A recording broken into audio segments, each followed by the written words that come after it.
Hello, everyone. I am Matthew O'Connor, and we are reporting on the Scrabble Players Championship 2025. We Day are one. in. We are reporting. The event is at Maryland Live Hotel, suburban Baltimore, near the Baltimore Washington International Airport. I am Matthew O'Connor. This is my analyst, Niel Gan. Neil, say hello. Hello, everyone. Coming in from Providence, Rhode Island here. Excited for today. We are going to do over the course of the next 5 days, we are going to do 28 preliminary rounds of CSW only. If you want NWL, you will go to NASPA, their YouTube channel, but this stream is for CSW. We've got 28 preliminary rounds, and then we have a best of five finals between the top two finishers in the first 28 rounds. It's going to be a lot of action. We've got some solid players. We've got champions of different events. We've got the reigning champion, Josh Castellano, and we have lots of longtime experts. It should be a fun event. Neil, what do you think? Oh, absolutely.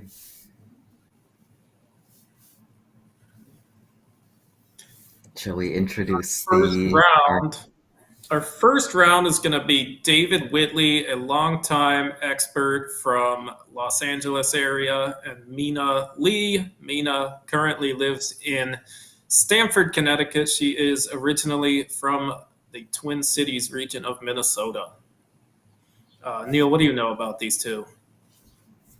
Well, both of them came onto the scene about the same time and have reached expert status since then. David Whitley, as Matt says, longtime Collins expert. Mina has many years of Collins play under her belt as well, has switched between the lexicons a couple Yeah. times right now. Happy If to see you her in Collins today. And if you watched Jeopardy during the COVID lockdowns, you might think Mina is a familiar face. She was on Jeopardy on April 28th, 2020, I believe. So if you recognize that face, it might be from Jeopardy. She is a surgeon. She operates mostly in the neck region and removes cancerous tumors. All right, well, let's go to the board. Looks like the players are ready.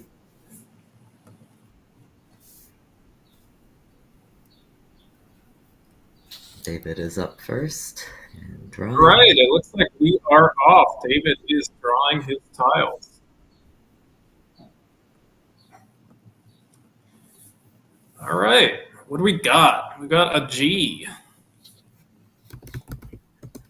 Oh, he's got something on the floor. GVR. Ooh, we've got the Z. All right, well, I see the word vigor. That seems like a decent choice. It sets up the Z to make Zo, but you can also play the Z right away and play visor. What do you think, Neil? Well, between those, I would say Vigor. I rather like keeping the Z back, especially because Vigor happens to set it up. Does take a back O, but that's not a huge deal here, I don't think. What do you Yeah, think, Matt? especially sometimes if Mina plays the O, it's a word like book, and it leaves Zo and Zo. Anyways, let's see what David's gonna do. He is putting the Z down. He's going to play Visor. That is another good choice. And the simulation I run loves this. So, very nice choice. Mina is left with a little bit of a clunky rack. She's got ILMNUTT. Neil, what do you think? Well, I see, for example, something above Visor There is being actually a bingo here. there's a oh It's a yeah. bingo here. It's not too crazy of a word. It is not a super common word, but I think it might be gettable for people in the chat. Yeah, we see Matthew Tunnicliffe shouting it out, multi-ton. That's a very nice word to know. Let's see. Looks like Mina is shuffling, looking for bingos. That is not a word that got deleted. That is a slur. Notably, though, it still takes ed, er, and ing as inflections. But this is not a word. It got deleted from the dictionary. Uh, but it appears she is getting away with it. So this will be interesting if an S comes on. We'll see if people snap into it and realize that this got deleted. Um, but David Whitley is left with some good and some bad. He's got the WU combo, but he has an S, so he can play something like Dow underneath Visor, and he can get rid of the W and keep the U. It doesn't look like there's a great way to get rid of both right now, and Dow scores a lot. Yeah, in this situation, I would probably lean toward taking the points and seeing if my S can develop a bit more on the board. What do you think, Matt? Well, so we're in an interesting spot. The sim might not be accurate because if I had to guess, both players are going to put their S down and pluralize the deleted word. Right. But the sim is going to think you can't go there. But I am going to guess, since it wasn't challenged, that they can get away with it. But we will see. David Whitley is putting down Dow, which seems to be the best option.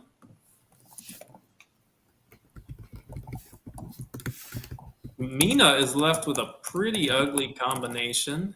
Neil, would you rather exchange or fight through this one? Well, I would probably play through, given I have a way of getting rid of my doubled U's and I's without. I guess the only problem is that this play of Lewitt would open a S hook and B, hook that I would not have. Yeah, I mean, I think in Mina's head there's already an S hook, so she's not necessarily probably not thinking that way because she has she probably thinks there's an S hook there already. But I You're do right. think Lewitt is probably just barely worth it, and yeah, I think this is one of those spots where you just have to suck it up and play through because 16 is good. There's not a great combo on your rack. IRT is probably the best if you're going to exchange, but it's still not great. That's one of the things we've discovered with the new Magpie leaves is that a lot of these bingo leaves that consist of one pointers are not great unless they produce a ton of bingos. But Mina's going to do Ulu for 9 points. Good way of getting rid of both of the U's. Now, David Whitley with another kind of ugly rack, but this time he has two S's, which is nice. So he can play something like Scoug underneath Mo.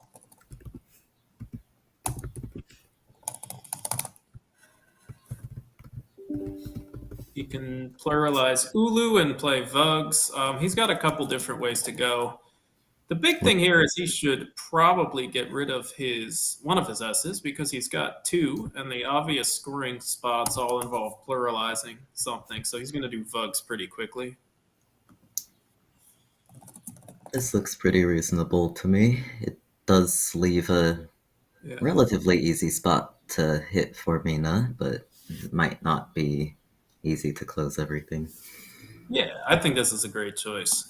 Mina's left with a more attractive rack this time. Not quite a bingo though, I don't think. That L is pretty close to setting up literati, but it's not there. Uh, there's a couple different ways she can go though, because she can actually play a tire forming Utah, which is 24, which is nice. She can also do something like Ita and Tut and Al. So she's kind of got a couple different ways to go here. She could even play off an I for just 3 points. So that would be very aggressive, Neil. What are you thinking here? I guess at this scoreline, I'm in Mina's position down a good bit and looking to bingo soon, so I would probably lean toward one of the fishier options that ideally keeps a place for me to actually get that bingo down. What do you think, Matt? That's great thinking. Yeah, one of the good things about this position for Mina is that she has an A, and Mo takes back A. So even if she plays Ita and kind of kills that area, she has a few things. She has the newly formed line hooking the I, and she has the Mawa hook. So she'll have a few options.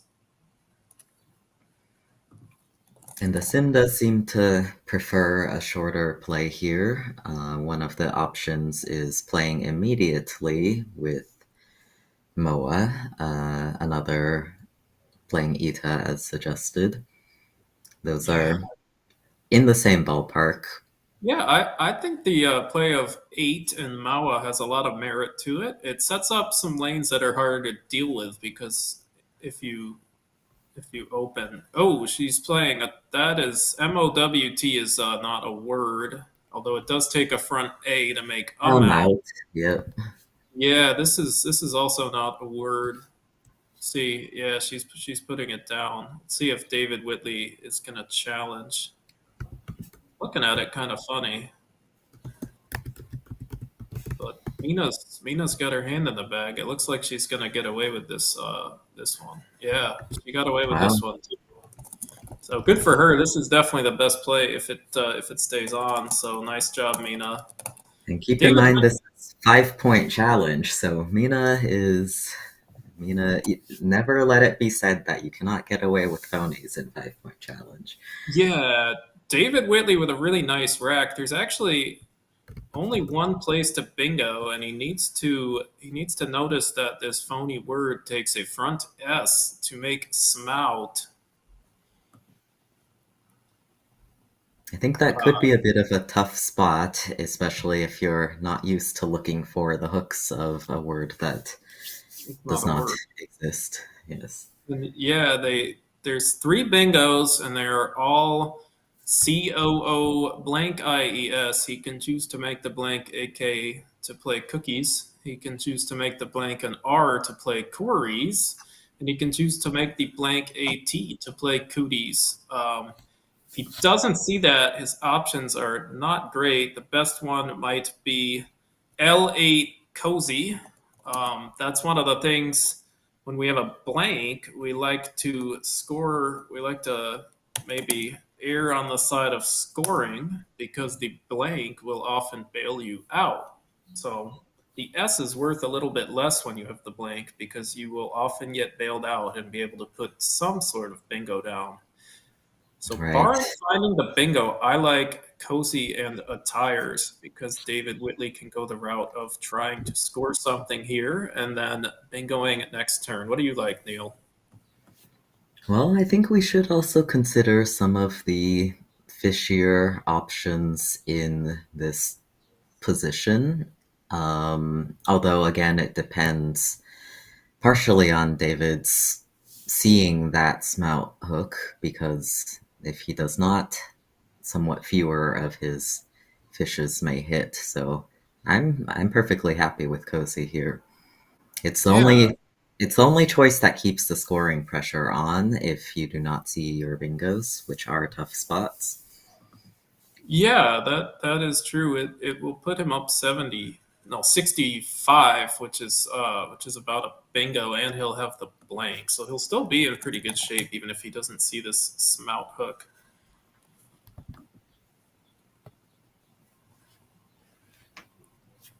David is going through the alphabet. I'm gonna guess he has not seen Smout, and he's trying to rack his brain for something with maybe the V, maybe something forming a tires, maybe something on top of ut. Tricky spot, especially given that he is trying to hook something that is not a word. Now, Matt, in general, how long would you recommend spending going through the alphabet in a spot like this? Well, I think it depends on a lot of things. It depends on how long it takes you to get through the pre-end game. It depends on how confident you are. You can blitz it out. The less. Oh, there we go. Very nice. He is Very gonna. nice. And we are gonna hear what the blank is very soon. I think we're gonna get shown it. Uh, Blank cam. we have the blank cam. I don't know if you can see it in the chat, but we can see that he is making the blank a K to play cookies. Probably wise. It takes the fewest hooks while he's taking a lead. So, and Oh, Mina looks like a Mina challenge. has challenged, so he will get 5 bonus points. So the score will now be 176 to 61. And thank you, Art Moorer, for the challenge cam. That's what we use at Let's Play Scrabble events. If you saw it a few weeks ago in Albany, the challenge cam, which is great. Now Mina is down 61 to 176, and she's got some vowels. Unfortunately, Neil, what goes through your head in spots like this? How do you come up with a way to come back? Well, I guess one thing that is going for me is that Cookies opened some lanes that even if you're addressing the triple, you're often opening a new lane. I do have two of the hooks to a tire. Board is not dead yet, so I would think about staying within range on the scoreline.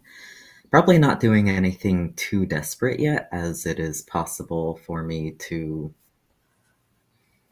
keep some of those hooks, but it is getting a little tough at this score. I probably, after, even after bingo, I'll still be down.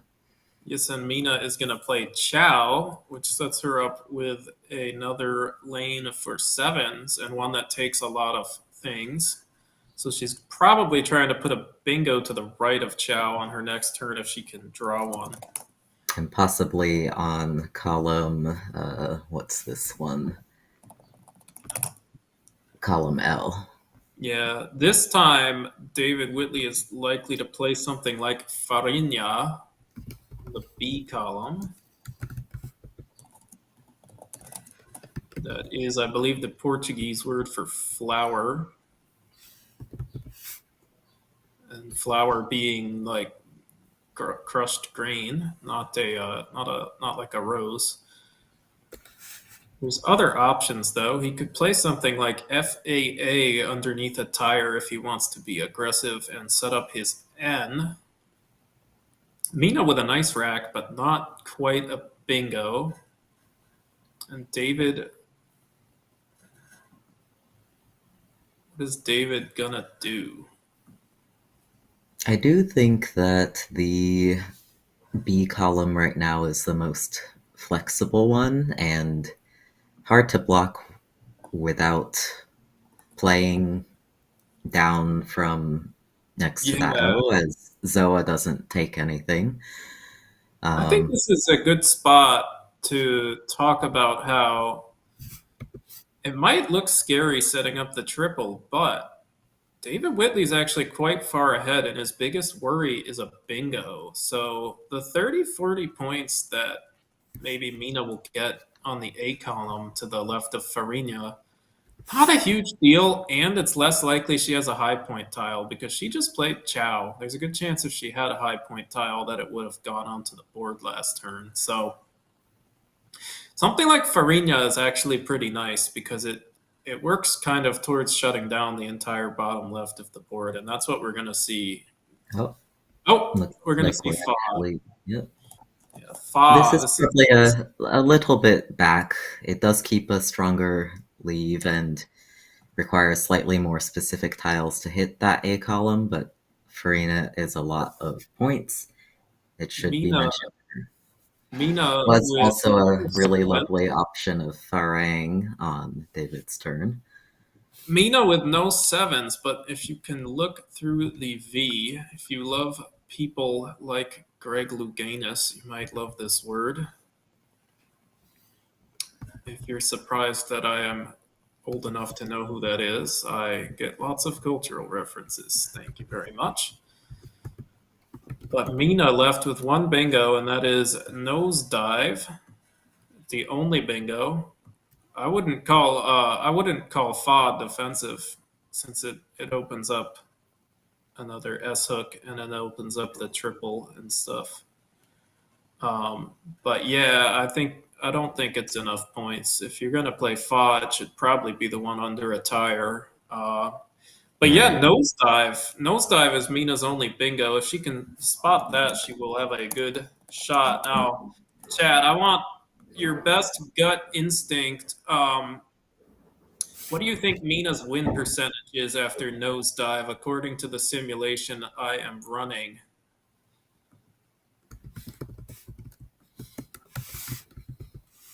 I want to hear you in the chat. What do you think Mina's win percentage is if she were to have played nosedive?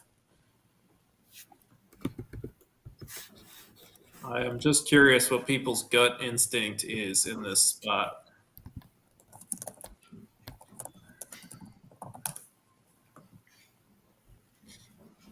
Probably around 40%. No, no, no, no.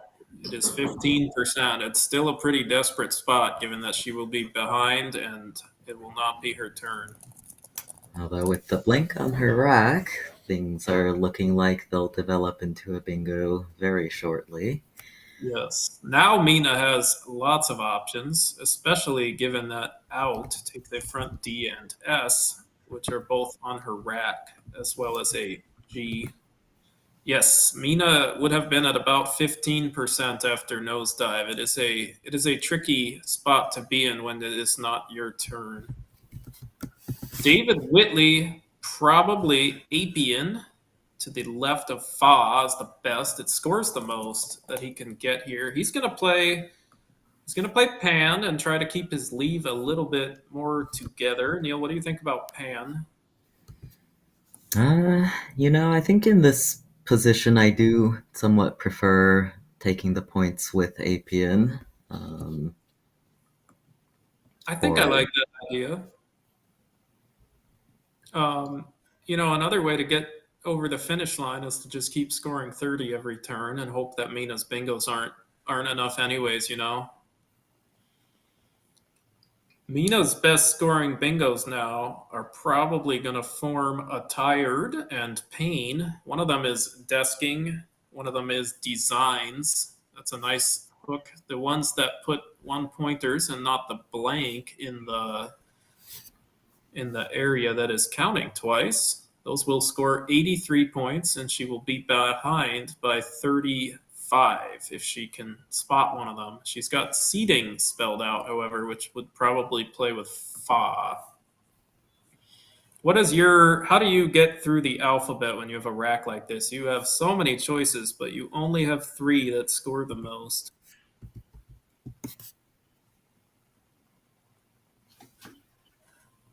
I mean, oftentimes it can help to start by checking the highest scoring Yeah. places, and that narrows down what letters can go where.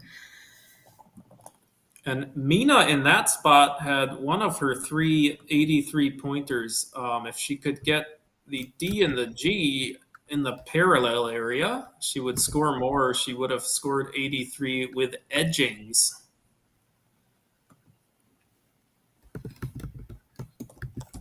That would have been a few more points than the play of seeding.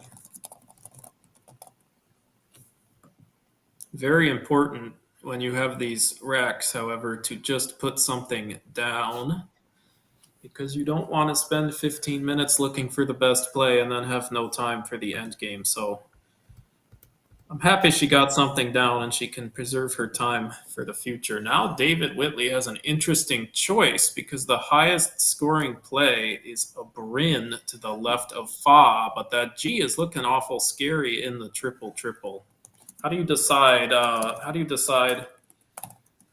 What to do here when there's several spots that look threatening, Neil?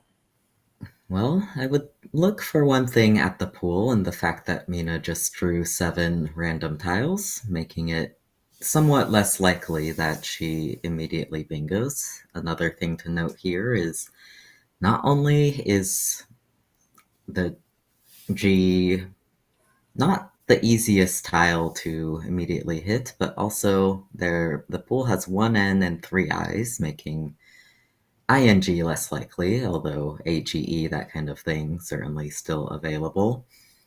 I would probably not be too afraid of the open triple and keep scoring, keep balancing my rack, because the score line is now such that if Mina does get another bingo down, I could be in trouble. Yeah, that's a very good point. It's not just bingos that are a threat. Mina could also have something like Axite to the left of Fa. She could have HAIES. And if she has something like that, she's getting a bingo score. So you have to think about blocking both areas. And I think a Bryn is a great choice. Mina with EEFIKTT. So she's going to have a few options. And David Whitley is playing Bearing. So he is worried about the triple. I think this is a pretty solid choice. Agreed. It's hard to go terribly wrong here as long as you score some.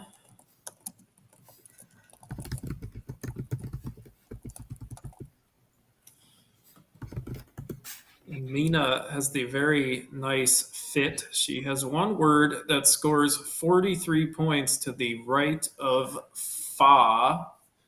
It is a word that I challenged the plural of a few weeks ago on stream, if you remember that.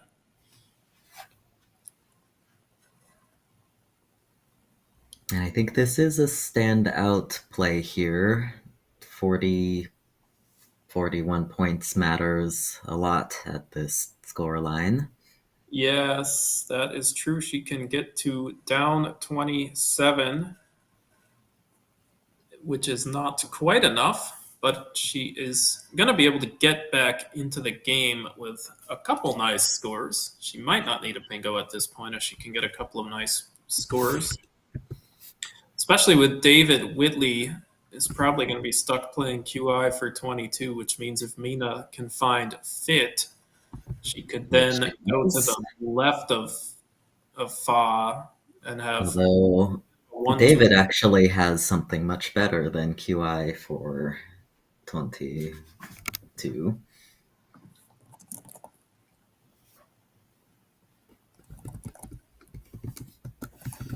And he is playing it quickly, as he should. Very nice. Mina has also set herself up if she can draw it with a hook.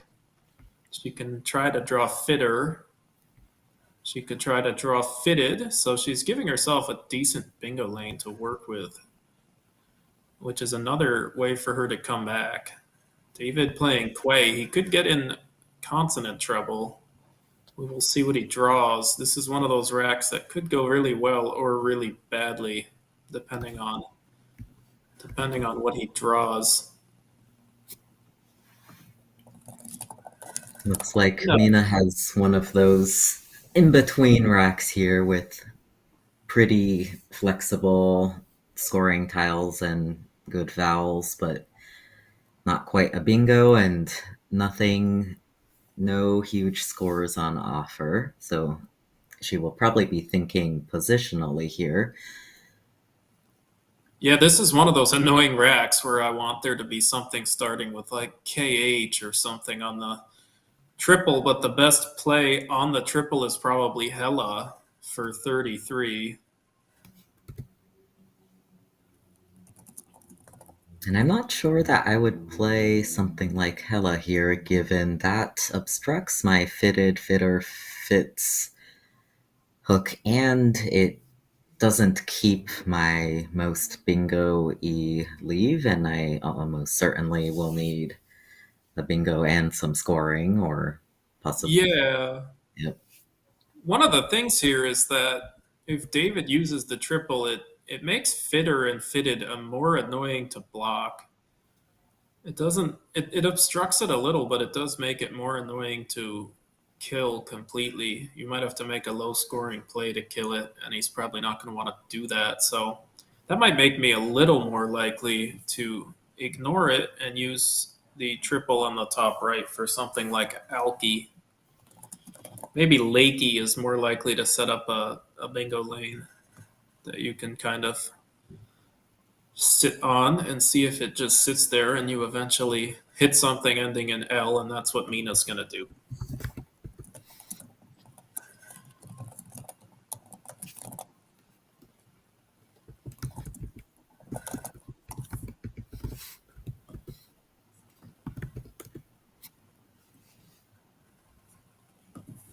David does have some consonant trouble, but it looks like he might be getting bailed out of it with some pretty good scoring options. What do you think, Matt? Yes, one interesting option here is to play Glent to the left of Fa and say, hey, I can wait one turn on the X. I can draw something like Docs on top of cookies later, and just to say, hey, there are ways for Mina to come back immediately to the left of Fit. I'm going to play Glent to take it. But Detox is a lot of points. It's 42. LNG is a little bit risky, though. I think I like Glent personally. David Whitley's going with Detox, which is another good option. It obstructs the lane formed on top of Out, which is really nice. Mina can no longer put sevens there.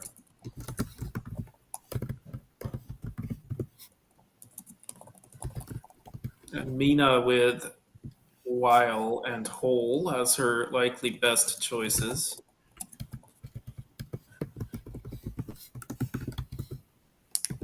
She is going to quickly play While. David Whitley appears to be getting in consonant trouble. Oh, he's got one vowel. So he has some options to work with. He's not in the worst situation.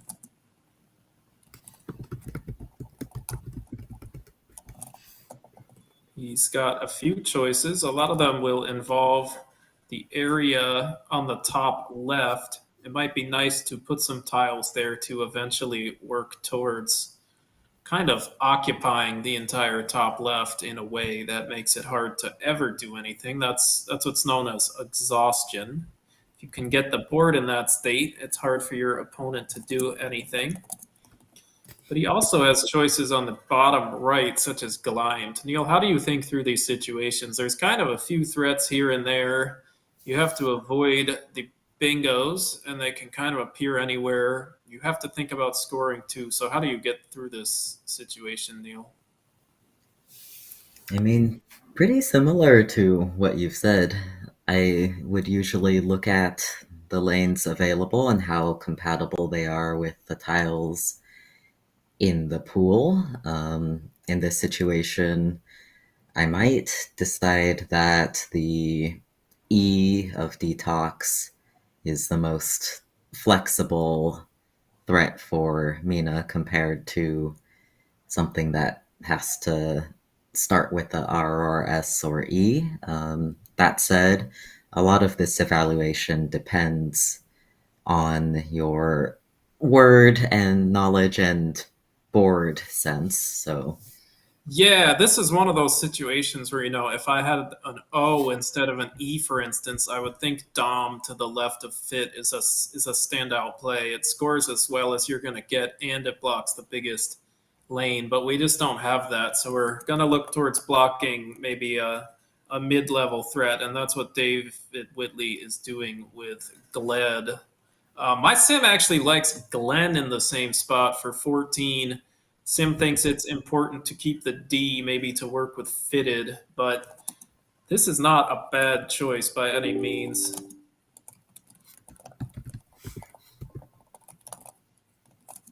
yeah, those little details of which letter to keep the leave can become very situational, especially as the pool dwindles, and we are seeing an example of that here.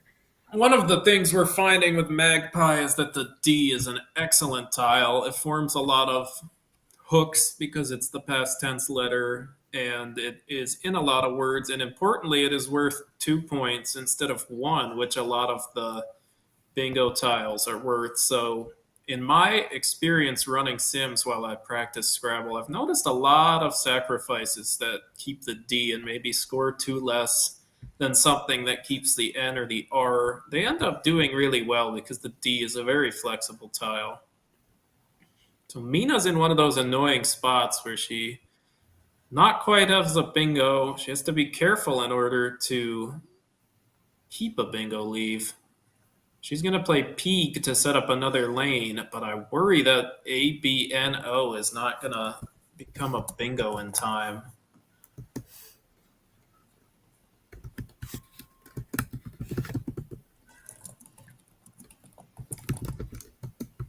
David Whitley with EEMNRRY. He has to decide what the most likely bingo lane is and how do I block it. He doesn't have great choices that block Fitter because remember, it's not up by that much. He can't afford to make a 5 point blocking play. He has to score some while he does something. So he has to be thinking, hey, where else are the bingos?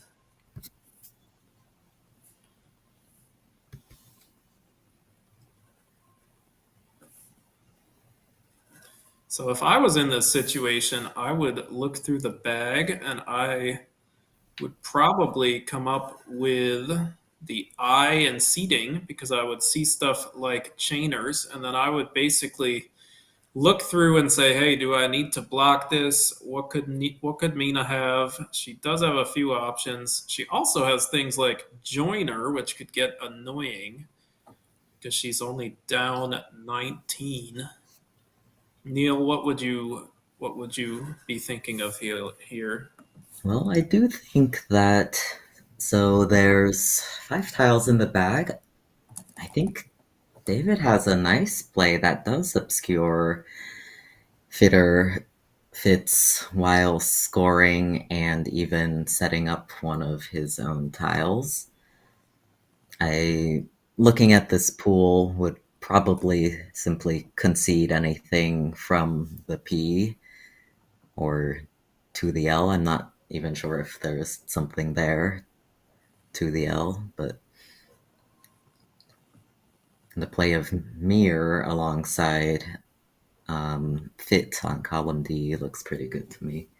Yeah, I like that idea. It turns a bingo lane into a little bit less of one. My Sim likes M9 Miney, Meiiny, the best, which obstructs some bingos and makes it harder to score. And maybe if Mina bingos, you can hit the J on the triple and still win. But David Whitley's going with my. I like the idea. I do worry that he gets into 1 pointer trouble and gets outrun in the end game sometimes. And Mina's actually in a pretty brutally tough spot because she probably needs to bingo, but there's also probably a way to maybe fight through it. Um, Neil, what would you be thinking of here? Are you just going the fishing route because of the score? I mean, I'd have to think about pretty specific things I'm fishing for at this point that play into parts of the board. I think I would also look briefly at J spots. I don't have it. If there was a chance that I could threaten something in a couple places while drawing it, I would consider that, but that doesn't seem to be the case. It doesn't look like I have too much hope of outscoring, especially given 3 tiles in the bag. Hard to go out in 2, so I will be looking at fishing in this position in most cases. What do you think? Yeah, I think that's the right idea. It's going to be tough without drawing a bingo because you are down 46, but maybe is there a way to fish for the J instead of a bingo. That might be an interesting idea. Mina is playing Dob, which is Australian slang for to snitch on somebody. They say we're gonna dob you in when they call the cops on you. So it is a verb. And this does give her pretty decent chances of drawing something. The question is whether it's something that David can address or not. Yeah, I do wonder can David pull something off? Can he play something like Reb because he has all the remaining E's? Something like Reb block everything.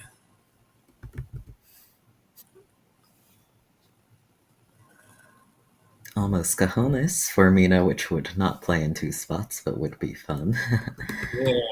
And just for the curiosity of people, I am running a pre-end game, an exhaustive pre-end game for Mina on Macondo. If you don't know Macondo, it is actually made by Mina's husband, Cesar Del Solar, and it's a great piece of software. Fixes a lot of the issues with Quackle. Most notably, it has an exhaustive pre-end game. So I'm running the exhaustive pre-end game on all of the bag emptying plays, which is something that can be done in real time. So I can tell you the best bag emptying play, and it appears something like noob through the N is would have given Mina a solid chance. Mina could have gotten herself to 35% by playing Doob on top of Gled. She would basically win as long as she drew specific racks that gave her a bingo in two spots, and there were a few of them. So that would have been a great choice. She could have drawn things like EER, I believe. So, what would you be thinking from David's perspective here, Matt? This is a tricky spot. The thing that's important to note is that you can't go crazy making 5 point plays that block everything. It is close enough that with the J, you could get in trouble if you get super paranoid and just block, block, block. So I would be looking at something like Reen, and I would be happy, but I would be a little bit worried because I know if the J is in the bag, Mina has Racinos or Saronic or Aircons. David will be playing it there, which I believe is airtight. If he draws the J, I can't quite see it. I think that might block everything if he draws the J, so that's a good idea.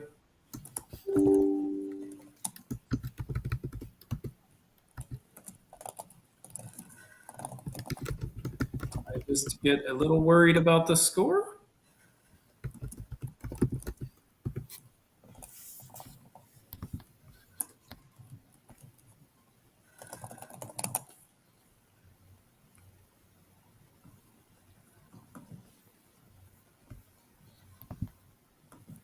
Let's see. And computer analysis confirms that Reen does not win if David Whitley draws the J. Although in this case, he did block. It's because it does not quite block. It's because it does not quite block Saronic. There's also Parsonic. So I think you just have to accept your fate if the J is in the bag, and then after that, you can kind of do whatever. As long as it scores enough, you will win 7 out of 8.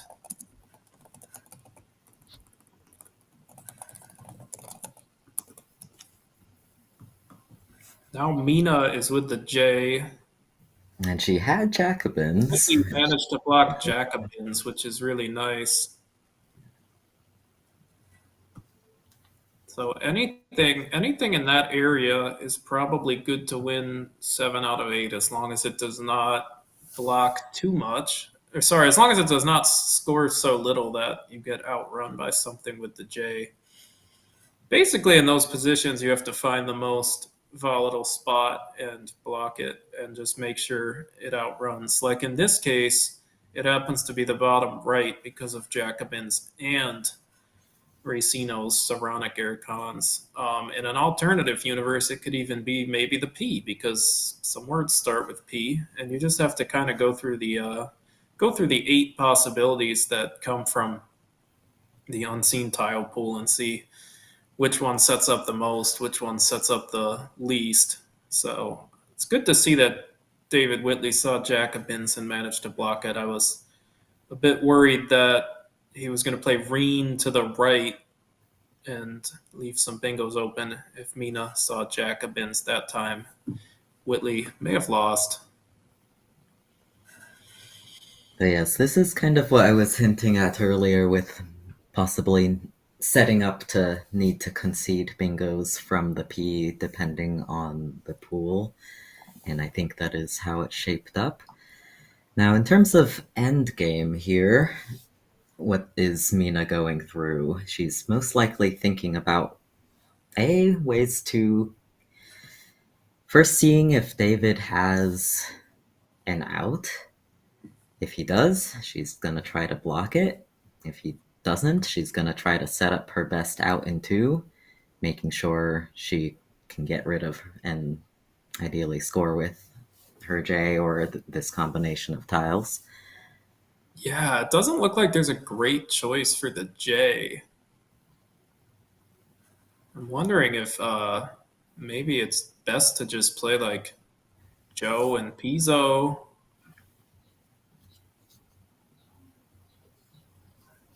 If this were German, I think David would have an out. I'm not seeing one for him.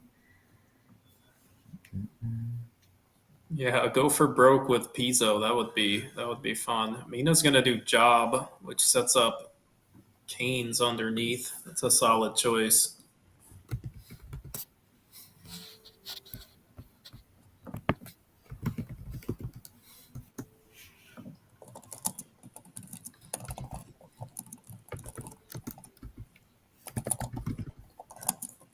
And computer analysis says that Mina's best endgame would have been Sonic forming Watts and TO and EN to the right of Fitz. It would have lost her the game by 20. Job is not a great choice because it sets up High Re, which is a very nice fit by Whitley. Actually, would have been his best play anyways, and Job just makes it score more.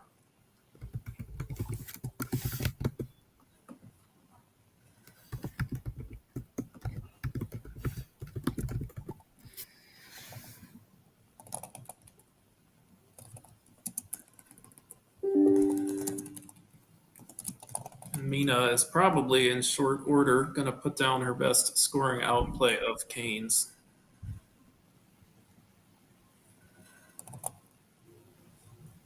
Probably just taking a moment to make sure there aren't any great overlaps, but I think this will come down fairly quickly.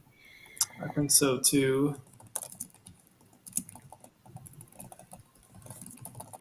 Final score if Mina puts down Canes will be 366 to 419. David Whitley will probably win a hard fought first game by 53 points. Yeah, after Pizzo, I think David Whitley would play Rowe maybe to set up to leave a better out. Maybe he.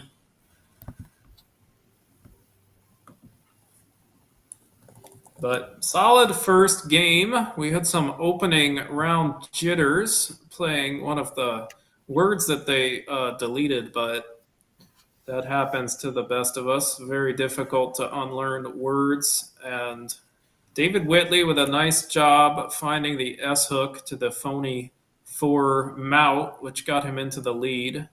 And he managed to maintain that lead for the rest of Shall the we game. cut to overhead mic, Matt? It looks like they're having a chat. So you only do that part. Do that? Yeah. Yeah, no. Oh. See how quickly they discover the phonies. And then I wasn't sure if someone else.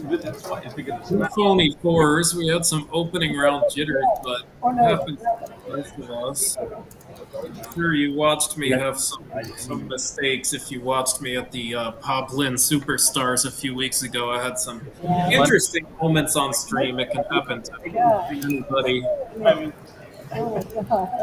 We should also keep in mind that Mina had been playing NWL for the last few tournaments before this after a hiatus, so it can also be tough to catch up on all of those updates in the media. Mina has had two kids in the last few years and has been busy with that too.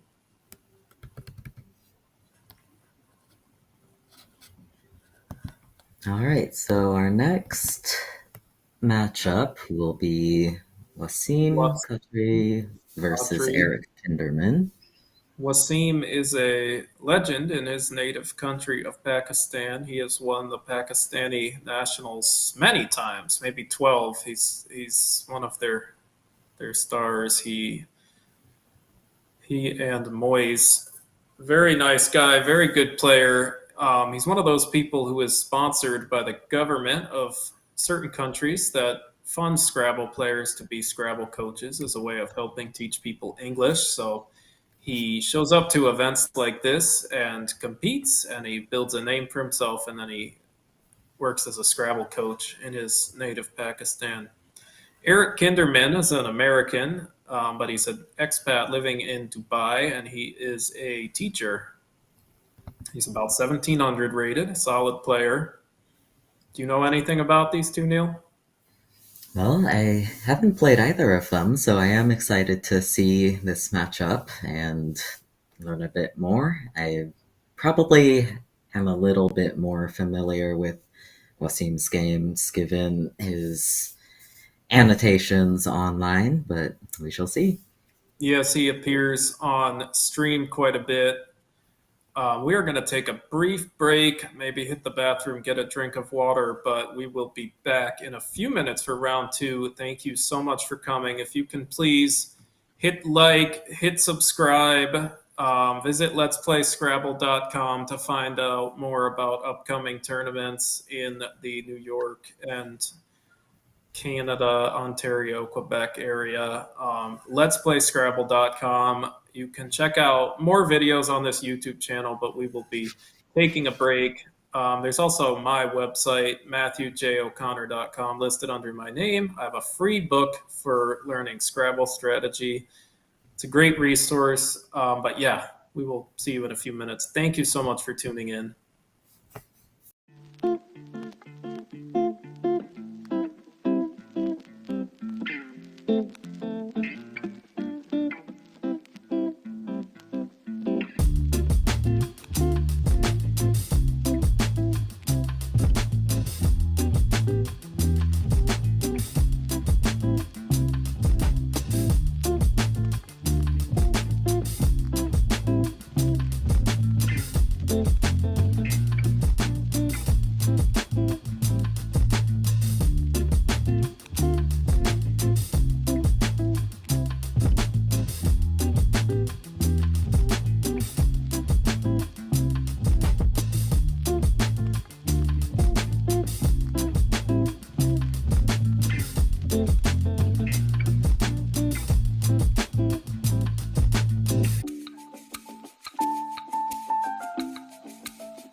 Good morning. We are about to be back with round two of the Scrabble Players Championship, a tournament with a long history. It started in 1978 as the National Scrabble Championship, and then it became the North American Scrabble Championship in 2015, and then in 2022 it started being called the Scrabble Players Championship, but it carries some amount of continuity throughout that. And the Collins division in particular has a history dating back to 2012 with a gap during COVID, but we are, I believe, in the 12th Collins division at a Scrabble Players Championship type event. We have a long history of good players winning the championship, such as John O'Loughlin, Adam Logan, Peter Armstrong, David Eldar, Austin Shin. Um, a long star studded history, and we are going to crown another one this year. Neil, are you excited? Hell yeah. We are looking at a matchup between Waseem Khatri and Eric Kinderman. Coming right up, I believe the players are ready. Wasim, legendary player. He's 2000 WESPA rated, coming off of a win at the 37th Pakistan Scrabble Championship. Eric Kinderman, also a Westpac veteran. We shall see what these two players have to bring to the board today. Wasim was the runner up last year. He lost in the finals to Josh Castellano, who is also competing in this event. But we are, I think, ready to go. I think the players are going to put the tiles away now, and we are about to start. We will change the names soon. Don't worry. The scores, the ratings, everything will be changed in just a second. Wasim is drawing tiles, not David Whitley, and Eric is going to respond, not Mina Lee, but we will get that very soon. Don't worry. We see an N, an S, an E. This is a good start. Another E, another E, M, and an I. So Wasim is starting with the word enemies. Neil, what do you do? How much effort are you going to put into putting enemies in the perfect spot versus just getting something down? Well, I would take a cursory look, know that I can't double the M, and then probably not put the S where it can hit into the triple lane. Other than that, Yeah, probably that's do a good exactly idea. what Wasim is doing right here.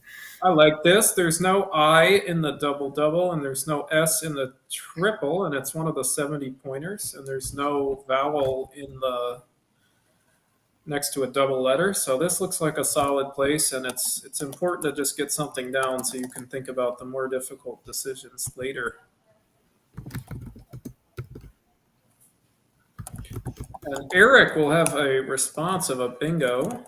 He can play the word eruption, or he can play the word outpreen. There's a couple different 70 pointers and a couple different 68 pointers, so it'll probably be mostly about board placement. Neil, what do you think about in a spot like this?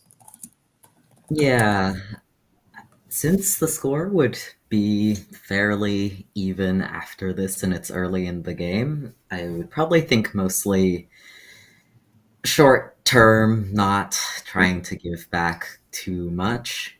Um, Something like outpreen through the E looks fine to me. What do you think? Yeah, it's going to be interesting to see because some of Eric's choices are going to give out youthier for Wasim, and some of them will not. If he plays out preen maybe through the first E in enemies, for instance, that would not set up youthier. But if he plays out preen through the E in enemies and puts it a little further up, it will. So we'll see if Eric can avoid giving Wasim a bingo like youthier.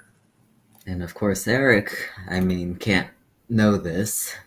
He might see that S being open and the E in the double and think, well, playing through this seems like a reasonable way to address some high scoring potential bingo areas. Well, I'm being asked what I think about Tajamul Shah. I don't know too much about him. He's a doctor on Long Island. He is about 1700, 1800 rated. I don't actually know too much about him. I've played him once and I won by 1 point.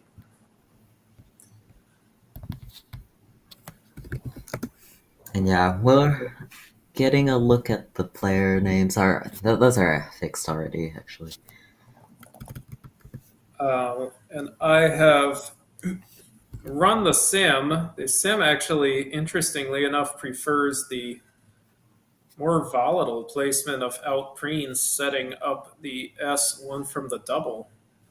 Interestingly enough, I think it has to do with the floater of the R. This is a good lesson for people in the chat. The double lane like that is probably not as scary as you think. A lot of Wasim's responses that form out preens will use up his S, and they will not be the right play by very much. So setting up the double is actually going to be less volatile than setting up the additional floater of the R, which is why out preen one from the double has actually won the sim. We will see if Eric can get some. Oh, he is not going to see his bingos. He's going to play Upo. Luckily, this does avoid Youthier, but it is a bit of a whiff.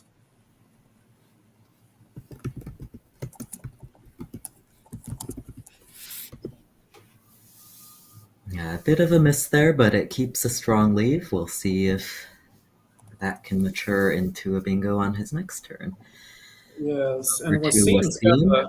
Wasim's got to be worried about what Eric has with that tank and the 3 tile play.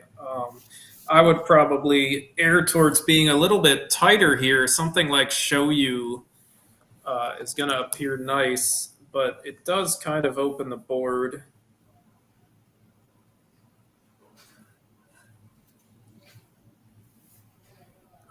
We can see a couple different ways to go. You could even play something like Youth and Hum if you want to be very tight.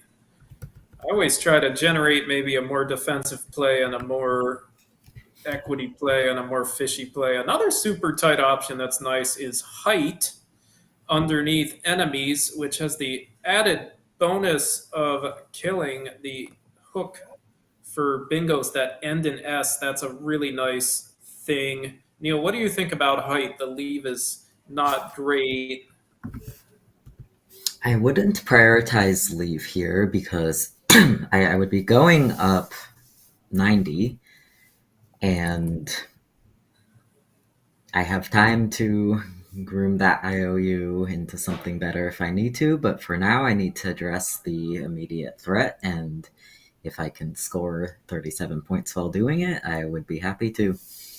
Yes, and Height is absolutely slaughtering my sim that I am running. It is a really good choice. You really need to get rid of floaters if you can, especially after a play like Upo after a 3.5 minute tank. That is one big lesson for the viewers in the chat. Floaters are dangerous. Floaters turn almost bingo racks into eights all the time, especially really nice ones like an E and an N.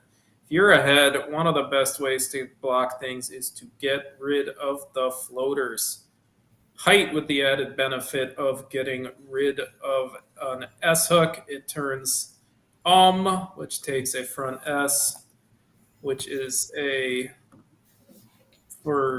lane for bingos ending in S. It turns it into which becomes a lane for bingos starting with S.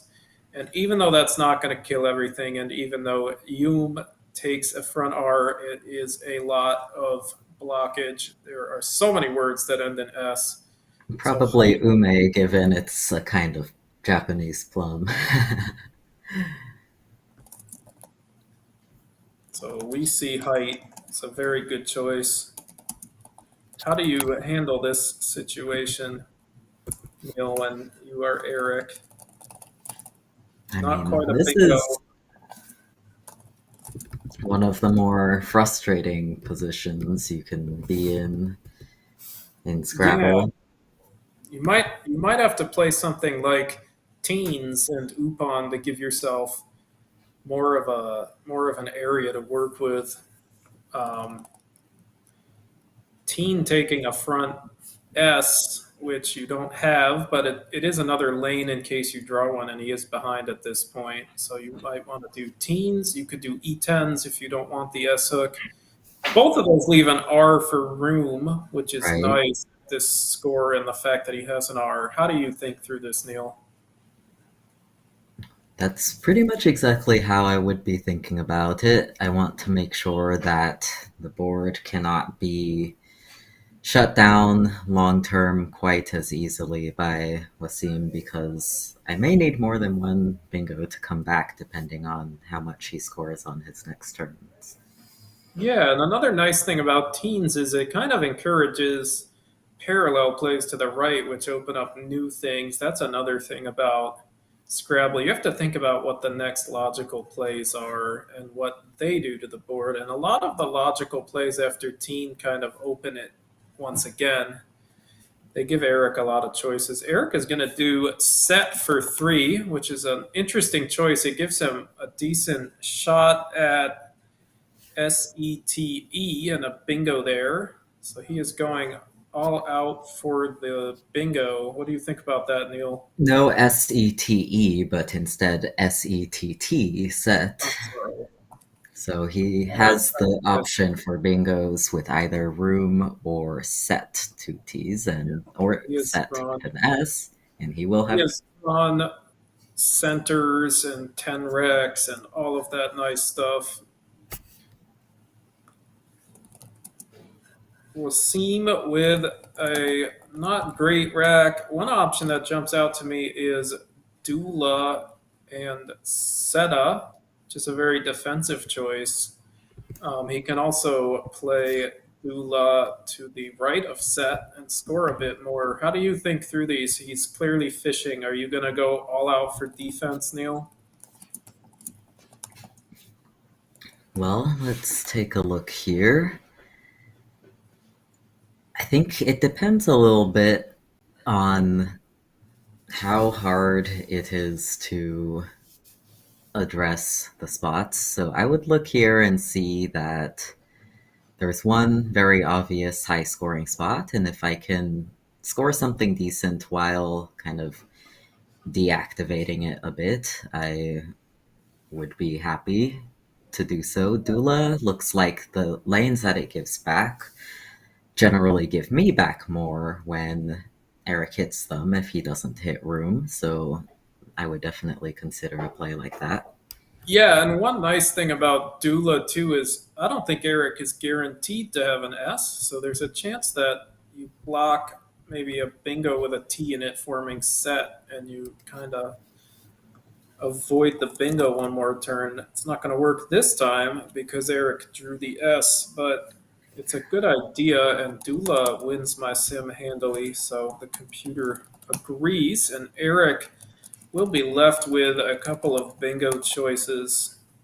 The best one might be centers on top of enemies, forming Re and Snai. Neil, are you willing to take that risk with the triple triple and the ZE spot being open?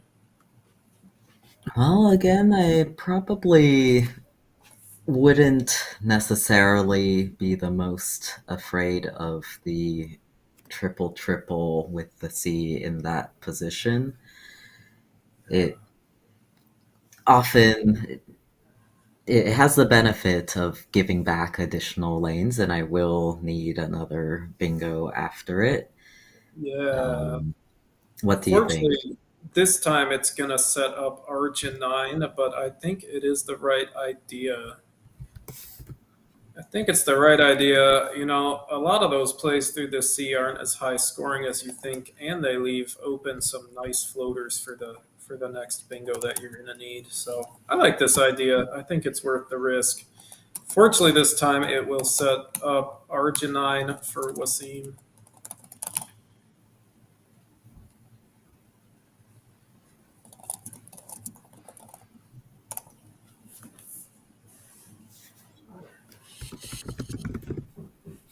And the sim does like this play of centers. It's still gonna be uphill for Eric from here, but It will, but I think it is gonna be worth it. There's a way for Eric to draw ZE. This time he's got the blank. Are we going to see Mick Cobb or no? We are not.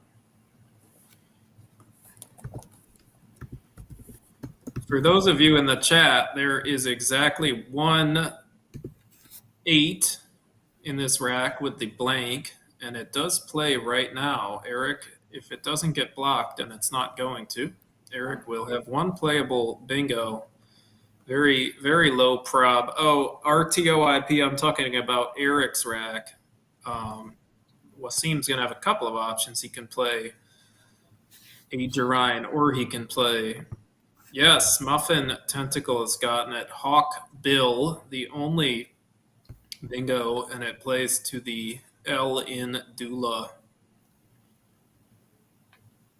Kind of turtle. That would be a huge score, and we would love to see it on the Wasim board.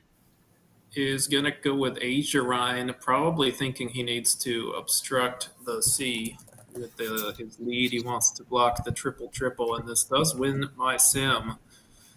Wasim does like this, so nice job, Wasim. We'll see if Eric can spot Hawk Bill. Would be a very nice choice. It would score 90 points. Barring that, he does have one nice overlap play to the left of Azurine. Can those of you in the chat see it?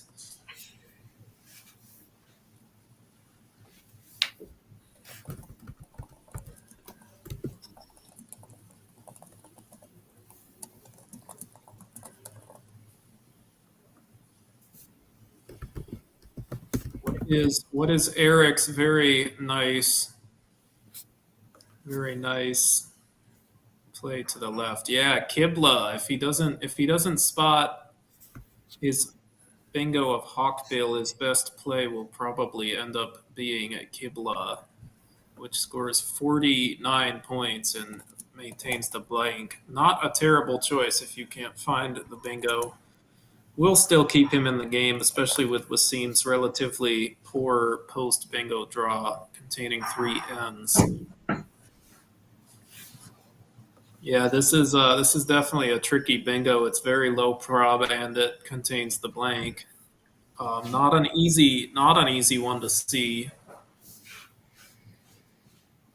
And Eric Now, is Matt, how do you think about turns holding the blank versus not when you're looking for bingos and plays?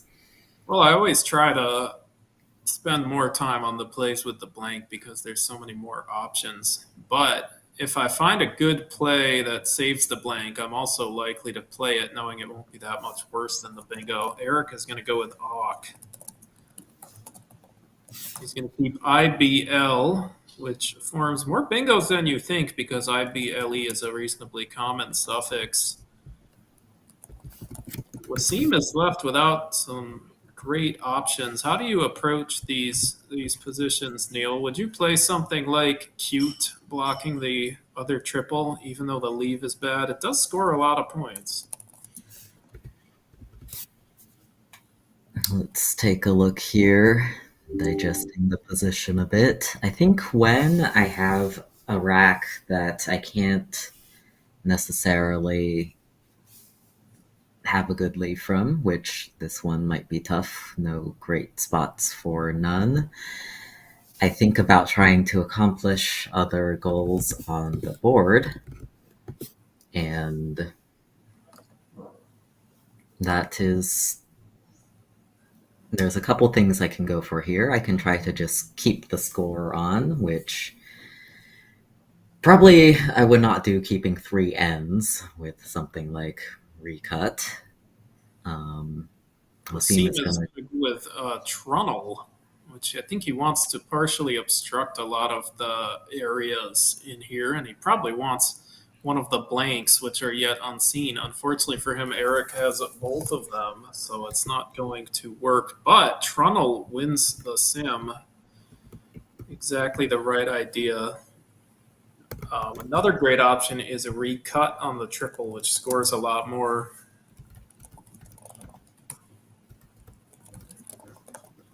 And Eric has one nice play starting with the K. It's kind of an onomatopoeia. Can anybody in the chat see it?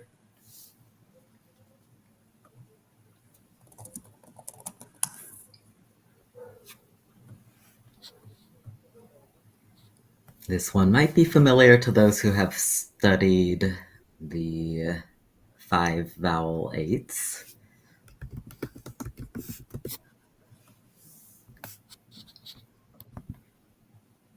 Yep, there comes Muffin with the bingo available of Kablooey.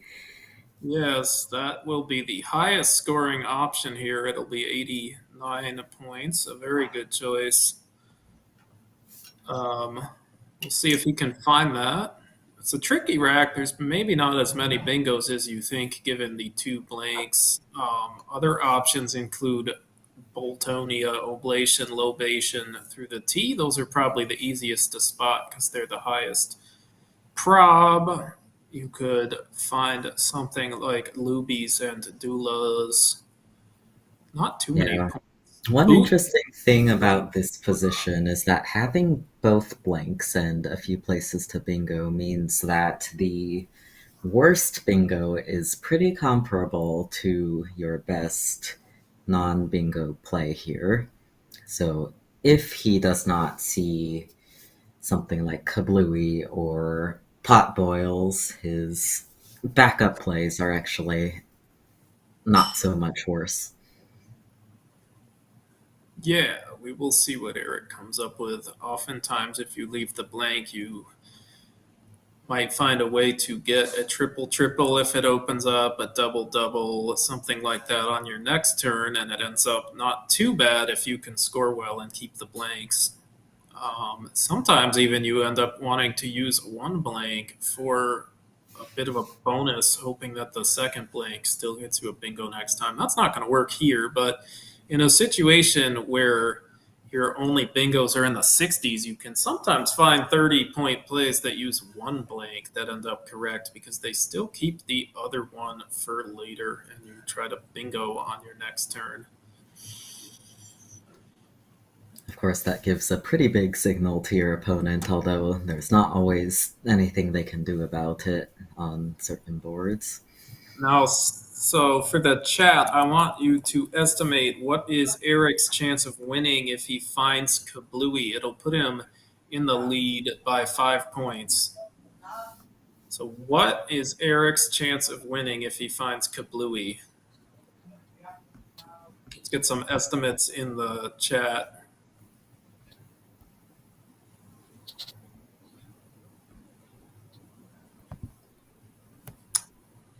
So, Luby's down there would be 69, which is nice, but it does open up the triple underneath. So, even if you see that, it might not be the best place to bingo. My sim Yeah, that I ran has Brule on H11 through the R in Trunnel ahead of Lubies because of how volatile it is. So hopefully Eric can find a different bingo than Lubies because it is a very volatile. Let's check the chat. 41% from Muffin with Tentacle is that's pretty exactly good. right. Damn. That is exactly right. That is about where you're going to be when you are six in the lead and not on turn. You are going to be a bit of an underdog. The person on turn, we sometimes say the person with the tempo has a chance.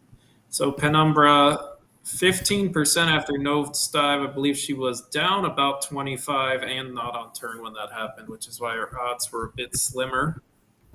Eric has found Lobation, which is a lot safer than Brule.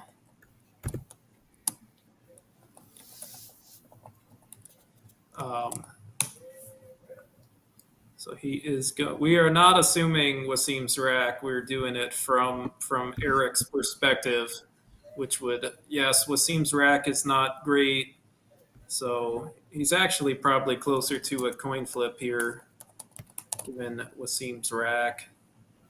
In this position, I usually look for things like cat because I still want to block Agerine, and I know I'm not going to have a lot of great options. And cat does score 26, a little bit of a sneaky one, but it's still 26, which is really nice on this board. How do you think through these, Neil? Yeah, I think looking at this rack, I would want to make sure I'm not keeping the clunkiest possible options. I would really like to get rid of the V if I can, because we're no longer in a position where the V is super helpful for more paranoid defense. The score line is closer to even, so I would look at something like cat or that on the C column, which would also Yeah. obstruct some floaters up there. Yeah, I really like cat. There's not a ton of A's and U's left, but it's one of those things where you have so few options. It's like, why not take out a triple? I mean, I'm still in the lead. That's a way for Eric to come back. I Like, would say too that with this pool, all of the power tiles still out, keeping two A's is honestly pretty great. Plus, keeping AT on my rack for the Q, there's lots of ways that this could turn into scoring plays on subsequent turns. yeah, this board is starting to look more like one where it's gonna be about who gets the Z, maybe who gets the Q if they can get it with a U. There are bingo lanes, but they require you to have an S, and they don't score the best, and they open up triples. So this game is probably going to end up being about who gets the high point tiles. Something like Azo to the left of Lobation would be really nice. It would score near 50 points, maybe 40 something, 43. So something like that is going to be a great way for Eric to get back into the game. As If Wasim is that going to does play come that. down, this wins the Macondo sim. Yeah. Uh, Eric with a couple of routes he can go. One great choice. He has a nice fitting to the right of Lobation. He can play Dildo. It scores 29 points. You might be a bit concerned about the JF leave, which is not a good leave. However, if you look carefully, you don't have a lot of great choices, and 29 ends up being quite a few points on this board. So Dildo is actually a pretty nice choice. Might be difficult to generate because Eric will be looking for J plays, but we will see. Neil, how do you get yourself to find something like Dildo? It's tricky. It uses the five lowest point tiles on your rack. How do you force yourself to look for things like that? It's something that I have to do pretty manually. I probably would start with looking for plays with the J, but if I see that my top scoring J play keeps DDFL and see that my other J plays score in the low to mid 20s, I might start generating, okay, well, in an absolute sense, what are some high scoring plays that give me a chance of drawing some vowels that help out my tiles and maybe they can mature into something better on this board? Yes, and how desperately do you want to bingo here if you're Eric, Neil? Actually, not necessarily super desperately is my thought because the pool not great for bingos. It's going to matter a lot who gets the scoring tiles. I have one of them, it's not the best of them. So I'll probably be looking at minimum to keep pace rather than trying to keep a bingo leave because my best options are still not very good. Yeah, and one thing is that the S lanes, they're probably not going to go anywhere. They're kind of difficult to deal with, and there's two of them. So you can kind of have bingoing on the back burner as something that you hope eventually happens, And the which nice thing about Dildo is it turns over 5 tiles to try to pull one of those cesses. Eric's Roji going to comes do down. the highest scoring play. Let's hope he draws some vowels. That is the main drawback of it. It keeps four consonants. Wasim has an unplayable taxi man. He has to decide, do I cash out the X right now with something like Axe, or do I sit on it? He has Cam as a nice choice if he just wants to kind of score and then leave the X for a score later. Or he can play something like Axe to the right of Lobation. Neil, what are you thinking? You know, when looking at this, I wouldn't consider the the cam spot to be super dangerous necessarily, more of a scoring spot for myself, where I would be perfectly happy playing cam or camma, leaving a strong leave, very flexible, and it looks like Wasim is doing that. Gamma is not a word, but yes. Camma is a word. CAMA? Oh, CAMA. I'm sorry. I missed that in my generate play. I'm very sorry. I don't know why I said that. I missed it. Very sorry. The sim actually likes an interesting option of Nixe, Nixe, which leaves Gamma for next time and scores the best. This is what we call relative leave value, AAMT. Not a great leave usually, but when it's sitting there in a spot that's relatively difficult to use, it gets a bit better. Cam, another good choice. And Wasim is drawn into anti-sex and sextane, which don't play, but he has Axonites on the bottom. Eric gets down Fady, probably one of the better options after his keep from the past turn. How do you decide between these two placements of Axonites, Neil? Let's see.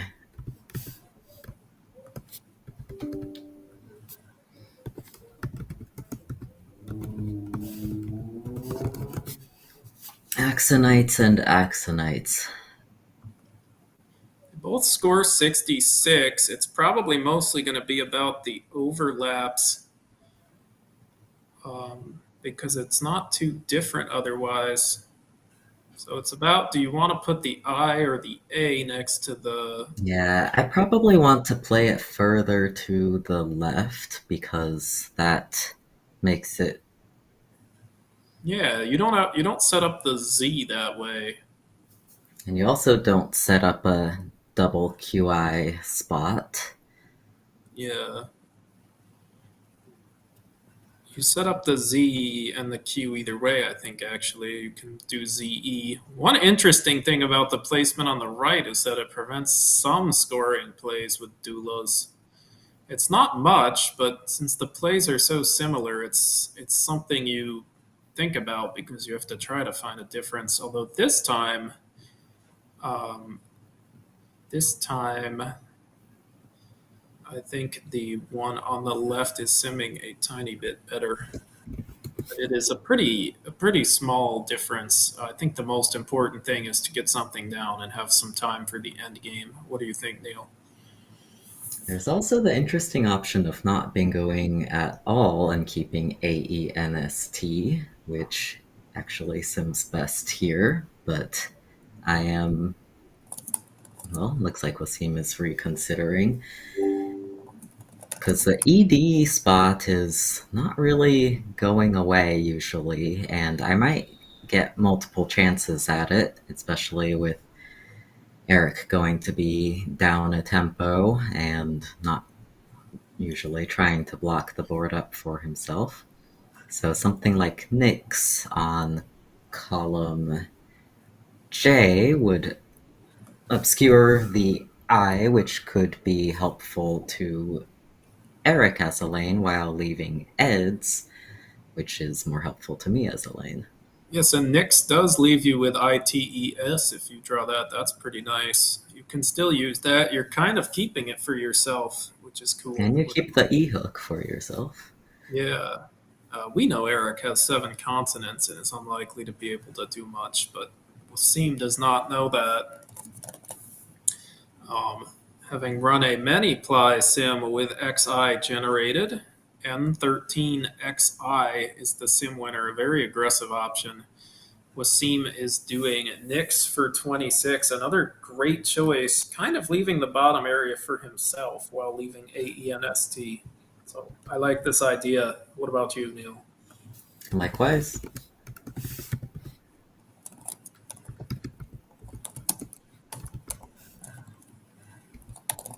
Eric with an ugly rack. There is really no choice. He's probably going to have to exchange. How do you decide what to keep in a spot like this, Neil? This is heavily pool and board dependent. Um, I might have changed down a little bit more just given the fact that I'm going to want to S a lot of the time in order to increase my bingo chances, and keeping Oh, two Eric, consonants Eric has drawn as five more consonants, and Wasim has drawn a bingo. He has one, and it is a new word. Can anyone in the chat spot it?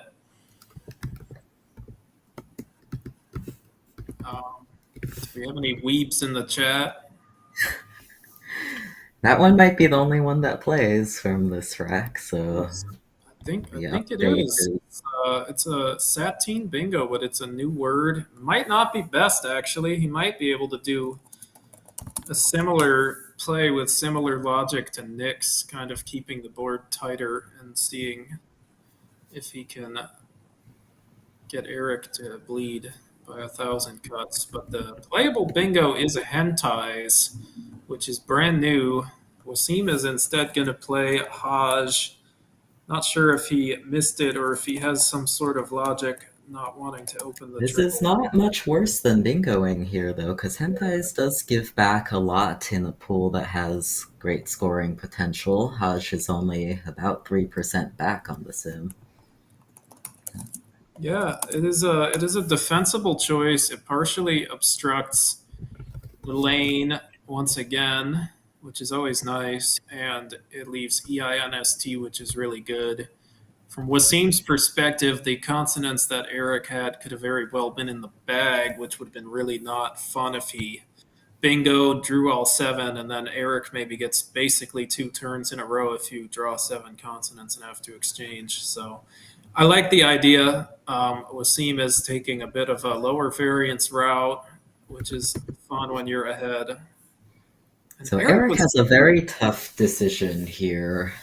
He has just exchanged.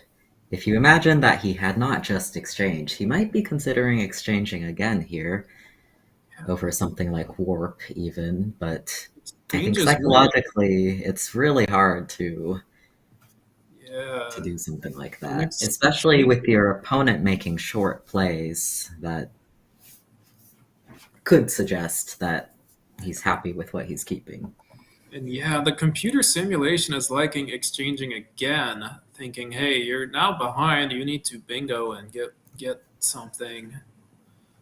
Wasim with another Satine rack. I think this time it would be hard to do anything other than bingo. Still not going to be fun dealing with the triple, but now the fishing plays score things like 8 and 10 points, and you can't really justify that. I think we're going to see either detains or nidates to the right of Dula forming eds. Which one of those do you prefer, Neil?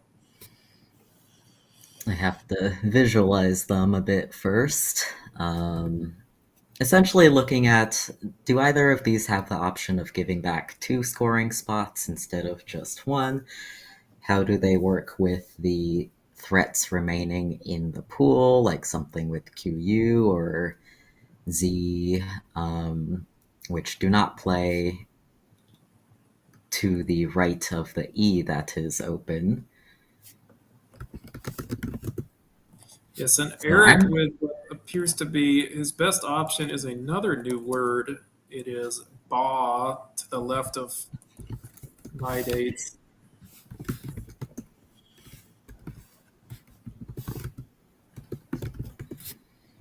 Yeah, the tile bag has not been kind, which is something that we will encounter in certainly a portion of our games to Eric. But this is a good score. Yeah, I would say he's not dead yet. There's a chance he can maybe get a combo with the Q and the Z, although Wasim has drawn the Q's best friend, the U.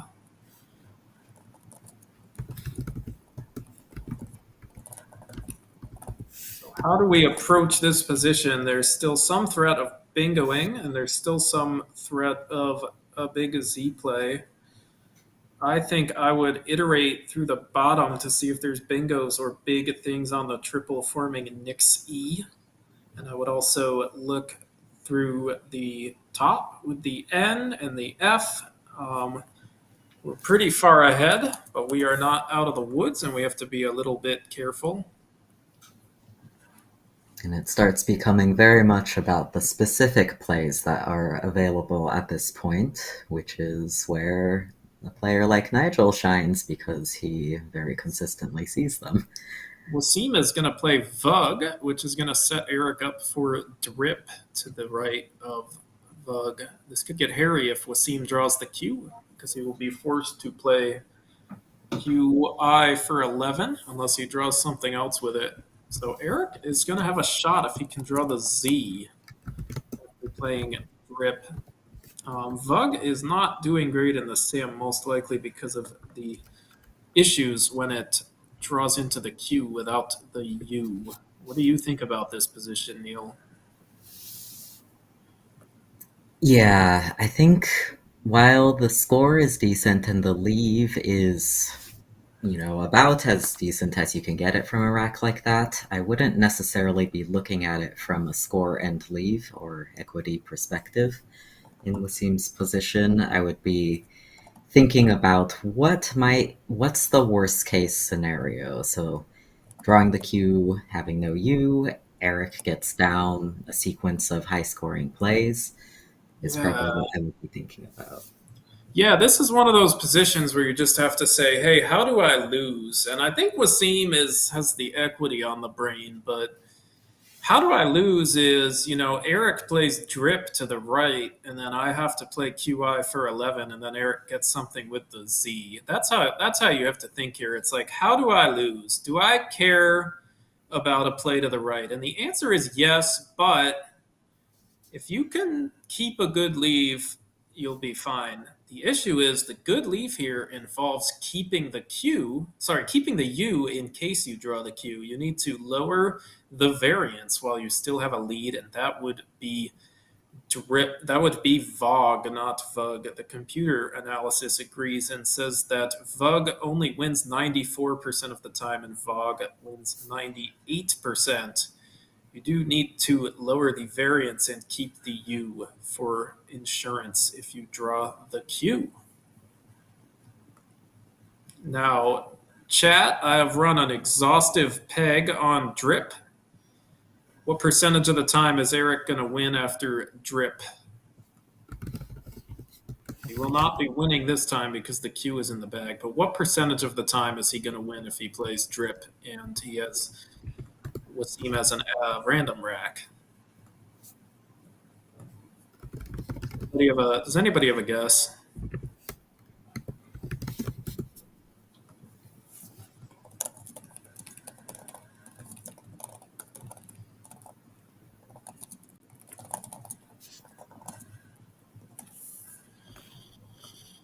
Got 2%, 0%. No, he does actually have a better chance than that. It is 7%.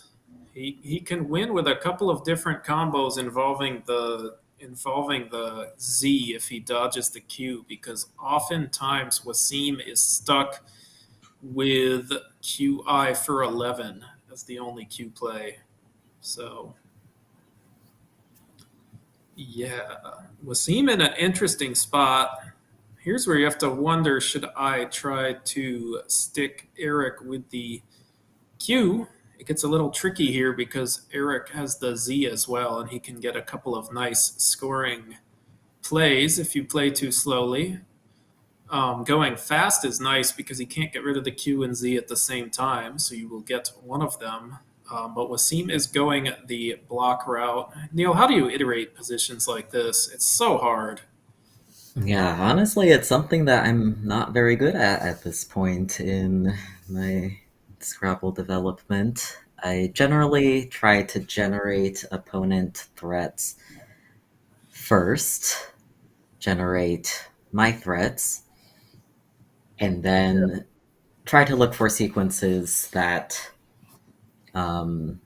usually similar to what Makondo does actually with iterative deepening, looking for four-ply sequences and then going further if needed. How about you, Yeah, Matt? this is a it's a great way of thinking. I'm at 7 plies in my sim, and it still prefers a fast play. But I think as it gets deeper, it will prefer the slow play. Camo is 10, which is great for a one tile play, and Eric will not be getting rid of the queue at this point. And I think there will be a lot of good one tile plays, including Nixie on the bottom. Maybe we will see something like Gov. Wasim can get quite a few points with the slow play, so I think this will probably end up working better. The best slow play sequence would have been Goo. It would have been for 9 points on top of Haj, and you were going to be leaving. So, oh, now it's GOE, which would have left solely. But we will see what ends up happening.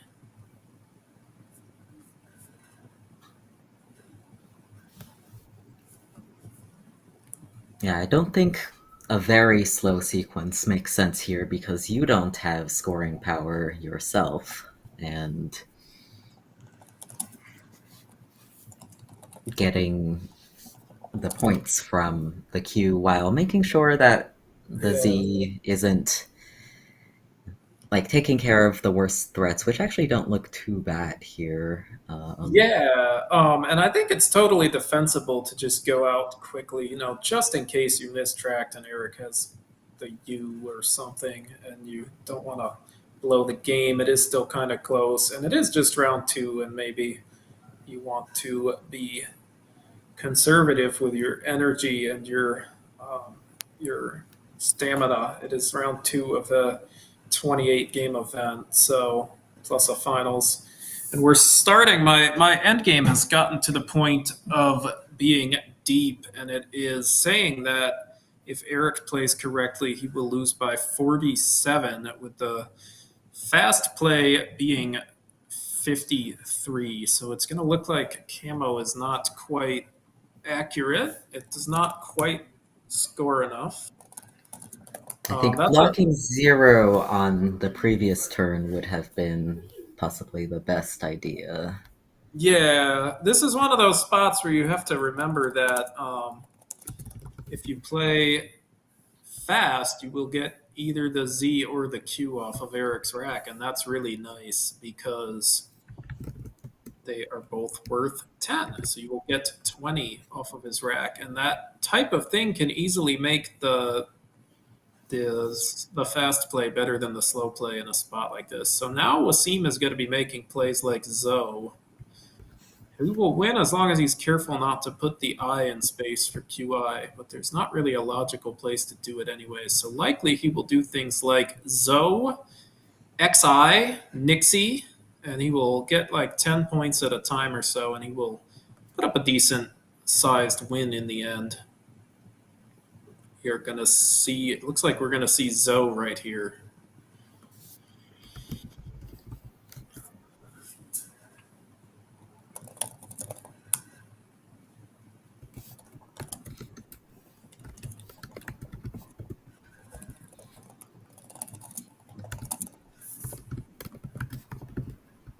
There's a couple different ways to try to get rid of the rest of your tiles. Likely he will have to play off more than one at one point to milk everything because the G is a little bit clunky here.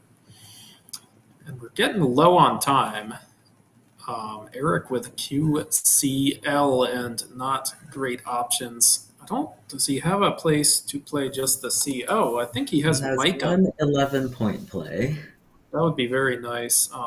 Barring that, I bet you he will play something like COL and a Zoe. And we are actually going to see if Eric and Wasim play correctly, Wasim will win by 53 once again. So it looks like this time the slow play and the fast play were equally good. And with Eric missing Micah, Wasim might end up better with the slow play. So very nice job with Wasim choosing to go for the slow play.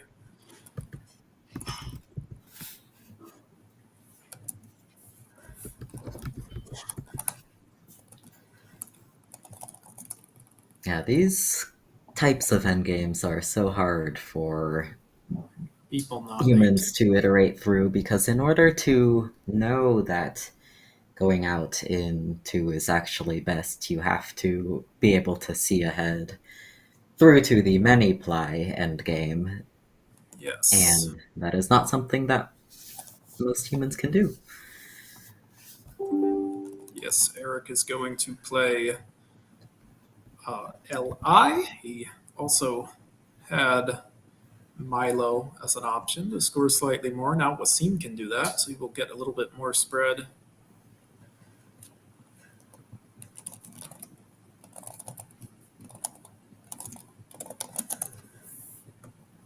If he can Looks find like the Milo, he will do a bit scores better might not be updated spread here. now. But Wasim is ahead now, and he will win this game. It's going to be about getting the best one tile plays off now. Gala is a solid one. There's also going to be Nick. There's also going to be XI. We are also likely to see something like lobations. Just for your information, height is an adjective. It does not take an S, so that will not be acceptable. That is Oh, not a word Eric is oh, challenging because it's not a word. good We'll challenge. see if he can get Eric overtime. I think Eric will probably mash the button for pass and it won't work, but he might get 10 spread points off of that too. Height is an adjective. It does not take an S. They might be looking it up on a phone instead of the challenge computer. No. Okay. So yeah.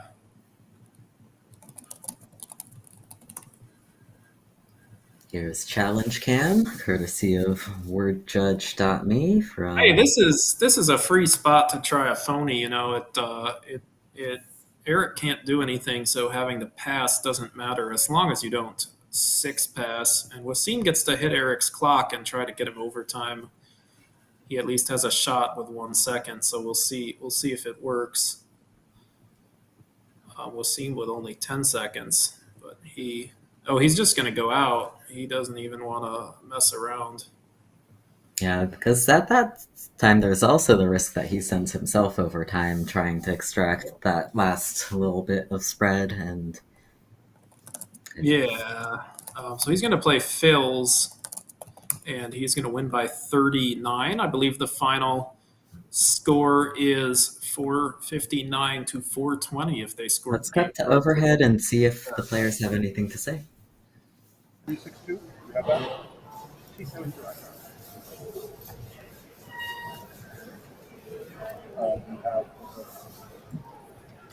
217, Looks like they're just confirming their scores here. 277. Sometimes a frequent occurrence when the endgame involves a lot of plays in quick succession.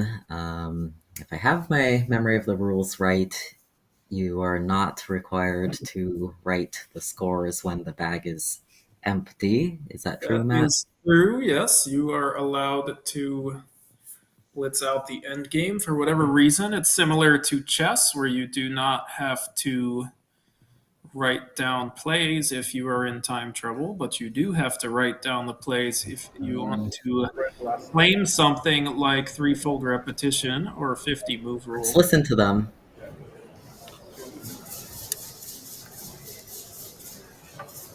And you pick the wood together. Start. You pick wood, then two together? Yep. Yep. I was here, but I just skipped because C and Q. Here. Do you have action dice? Do you have that? Yeah. Okay. If you still the same position, I don't get to keep that. That's the best of that. Yeah. So it would have been AX. Yeah. Then AX. In,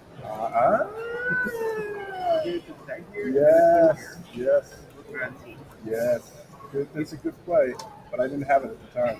But you don't know that. Looks like they're discussing the merits of bingoing versus playing Nix down there. Yeah. I'm wondering if I missed something in my first draw.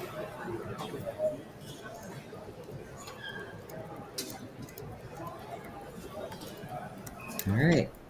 Well, we got a bit of the post-mortem here. Let's welcome over. back to us.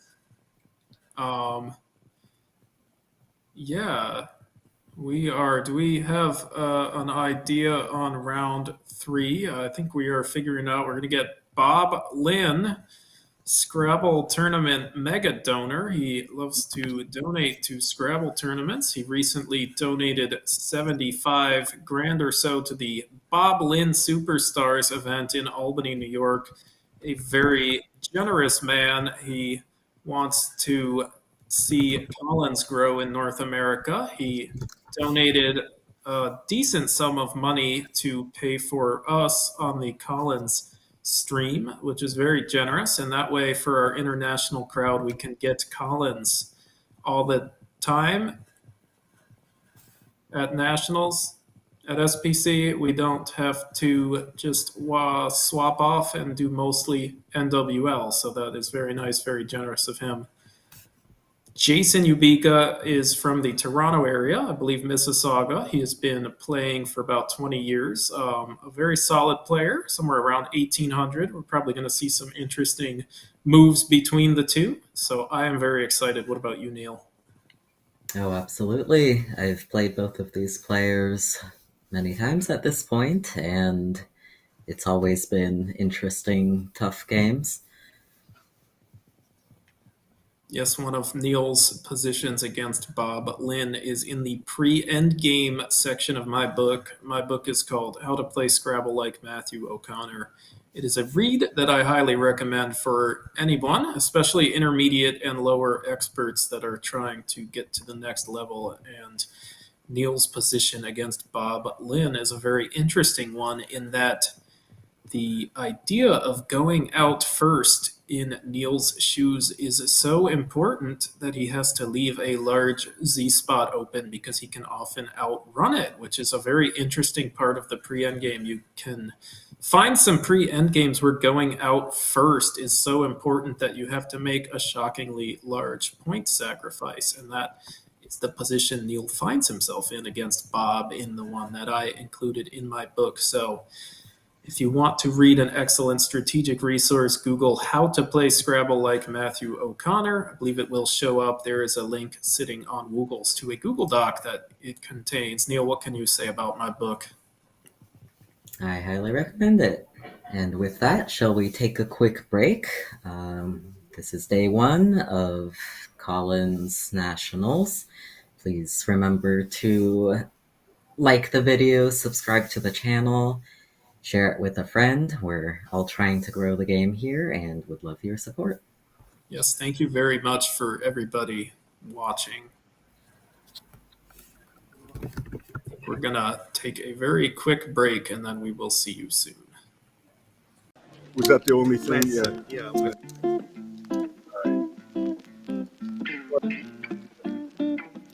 It's a new word that you still need. It's a naughty word. Yeah. It's pornographic manga. Oh, Yeah. Yeah. Hentai. Thanks, guys. You submitted. Thank you. Thanks.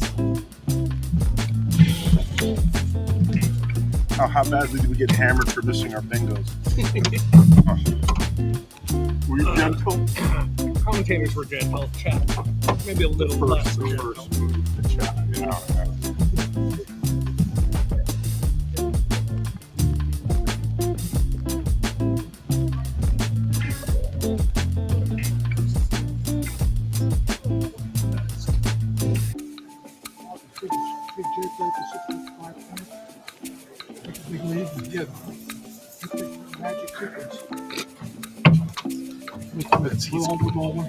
It's got to be very tough. You got to come.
Oh, who's going first or second? I'm going first. I'm going. What do you mean? I'm going first.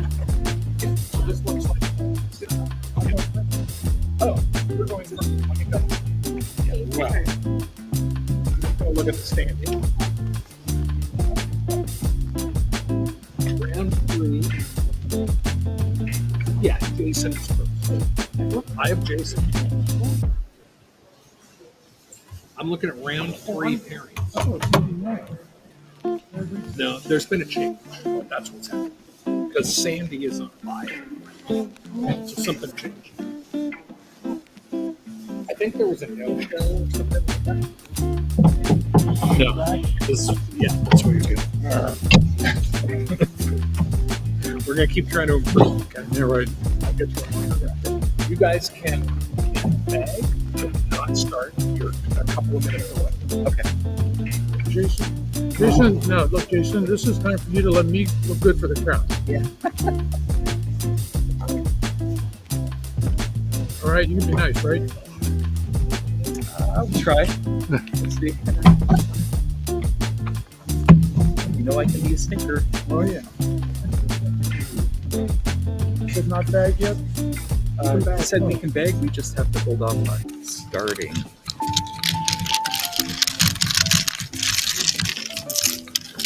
Jason's going to start with drawing 9 tiles. Yeah.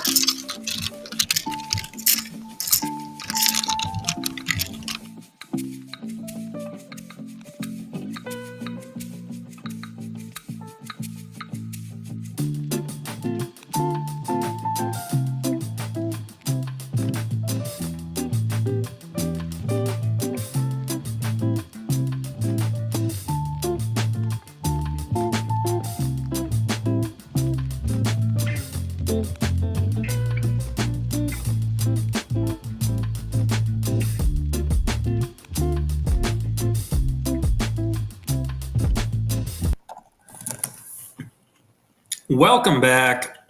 We are about to do round 3. This is Matthew O'Connor and Niel Gan. Neil, which matchup are we about to watch?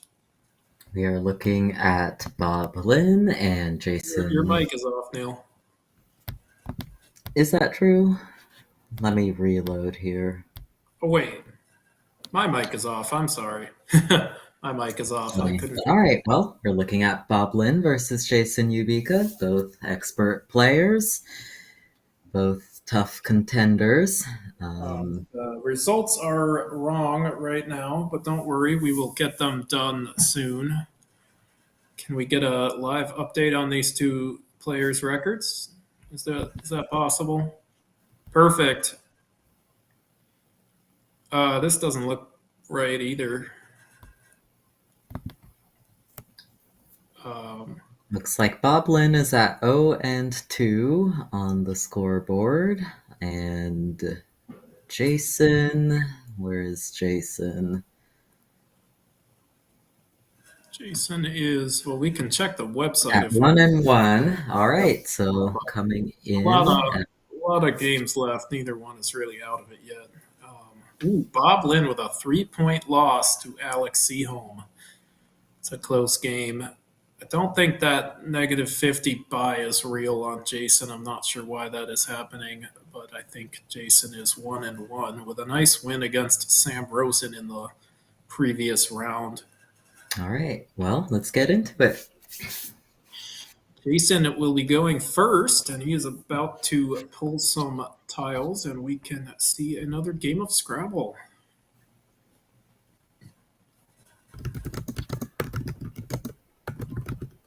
Jason with an R. AERRIPG.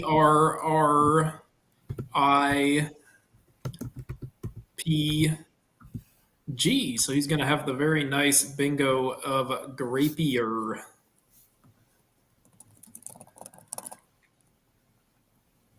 Are you okay with just playing the high scoring one? You get one option that scores more, but it sets up ZE, which is not very fun. Are you okay with setting up ZE like that, Neil? I am okay with this. Yeah, I think every opening sets something up, and 2 points is 2 points. So don't mind defaulting to the higher scoring one, and I think it'll do just fine here. Bob with a pretty ugly rack, unfortunately.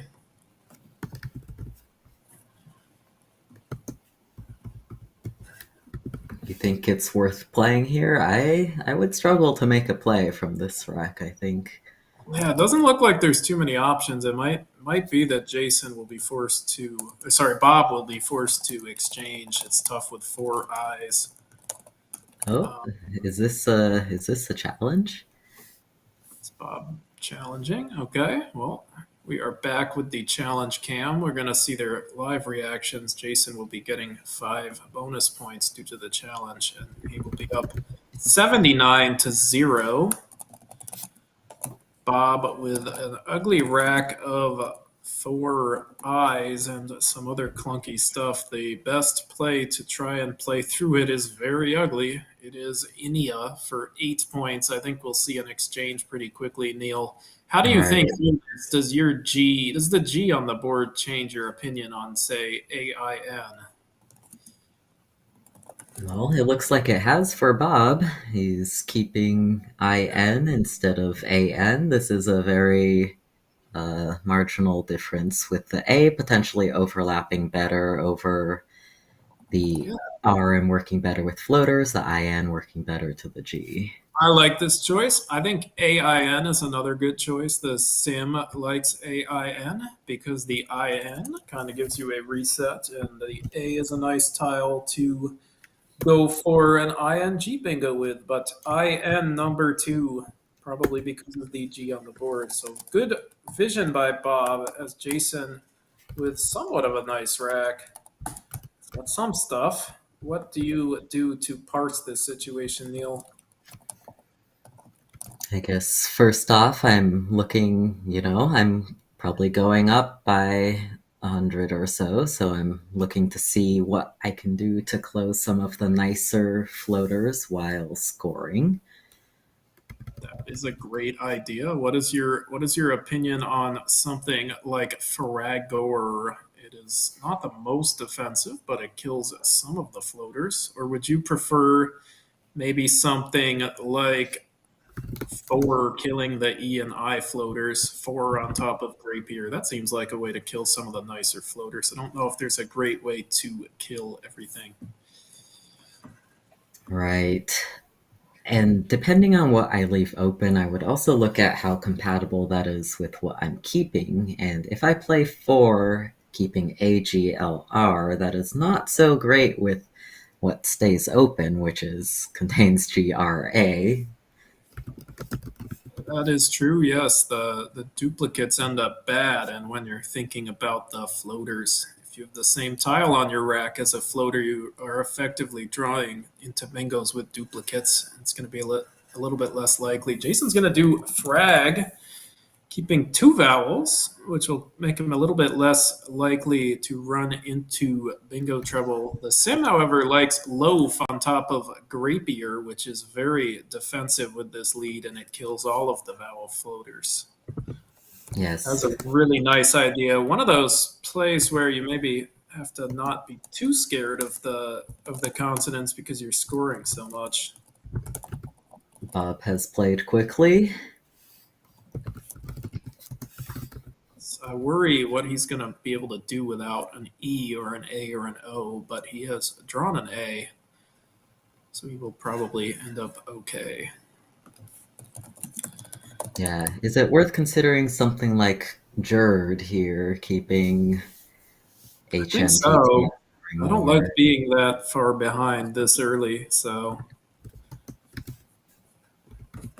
Let's take a look at what Jason has got as options here. This board is kind of shaping up to be helpful to Jason's goals of keeping Bob from bingoing for as long as possible. Do you think from Jason you would be reading Bob, putting Bob on not having or having any tiles? I would put Bob as being consonant heavy because at the very least, A, E, O, and U all play. Oh, sorry, J, E. Still, I would put him on consonants because with a vowel, you think he's going to get something nicer than 19, given that he has the J, Even with just like an O, you can play Jor, which is 26. Jar, yep.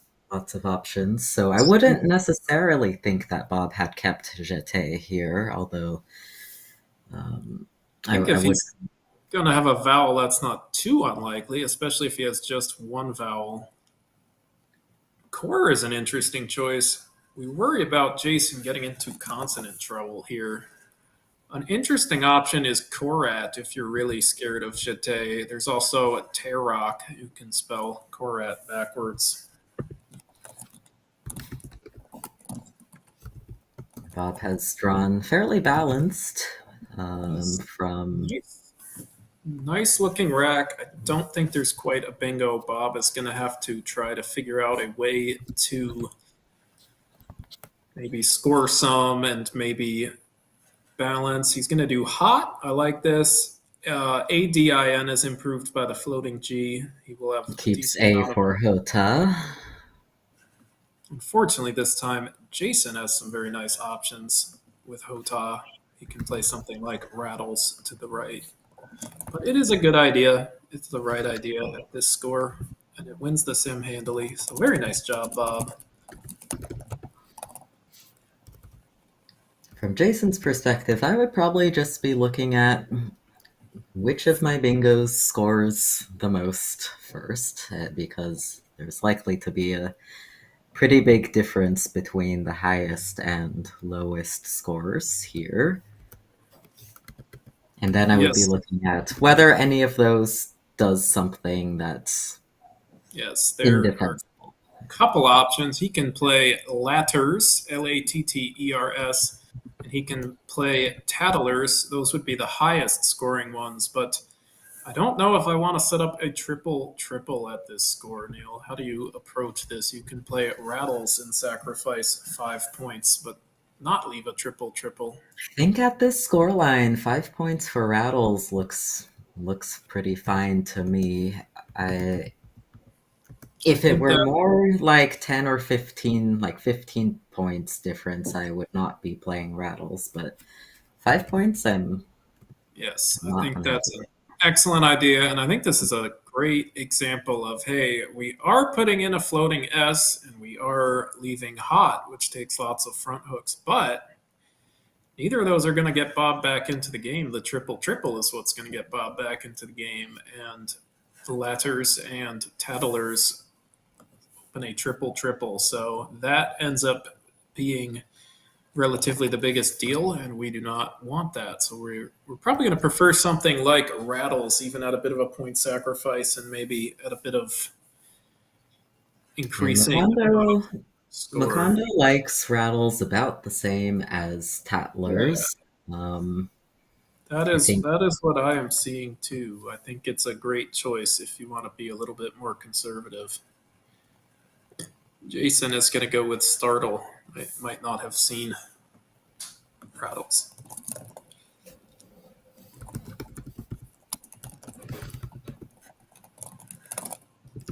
Bob with an interesting option. He can take the points with the Waddies, which is probably what you want to do here. You know, he needs to score and then bingo to really stand a chance at this point, but it is very risky.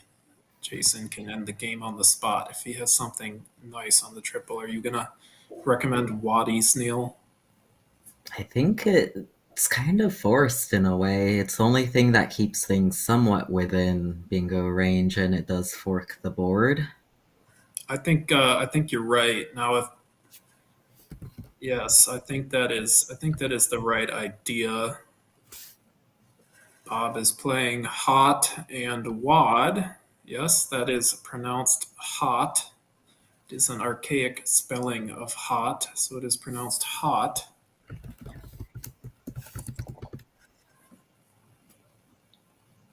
This does keep a hook to startle, and he does have Waddy or Wads or Wat if he draws it.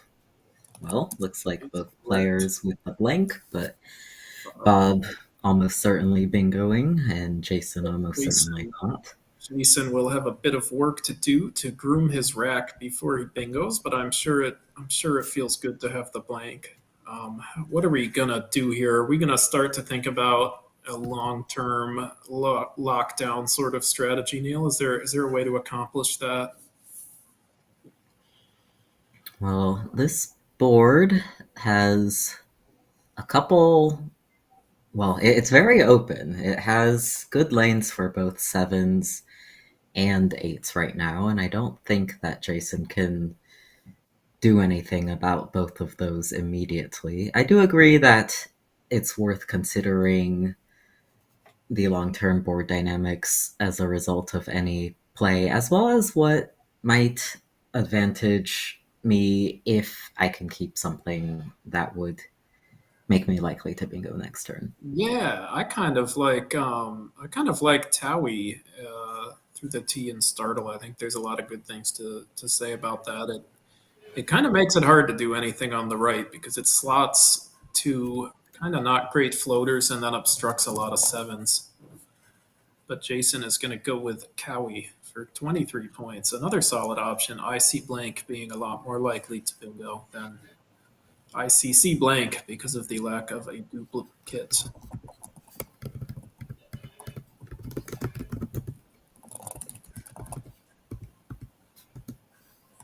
Bob has an interesting decision. He can go for broke with Anasol, which is his highest scoring bingo. But he is instead gonna. Oh wait, it's not going for broke. I'm sorry. The highest scoring bingo is Anasol making frags and Jete, but Bob is gonna play manliest for 78. Another great choice.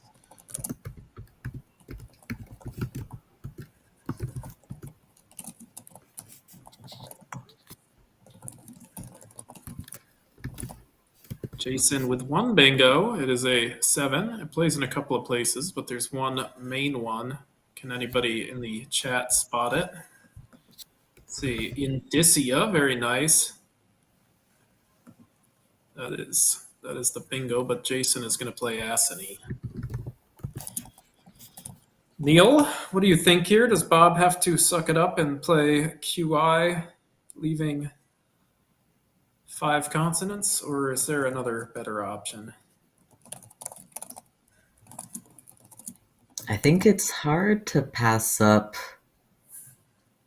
that number of points Yeah, at the score. I think there's a lot of great choices. But there are 4 U's unseen. It's like if you do something like Fib, you might be able to get right. a nicer bailout. Maybe he'll draw something like Quoted and be in a lot better of a position, getting 50 some for the Q instead of 35, leaving 5 consonants. So Bob is going to go with the Fib. Nice choice. It wins the sim. Very nice. I like the idea. It also blocks some stuff on the triple. Unfortunately for Bob, Jason is left with quite a few options. How do you decide which bingo to play, Neil? Or is there any way to pass up a bingo in a logical way? Well, as with the previous situation, previous game, we saw some of these choices with scoring a bit and delaying a bingo. I think what I'd be looking at is if I can improve the likely board position after I get my bingo down.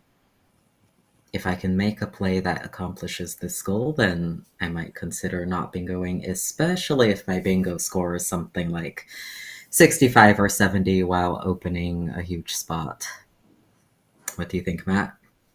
I think in this case, alibis or alibied to the left of fib is great for the board because it obstructs startled, and it obstructs the E in startle. I would not bingo if the only bingo's opened up the triple triple. I think in a case like that, something like Bice and being a little bit patient would end up better. But because of what alibis or alibied does to the board, I think those are going to be much better choices this time.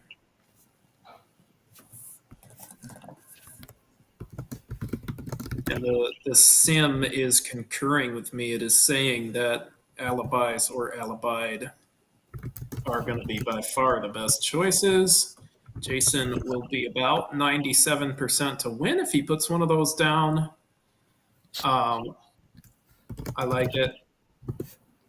I think it's the right idea. It's one of those situations where you just have to iterate through your choices. Can always think about passing up a bingo, especially when the possible leaf you keep is pretty nice, like AIL blank. But this time, I think it's gonna be something like alibis, right of fit to the left of fib. Very good defensive play because it obstructs several bingo lines, and it is a bingo.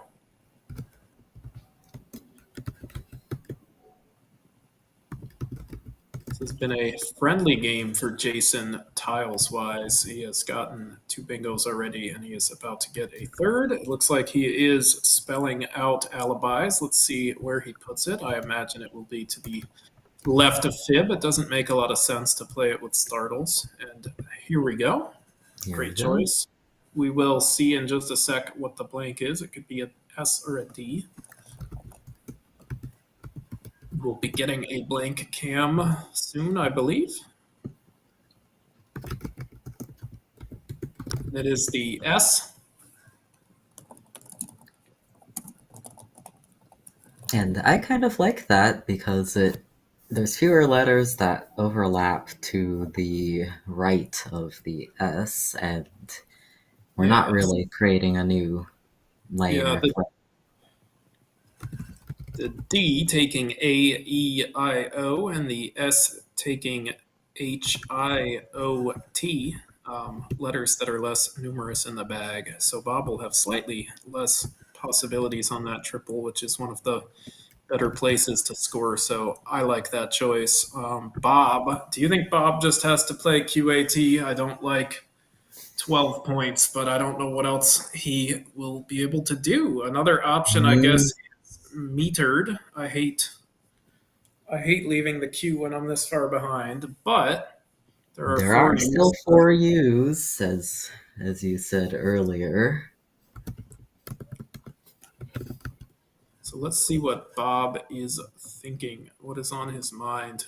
I think I kind of like metered because hey, maybe I need to draw something like Lequeer underneath metered to have a chance. That would be a great fit. It would score almost 100 points. I might need to hit something like that. Bob is going to do med, which is interesting because it does set up a relatively difficult to use triple lane with the D. If that can stay open for several turns, it could give him something. But I am a bit worried about his leave.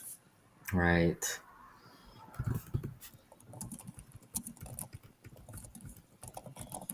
With Jason's rack, he has a couple of interesting choices. Alpine, an obscure 6-letter word, is nice because it blocks the D and it leads to a situation where Jason can play perpendicular to it and exhaust a large stretch of the bottom. There's also things like peened and peened, many spellings of peen, and they all mean to strike with a ball peen hammer. He can play a couple of those.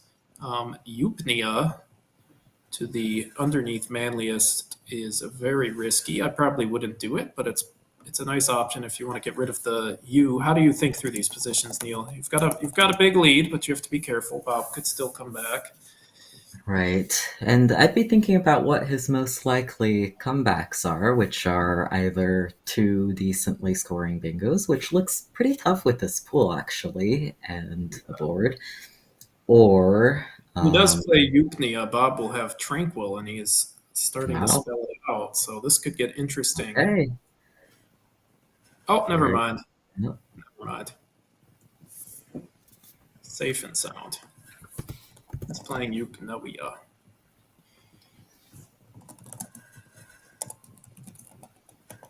Yeah, this doesn't open anything new. It also doesn't score quite as much as his. Yes. Bob is quickly putting down his best option of Kintar. It is a currency of some sort, and it is his only real option. He will have a tough path to come back, but it is still possible, especially if Jason draws poorly. But it looks like Jason will end up with some choice with the Q. Oh, maybe not. Maybe not. Oh, wow. It looked really good for him for a second. It doesn't look like he has something now. How do you think through this, Neil? Are you worried about the queue? Are you super worried about the queue? I think something like Mooned is going to be okay because it scores a lot, and you just have to hope Bob doesn't have a triple through the queue. Yeah, I don't think the scores are updated. Is that true? Jason Yeah, should be up Jason, about. I think Jason's is accurate. Bob's has not been accounted for. Bob is at 254, which means that Jason is ahead 87. So at 87 points, I think that's a little bit different from being ahead 120. It is Jason's turn, so it's 87 and a tempo. I think it would still be hard for me to worry about the triple through the queue over something like just getting through this rack. Yeah, and Getting Jason is spelling mooned. I like this idea. It's enough points that even one bingo will basically never matter, even if it's through the queue.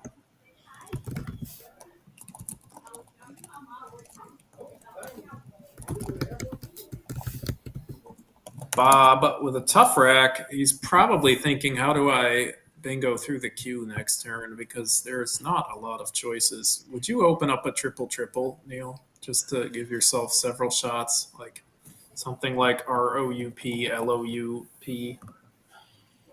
ROUP. He's pretty desperate, and that seems like a good way to come back because if Jason insta plays through the queue, you might get a triple. If he blocks that spot, maybe you can hit something through the queue. I think that's about as good an idea as anything at this point. The game, there's not very much game left, so if Bob makes something happen, he needs to make it happen pretty quick. Hey, maybe I will play something like Roop and I will draw Rosulate or something like that. Maybe I will play Roop and it will get blocked, but I will draw something through the queue.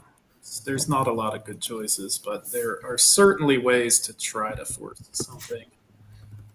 For instance, he could draw. Oh, there might not actually be anything. He could draw something like Baroques. If there was a B in the bag, there's not, but still the idea is there. Perhaps if he plays a Roop, he can draw into something. I'm not sure what's there. And Bob has a lot of time right now, so he can afford to iterate through He could what. play something like Roop and fish for Soliquid. That would be very nice if he hit it. From Jason's perspective, what do you think he's thinking about right now? I think he is wanting to play quad or quid if it stays open. I don't know what else he would be thinking about. Sure, The yeah. sim I run really likes loop, thinking that you have to go for broke with a triple. I think that is, if you're going to do something, it has to be pretty desperate like that at this score. We will see if he can draw something like Resolute. That's not terribly unlikely with the four E's unseen, but I wonder if it stays open, Jason might do something very paranoid, being that he will be up over 100 even afterwards. Yeah, if he does play loop, and he does have the LOU set up right now, I think in Jason's position, I would be checking for triples through the queue, and if I don't see them, I might actually do that paranoid play or something that So it plays is. the E and Yeah, block. Bob's doing it. Bob is doing it. Now Right. Jason will be in an interesting position because I would probably want to play Quid, but is there an argument for something paranoid? Maybe Volgo, maybe something that touches the triple, like Luch.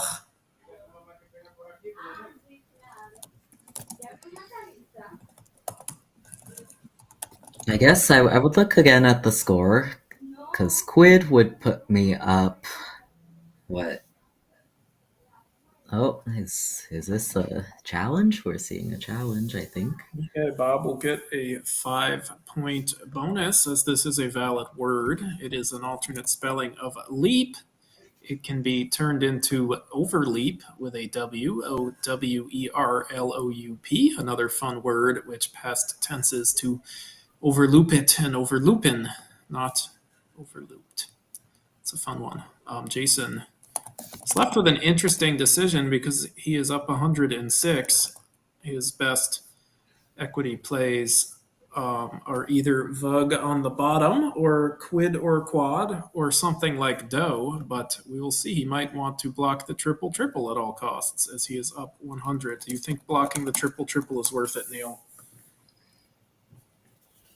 I think if you're very confident that the only triple triples available are something like Resolute, which would score in the low hundreds, if I'm going up by more than that, I might do what Jason is doing. Like, even if he triple triples, I'd still be up 30. The sim is saying that he needs to block the triple triple, but it is very close. I think I would prefer something like Ghoul, but Jason has chosen to take 42 and block. He's going to end up blocking something like Ropes that Bob had that could have gotten him that and then a Z play. So will end up working out pretty well.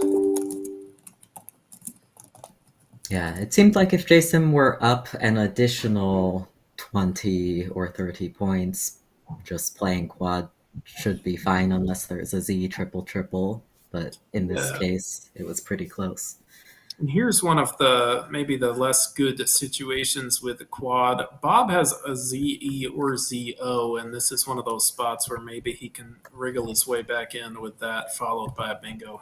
Jason will probably be okay with the exact score, but these are the situations where, hey, blocking that bingo lane is a big deal. But ultimately, Jason is still a heavy favorite.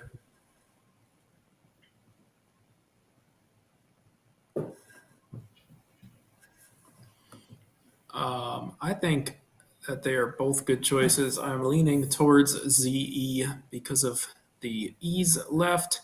It is a draw into Resolute. We know that it won't stay there because of Axe. Bob does not know that. And that's as good an attempt as anything, I think, at this point. The Sim slightly prefers Zoe, but another interesting option could be something like Rez or Says trying to set up two triple triples. It's probably too easy to block, but this time it would prevent Jason from playing lockdown with Axe. Jason would probably still play Axe, and then Bob would have access to a triple triple. So that could be an interesting choice.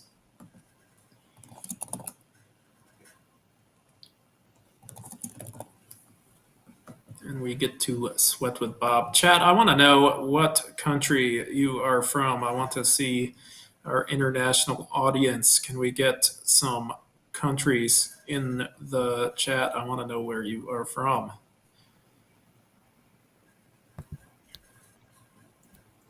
Bob has played ZE.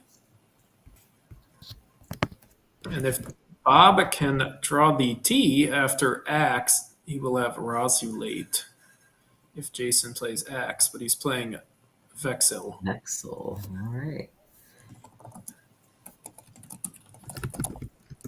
I think this will probably put the game away. It'll be very tough to come back.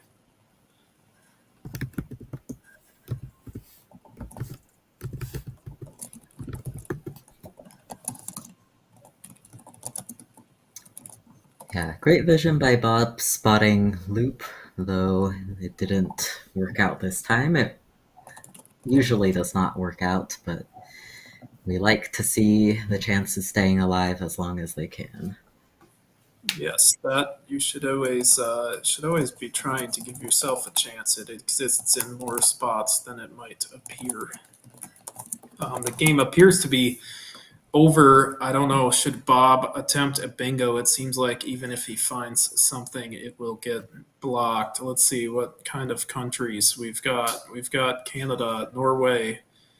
Istanbul is not a country, but it is in Turkey. It's good to see the international crowd. We love international Scrabble, and it is fun to see people playing Collins all around the world. That's why we wanted to show the Collins stream. I know a certain greatest of all time is in the NWL division, but we need to get some Collins for the international crowd, and that is what Bob Lynn did when he donated for the Collins field here at the Scrabble Players Championship. Very generous. They did not have the budget for Collins, but Bob Lynn offered to chip in and pay for Josh Greenway to run the stream and pay for us to commentate. And so now we can do a parallel stream with two of us commentating NWL and two of us commentating Collins, which is very good. I'm very happy to be able to do this alongside NWL, but we are not enemies. So if you want, we recommend at least leaving both open and maybe one of them on mute. Put NWL on mute, but stay in the chat to raise the viewerships. That would be great. Absolutely. I know that in the position of a stream watcher right now, I would for sure have both streams going. Bob has a lot of time to think here. For those who are newer to watching tournament Scrabble, one thing in longer tournaments is, there's lots of games to come. You have to choose where you're going to put your energy, and he might decide it makes more sense to cut spread here than to go for a win that probably won't materialize with no easy way to fish for a bingo in 2 spots. And one interesting choice might be Docu. I think you might hit a decent amount of outs if you play Docu. Maybe you can hit Tress. Maybe you can hit I don't know, Sears if you draw the A or the E, forming loops. That's one way to cut spread. I don't think it would be wise to fish. I think it just gets blocked and you'll end up not having scored that many points, and you'll just lose some spread. And hey, you don't want to miss the finals by a few spread points, do you? And with the H in the pool, that's also often Jason's highest scoring spot with both the O column C H hook and playing through with something like tack. So I like Docu as an option. Yeah, I think Docu's good. It seems to draw outs. I wonder if there's a way to draw 2 outs all 8 times. I feel like maybe if you start with like a 5-tile play, maybe we can play off 8 tiles in 2 turns every time, even with the V. Sudor plays up top, keeping OES. I think that might be the move. I think you can find outs even with the V. It looks like you can play something like Evos on the bottom or Vos on the top, ovens. So I think that might be what I would do. I think that's the best way to preserve spread. It's a good lesson. Oftentimes in these spots, you can iterate through. Oftentimes, maybe the tile heavy play should come first because it's easier to set up outs in 2 different spots with every tile in the bag. And I think that is effectively what would happen if Bob Lynn plays Sudor on top. And it's also just a really nice scoring play. Niel, how have you managed to, you're pretty new to Scrabble. How have you developed your acumen in a 1 in the bag spot, even if the game is not on the line? How do you preserve spread? I mean, a lot of my practice in this has come from playing games with Best Bot or Macondo. Shout out to the whole team behind developing that. Um, One thing that I generally think about is a pre-end game with one in the bag is kind of like a expanded version of a end game, meaning that you can, for example, if you can draw an inference from your opponent's previous plays, you can start by thinking about which tiles are most likely to be in the bag, then look at threats both with the entire 8 tile pool and with the 7 tiles that you think are most likely to be on your opponent's rack, and see if there's anything you can do to ideally some combination of thwart your opponent's worst threat, set yourself up for an out in 2 or another good scoring sequence. So there's myriad ways that pre-end games can play out, but those are some common themes that come up when bingos are not going to be happening, as is the case here. I think in Bob's position, one play I would notice is something like Veiny on column B. I may not be able to do very much about that, and I probably wouldn't try to I would consider the fact that Jason is pretty likely to have a play like that, but I would also consider what my best options are. How about you, Matt? I think a really good way of thinking through this is to maybe set aside different combos of letters and look at possible outplays with those plus the things in the bag. That's what I did with EOS. And then I saw Sudor as a play that leaves EOS, and it looks pretty friendly to outplays. You'll still have things like Always in 2 different spots with the Y, and Ovens on the bottom and Foes on the top with the V, and those are kind of the harder ones to work with. It looks like with the A and the E draws, you at least have 1 out to threaten things. And Sudor is a really nice score. So I don't know. That might be nice. Maybe something like Door Eyes to block. Vying leaves different ways to hit outs. US isn't great, but it'll probably be easier to go out with 3 tiles as opposed to 4 if you play something like Door Eyes. So those are kind of the thought processes that go on in my head in a spot like this. And I wanted to give a shout out to someone named Cheryl Kagan. Cheryl's a state senator in the state of Maryland, which is where this event is running. And she's as a government official, she's connected to a lot of people in the government, and she helped secure this venue at an affordable rate. And she even convinced the governor Wes Moore, the governor of Maryland, to give Scrabble a shout out. So I wanted to say thanks to the good people in the government of Maryland for helping us ensure that we can have a financially successful SPC.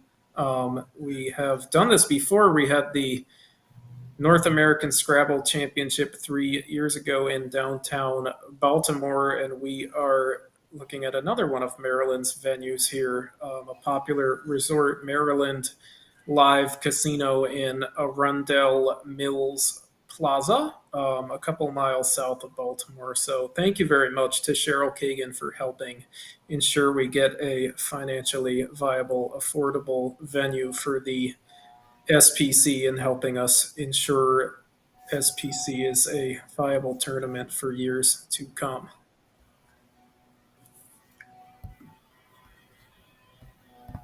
Shout out to everyone who's in here in the chat. We love to see the engagement. We've got over a third proportion of likes to viewers, which is always good to see. Bob will be playing dress, a nice scoring option. I think he has at least 1 outplay with the EOU, although I worry, can that be blocked in an effective manner? Will Jason be able to go out in 2?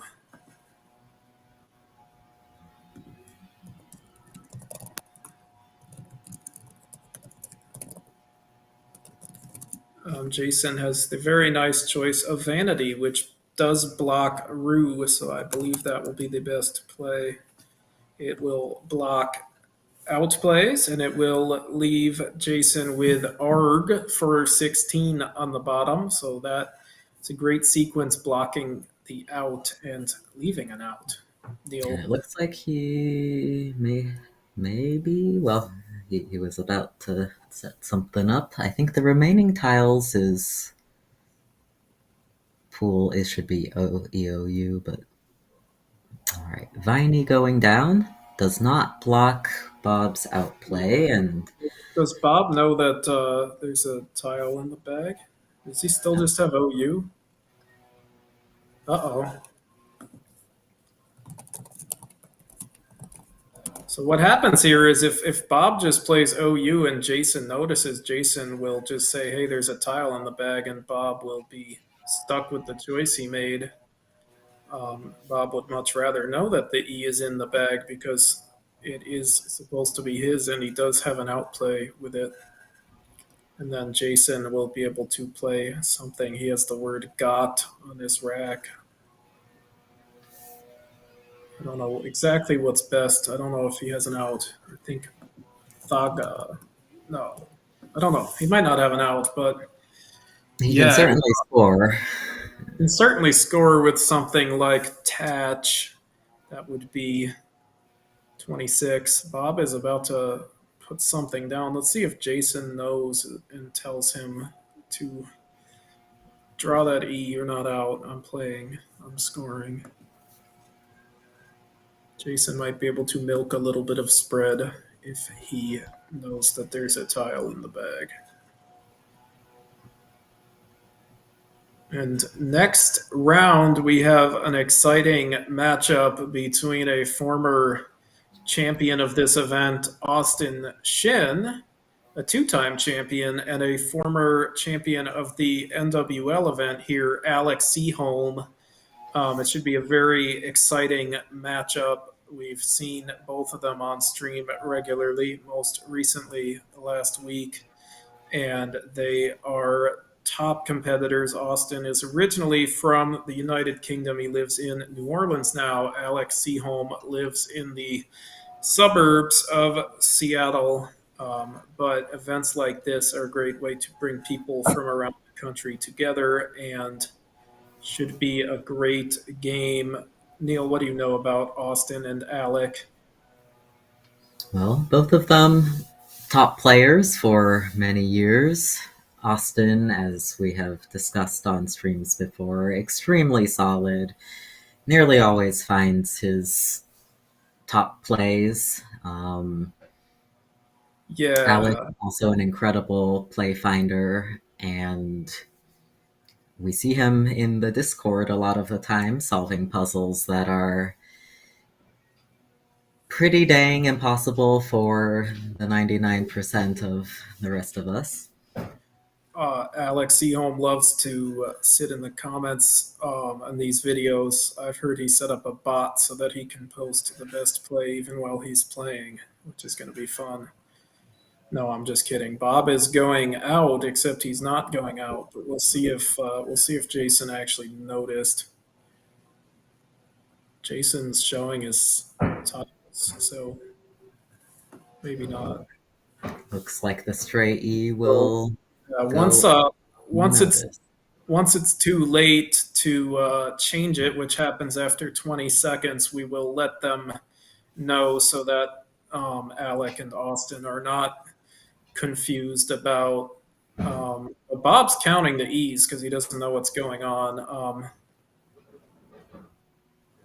Yeah, I'm sounds like not he sure. actually As long as it's been less than 20 seconds, what we're gonna do is we're gonna give Bob the E, and then we're gonna reset with Jason having his rack because basically that's what's supposed to have happened because Bob made the play that emptied the bag, so the E is supposed to be his. So we're gonna see Bob with the E, and then because that means our is not an outplay, it's going to be Jason's turn.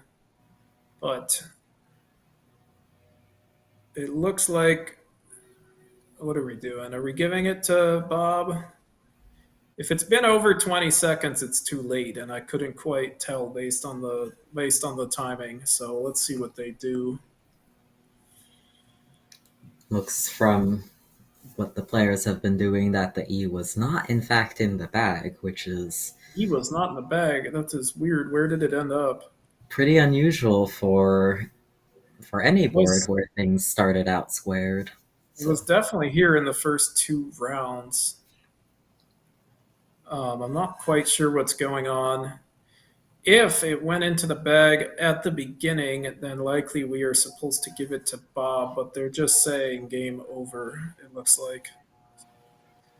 If it didn't go into the bag at the beginning, then they consented to playing with whatever the tile pool was, even if it's wrong. If it fell out in the middle, I believe it is supposed to go back in, but we don't know where it is. So I think they're just going to call it here, and it's going to be three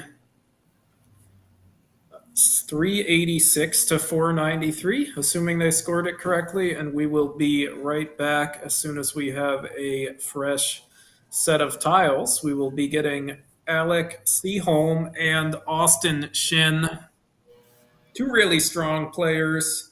I think we're going to take a break while we deal with this, but we will be back shortly. Thank you so much for tuning in. Please like and subscribe.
Welcome back. We just saw a game between Bob Lynn and Jason Ubika. Jason got the better of this one.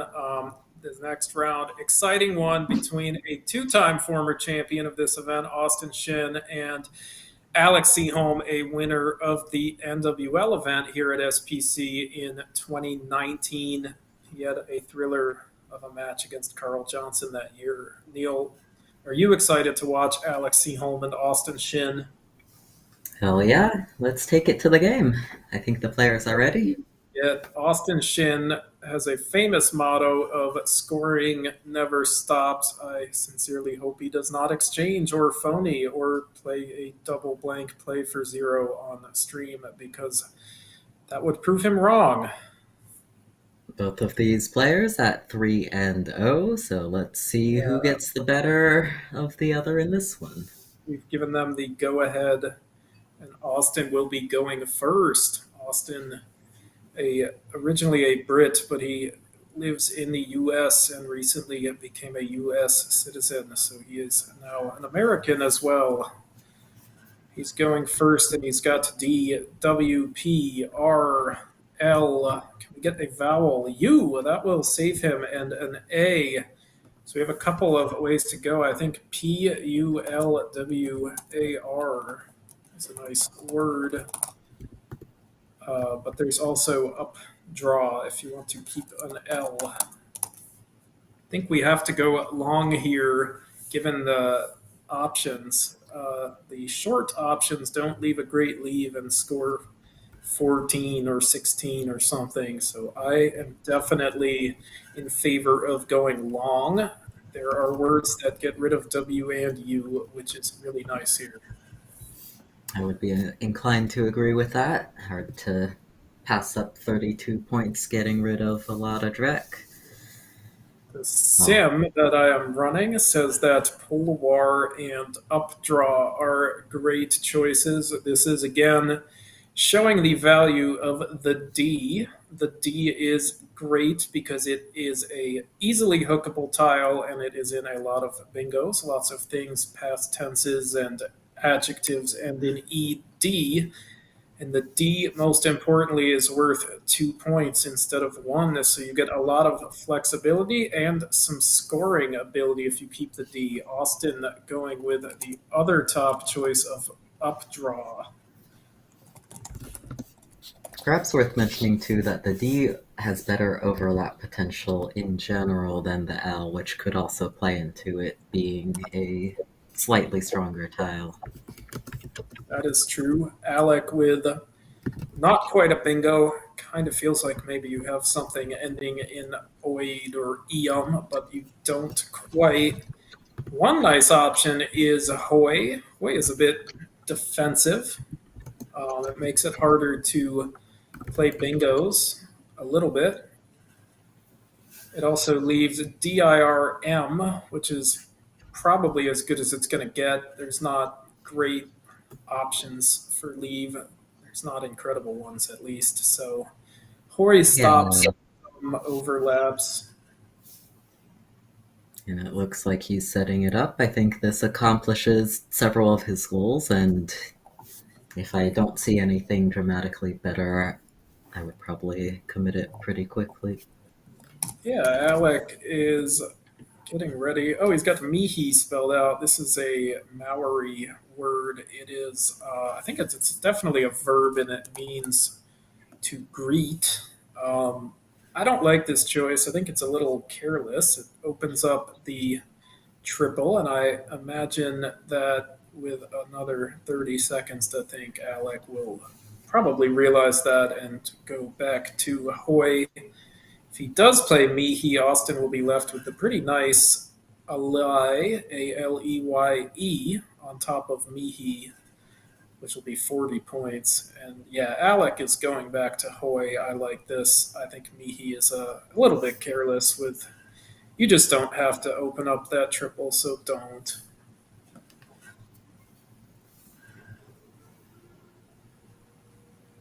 Some letters to keep an eye out for here are back hooks to updraw, including the N and the S, as this play actually strengthens Alex D as well, as duh is a word. Neil, Austin has a standout equity play. It is pretty courageous, we'll say. Would you be playing Walleye? It does look a little crazy to me, but it is a pretty standout equity play. Well, the equity, I would say, is actually not that big of a difference above the next play, something like Lay scoring 3 fewer points. I think And I think I would do Walleye. I think it's just barely worth it.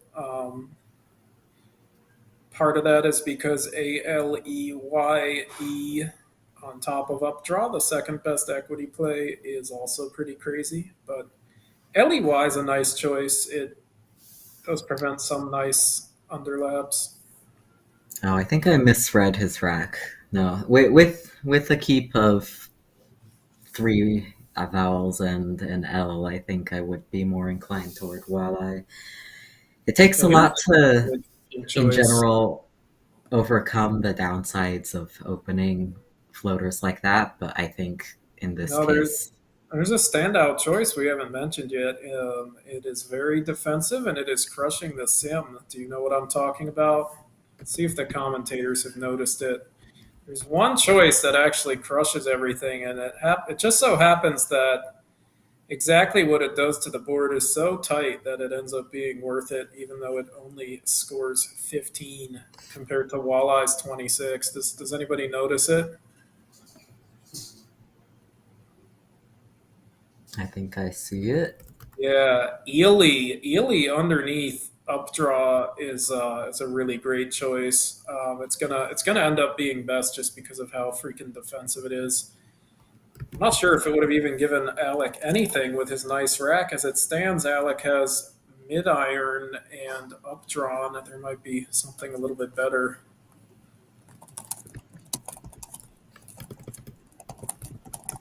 And yes, Ely would have left Alec with absolutely nothing. This is a big thing.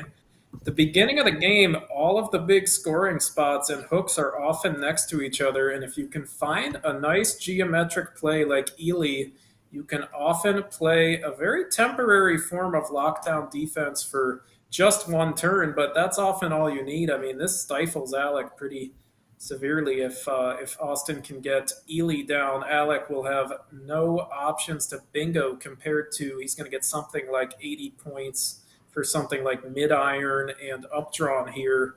That's a big difference compared to the pretty trash options he would have after Ely. So a lot of the time you need to look for very specific geometric shapes at the beginning and try to get something super defensive down. It does exist in a lot of cases, and this is one of them. Walleye is going to end up being a little bit too open to be the top choice here.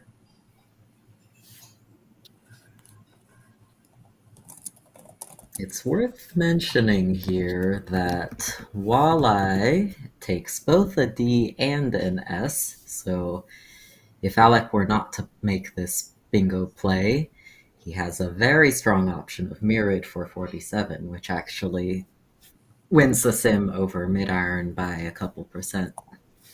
Yeah, that's another great choice. It's very close equity wise, and Mirrored is so much more defensive because it blocks the big triple lane instead of using it. So That would have been another great choice. As it stands, I wouldn't be too disappointed about 80 points, as Will Anderson likes to talk about being willing to do many things for that score. Austin is likely to play Betrayed, as he has it spelled out. He has had it spelled out since before Alec put his word down. He was probably thinking about Betrayer, which was there before the bingo. But now he can play Betrayed and score 80. Pretty happy to see that.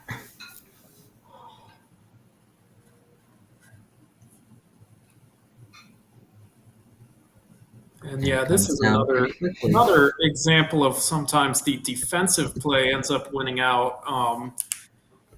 Mirrored is a lot tighter. Floaters are pretty volatile sometimes. This time it's only an extra 13 points. A lot of the time, however, it's the difference between bingo and no bingo. And often you will find that denying the floaters ends up a lot better, especially when the equity is pretty close, like it was with Myrid and Waleed versus Looks like Alec is looking at a play that scores 60 points here. And it comes down quickly. Yeah, I don't think there's too many options here. 60, it just ends up being too many points to consider a lot.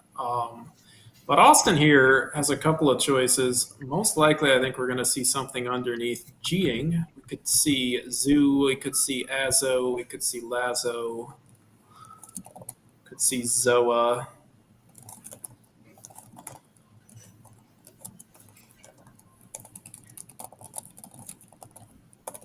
I think from Austin's perspective, I'm probably thinking about what does the lane, what do the lanes on the board and scoring spots on the board look like after my plays? So, for example, after Zoo, the bottom left is kind of shut down aside from playing through one of the walleye floaters. I think another option might be Uzo, the Greek liqueur. Enoch Nawali in the chat, welcome. Congratulations on your strong performance last week.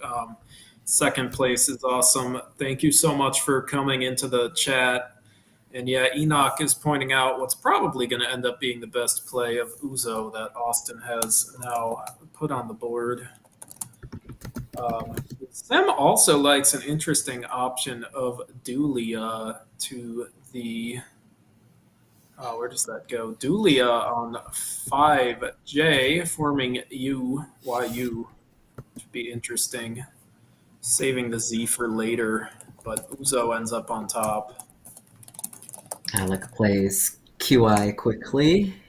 I like this idea. Just get rid of it. You know there's not going to be a great choice, and you have to save some time for the end game.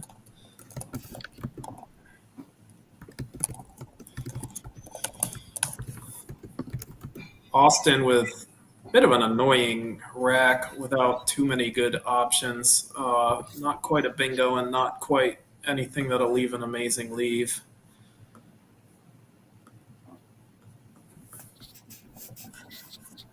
He has a few scoring options. Yeah, Austin was probably hoping for an O to appear in space so he could play cartload, but it did not happen. He has Derek, which is fun. That is probably the best option. It does take an S, which is tricky because it kind of looks like an adjective.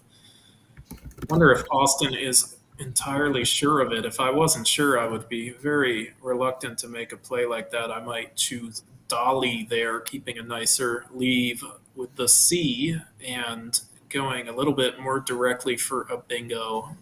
Neil, how do you approach situations? I think I like Dolly here, keeping nicely, scoring, an intermediate score without setting up a S I don't have.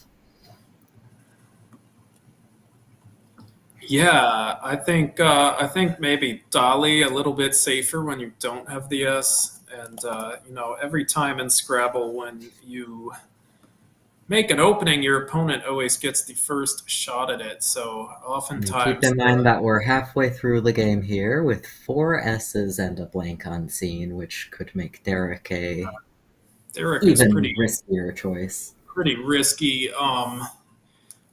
Every time you make a play in Scrabble, your opponent gets first crack at the new thing. So oftentimes playing it a little bit safer with something like Dolly, even at the cost of a few points, going to end up better. I've run the sim, and Dolly is up by 1.6 percentage points, and that's a pretty significant difference. If you can do that each turn, you can save 20% or so, and that's a huge difference. You get yourself to maybe 70-30 against someone who's making all of those mistakes. So you really want to play it a little bit safer here. Derek taking an S, which Austin does not have, and it looks like he's getting ready to play Dolly, so that I think makes the most sense.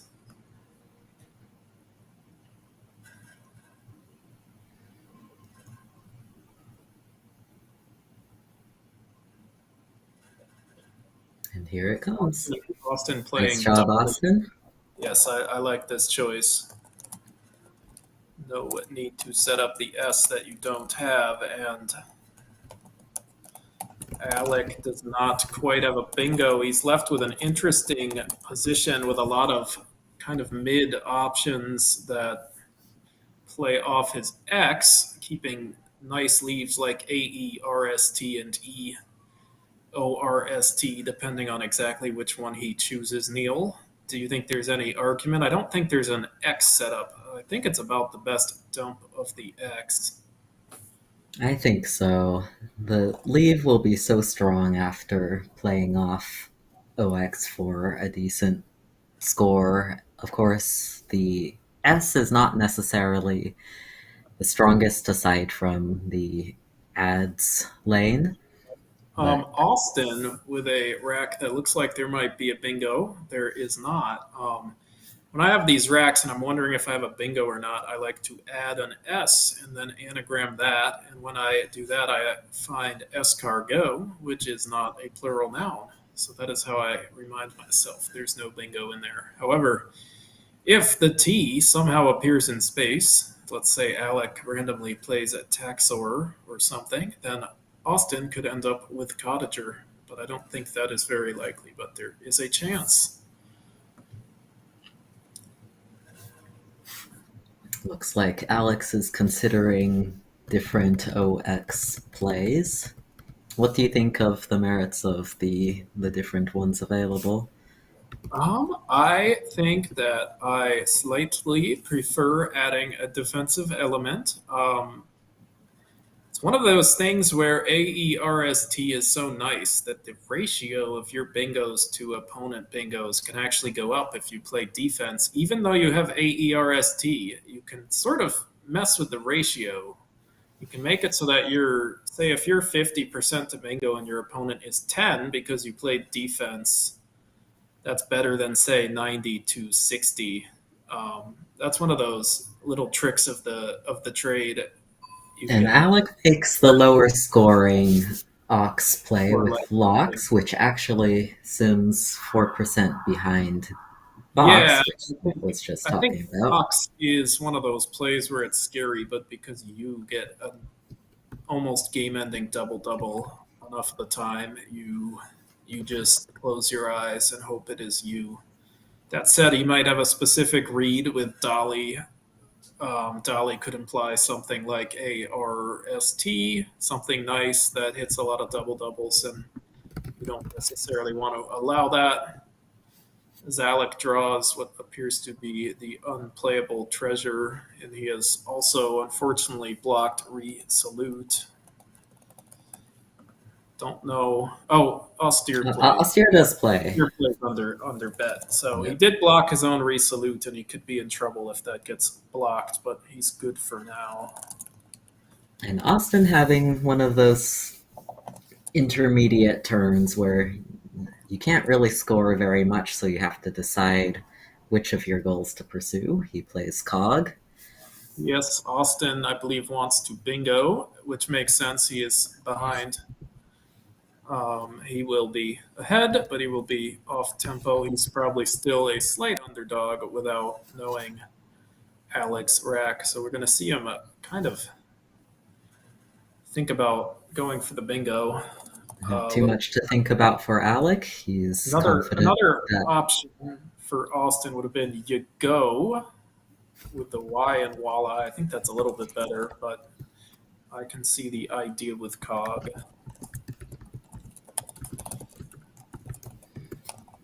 Alec does play austere quickly, confident that it is his best and only bingo. Yeah, and At this Austin is level, the players have such good word knowledge and vision generally that where someone who's less solid on words might take a bit longer, Alec can confidently play austere very quickly. And Alec is sitting on a bingo of Sinfonie. It plays with the S in austere, and if it doesn't get blocked, it would be very hard for Austin to come back. Austin's equity play here is warmer, which might appear a little bit reckless, but at this point, Austin is behind. And warmer has the nice effect of forking the board. It also sets up a triple triple in a way that could be tricky to block effectively, depending on what Alec has exactly. Barring Alec's bingo, it would actually be quite tough because Sinfonie is going down, but it might be free on. Austin's play of Worms, however, is going to block Sinfonie at a very opportune moment. Computer analysis loves this.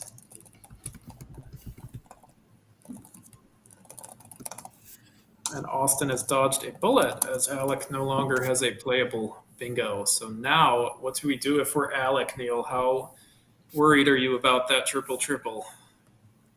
I'm not so worried about a W in the fourth position in general, and the score line is close enough that triple triples are not the top thing I'm thinking about. I'm thinking about the board is still, there's enough life on it that Austin could potentially get a bingo or two down and come right back. So I would be Yeah, looking more. Yep.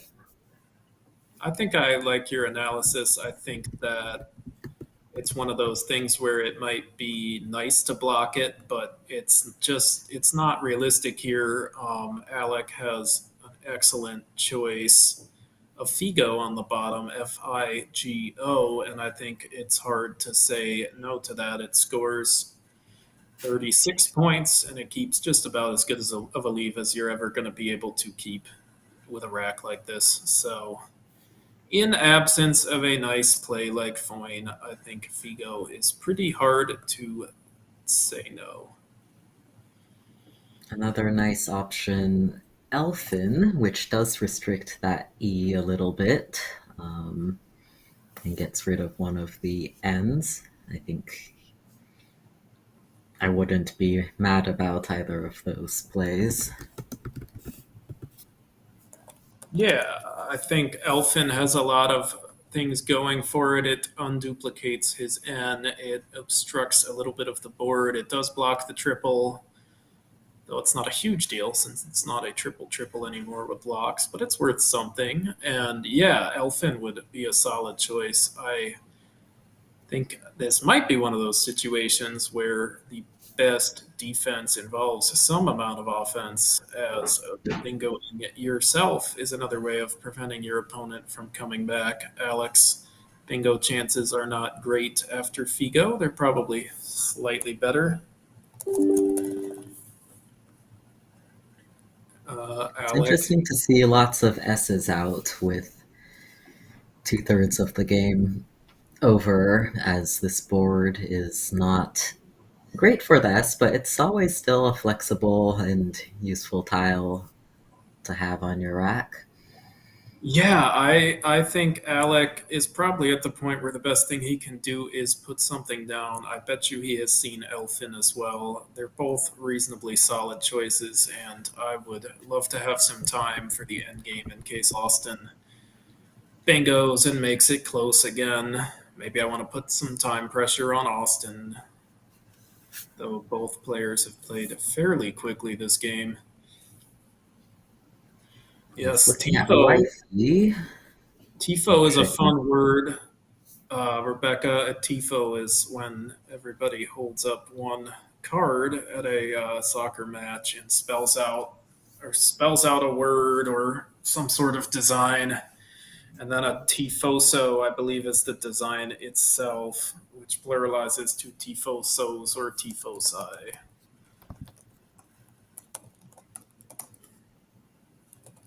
Actually, a tifoso is the fan, and then a tifo is the display. But yes, it's a fun word. Austin is a fan of Arsenal for the most part, I believe. But I think he also might just be a EPL fan in general. Alec likes to rock the swag from past events. This one being 2018's Buffalo event. And Alec is doing wifey. I guess he is a little bit worried about the options with triples, maybe just on the triple. It's a solid choice. Does him a little bit back because NNO is not great, but 33 points and blocking the top is definitely a solid thing to go for. Austin with a little bit of a unbalanced rack.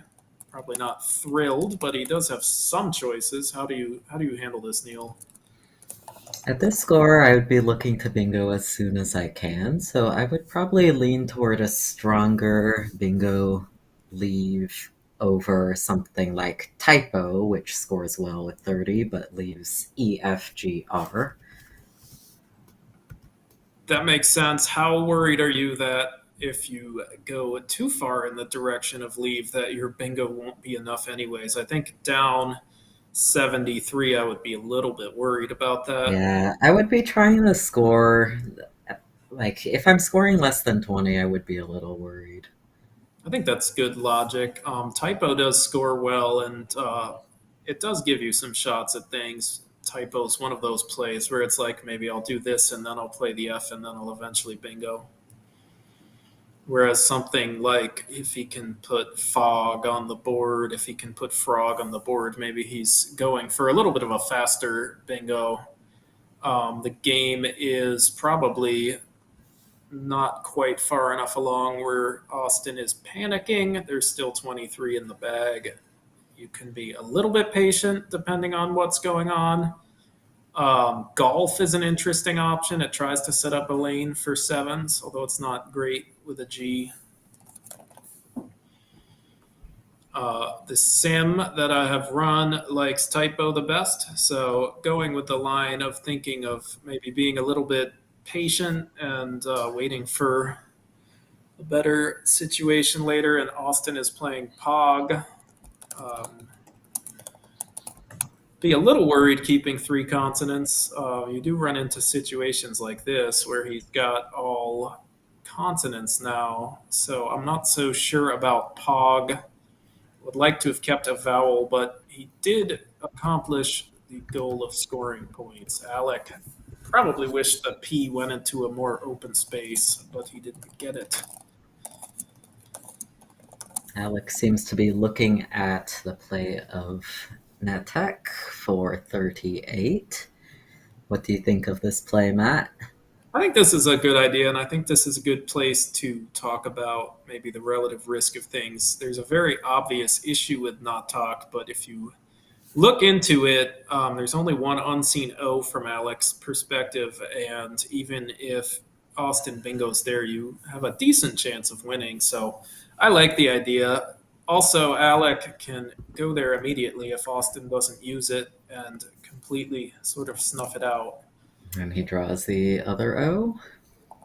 Yes. So Alec is in a pretty good spot now with Austin having consonants. Alec has drawn into the bingo of all soon, although I don't think it currently has a place.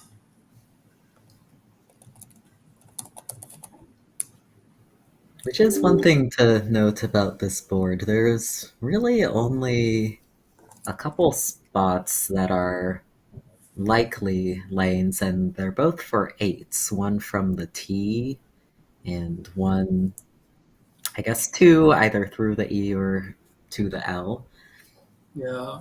And Austin's in a really tough spot. I'm going to guess that exchanging is a little bit better here. No real way to score, and you really have to try to draw the blank or an O in this case with Natak being there. Not a lot of good choices. Maybe something like Titch, which is kind of crazy, ends up better, but I don't think so. The leave is too bad. I don't think you can go for broke with the triple triple this turn, anyways. So I think I would just exchange and hope for the best. This is one of the reasons why I was maybe not the biggest fan of Pog. Keeping three consonants makes you more likely to draw something like this, and you are pretty dead when you do. That said, Hog does lead to things like outfire sometimes. It definitely had a solid chance of winning. These are pretty small things that we are quibbling with. So Sim does like one option that we haven't considered yet, although I think Sim results may not be the most trustworthy here. We haven't talked about 3L Tift. What do you think of that play, Matt? I think that Tift is not the right idea. I know why the sim likes it. The sim thinks that if the spot stays open, Austin will then play Vetch every time he draws an E, but I don't think it will work this time. I think Austin has the right idea by exchanging. He's going to keep CHR. I like this idea. He's going for a high scoring bingo. He knows he needs a high scoring bingo to win. He is about to be behind 81 and not on turn.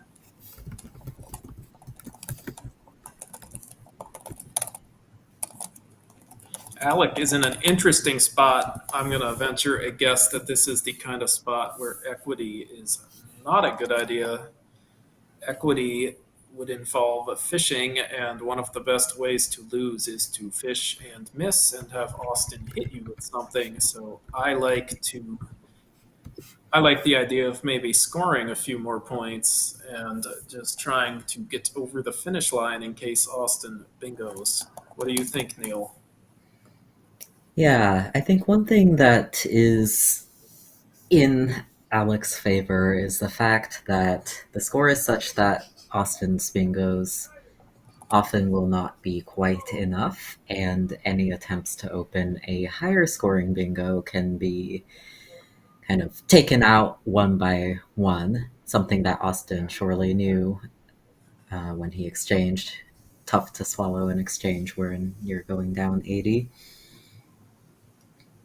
Yeah, I think Alec has a couple different routes here. He can cash out, not talk right now on the off chance Austin has a bingo starting with the. Alec is going to go with loin. I like this choice. The bag is a bit consonant heavy, and loin scores enough that I think it maybe reduces variance. The sim likes the play of NOES, which is an interesting choice. This just goes to show you this position's about scoring, not fishing. NOES is a great choice because it also blocks double doubles, which is one of the few ways to lose. So I really like the choice of NOES. That would have been a great choice. That said, loin does a lot of the right things. It scores instead of fishes, which is the important thing, and it keeps an S. And Alec gets another shot at a bingo with his S, which would put the game away.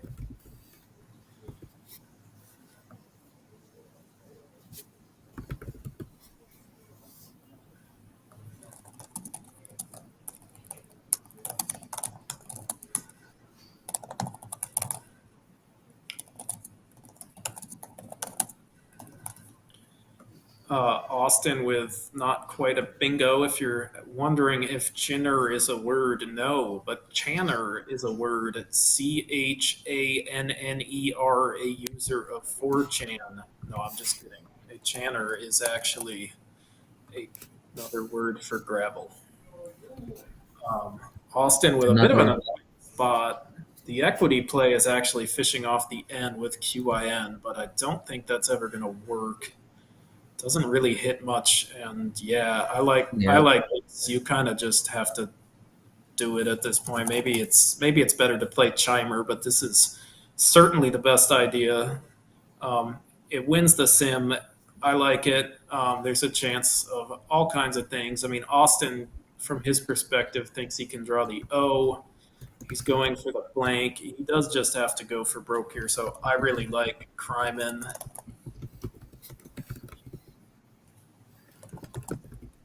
All right, Alec, looking at.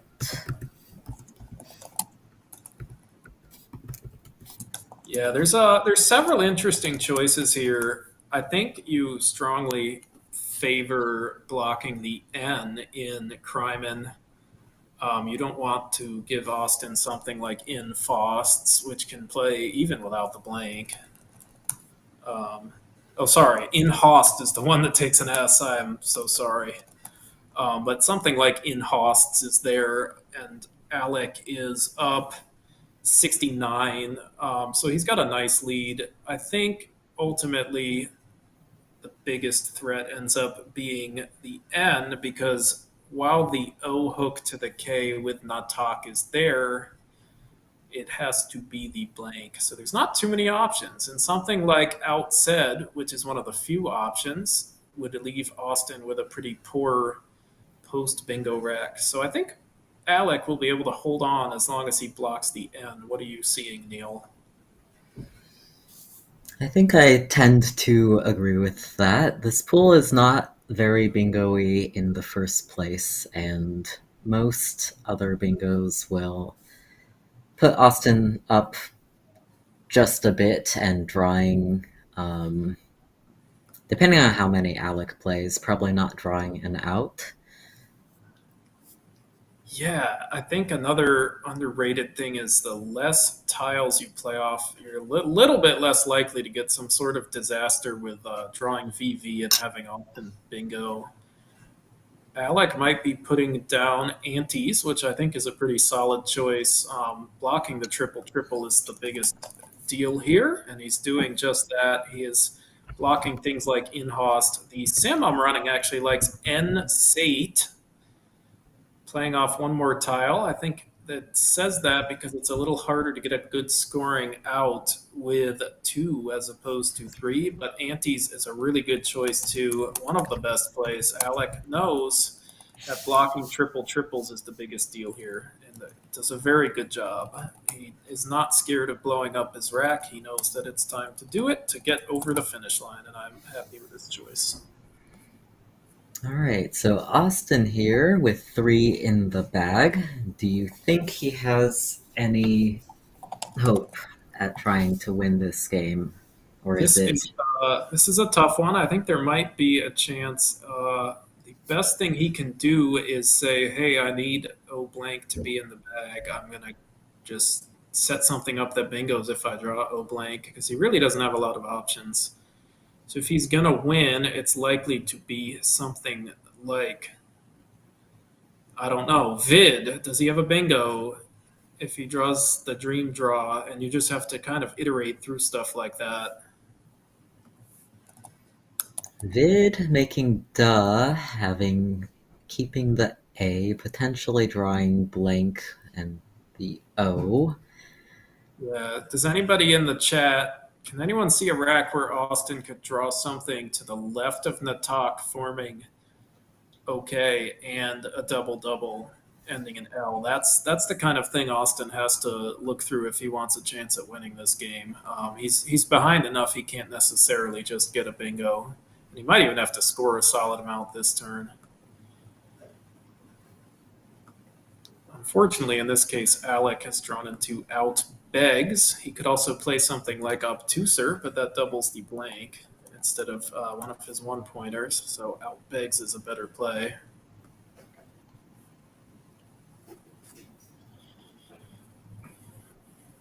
So Vina in the top left-hand corner is being suggested, but that would put Austin at only 6 tiles. So that is not going to be the best way to come back.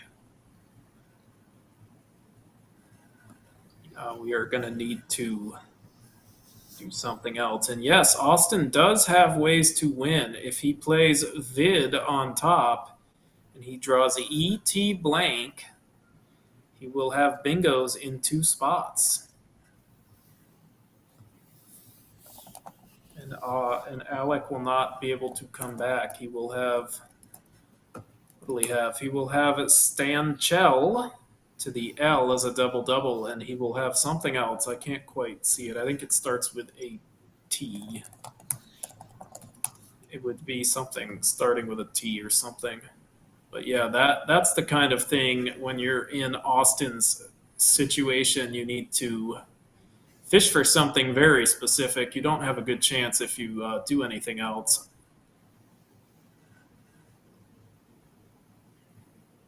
And Austin taking his time here as he should. He was pretty good on time coming into this turn, Yeah. and it's one of those reasons why you want to make some of your earlier plays quicker, as those extra minutes can make the difference here. So one way to win is vid. It draws thatness with the T. Thank you to Quinn James for pointing that out, and it sets up Stan Chell ending in L. And that is the kind of thing that should be going through Austin's head. He doesn't have a lot of good choices, and I don't think any 2-tile plays score enough to win, even if he hits a bingo. There's a couple other options, though. A1 Vin wins with EO blank in the bag.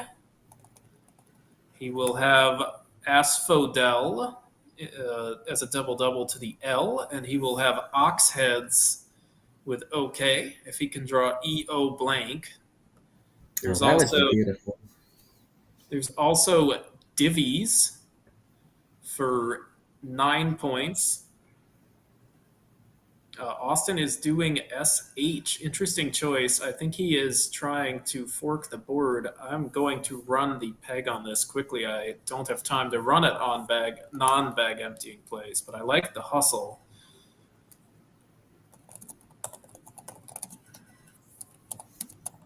Tough draw for Austin as Alec sets up to play obtuser. Yes, Austin unfortunately draws the other B. The pre-endgame simulation I've run that says that SH unfortunately does not win. I think it's not quite enough points, and Alec can often play something like Avid and Ash with the blank, kind of cutting off everything and scoring just enough. But I like the idea. It does complicate the game a little bit. Alec might be scared to use the blank when he needs to or something like that. So there are a couple ways to maybe pull a fast one after SH. That said, there were a couple of ways to win with a very specific draw, such as vid. So that would have been fun to see, even if it wouldn't have worked as Alec. So now decision is pretty straightforward for Austin. Alec is for sure going out next turn, so this is basically as close to pure equity as you're going to get in the end game. Yes, endgame equity being a little bit different. Endgame equity is about the number of points you score and the number of points you leave on your rack times 2. As long as you're not setting something up or blocking something, it's simply going to be that the best play is the one that scores the most after subtracting double your rack value off of your rack. And I think in this case, it will just simply be fad. Yeah, if forming Alec Fox. had, for example, the Z on his rack with a couple places one higher scoring, it could be worth calculating whether you should go there, but in this case, pretty straightforward. Yes, fad is the best play. Austin will lose by 137, assuming Alec can find his best outplay of bet.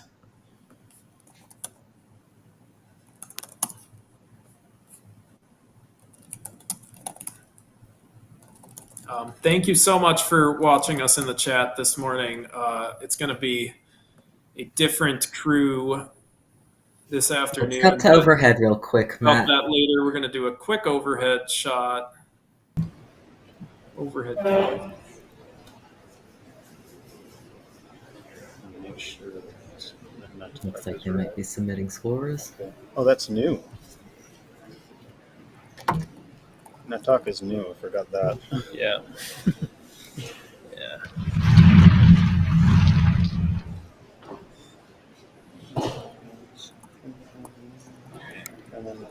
then draw is a column, Okay. and drawn is a column. So Looks like the players don't have too much post-morteming on this one, so let's cut back over.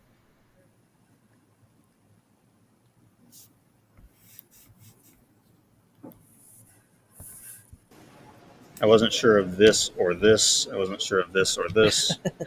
I wasn't real sure of this either. It was like Cremina, Cremine, Cremini, right? Yeah. Something like Oh, that. priming and criminy too. Yeah. Yeah. Hey, thank you very much for tuning into this morning session at the Scrabble Players Championship CSW division. We got one really great match between two champions, and then we had a couple of other exciting matches with some different people in the field. This afternoon, we'll be joined by a different crew. We'll have Charles Reinke, commentator at various events, including Lake George, Albany, things like that, and then Elise Bickford, a relatively new tournament player and a first-time commentator who is super excited to join us on the stream. She might be in the chat right now. It should be a great group. It should be a fun afternoon. We will get some more high-level matchups. I'm Matthew O'Connor. This is Niel Gan. Niel, say goodbye. Thank you for joining us, and see you next time. I think we'll be back around. Is it 3? Are we going to be back at 3 or what? 2:30. 2:30. So come see us at 2:30. It won't be us. It'll be us as the collective of the commentators, though. So have a great lunch. Thank you so much for tuning in, and come back later, 2:30 for 3 more games this afternoon. Bye.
Good afternoon, everybody.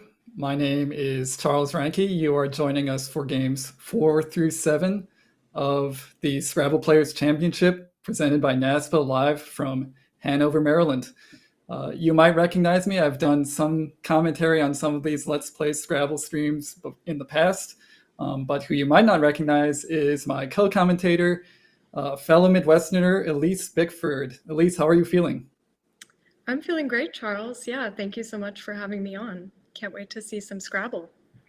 Yeah, this is going to be great. I think we've had some really good games on stream already, and there's a bunch more still to come. So our first, I guess I should say our fifth round matchup, first one in this afternoon session, is between two Nigerian players, Sammy Okasaga and Dennis Ikekerigor, both very strong experts, both well-seasoned players, have done a lot of competing both against each other and against the rest of the field. Looks like they're doing pretty well to start this tournament, at least. What do you think about this matchup? Yeah, I think it should be a really exciting matchup. I mean, both are just such seasoned players. Dennis has won an African championship. I know Sammy's been on the scene forever, has done super well at tournaments across Africa and the US. And yeah, they both have great records going into this game, so it should be really exciting. And I should note that the names at the top are wrong. We are not looking at Austin and Alec, but in fact, Dennis and Sammy. But we'll be switching over to the game shortly, so I don't think that will matter too much. Why don't we get over to the game and let these players start battling it out? Absolutely.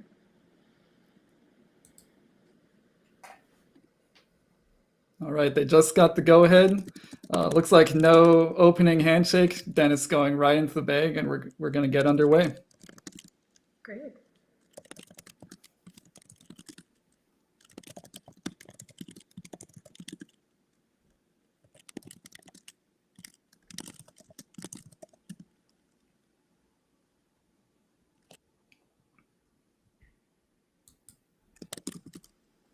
All right, clock is started. We're seeing Dennis starting to draw tiles. Hopefully that last one is a good one, but it really isn't. So first rack for Dennis. Probably not what he wants to see on the first turn. It's kind of an awkward situation with a lot of 1-point tiles, but no immediate bingo chances. There's a couple ways he could try to get out of this spot. What do you think, Elise? Yeah, this is a tough one. You don't like to see so many vowels and no real scoring tiles. He could play something like togue, maybe, just a 5-letter word. Oh, he has it set up there. Scores 14, leaves IE, which isn't great, but just kind of keeps turnover, keeps the game going. Yeah, I think this is a good play by Dennis. Really don't like, I don't know about you, Elise. I really dislike the G. His other option there possibly was outie for 2 fewer points. Keeping the G, I think in this case I'd be quite eager to get rid of the G. So this feels like a pretty good play from Dennis in a situation where there weren't really a ton of good plays available. Mm-hmm. I agree. We've got Sammy now looking at maybe a somewhat related problem. He's got a lot of 1-point tiles, not really close to anything that you would want to fish for a bingo with. I guess the saving grace out of this rack is he does have the F, which might provide a little bit of scoring punch on this turn. But actually, looking at what he has available, maybe it's not doing a whole lot on this board so early in the game. So again, he's probably got a couple kind of unsavory choices that he's got to pick from here. Mm-hmm. Yeah, I mean, the F gives the potential to maybe underlap, under togue, and you're scoring a bit, but nothing super exciting here. Yeah, I would be very tempted here by a play like Fount to the T of togue. It maybe keeps your best possible leave in this situation, which would be A and R, with two players of this caliber who know a lot of bingos. Feels like trying to get a bingo early, or at least start building towards the bingo early, is a good idea. I think we're seeing Sammy do something, maybe a similar tactic. He's keeping A and OR here, a decent set of bingo letters. Not great, doesn't contain an E, but he is scoring 18 points playing fun.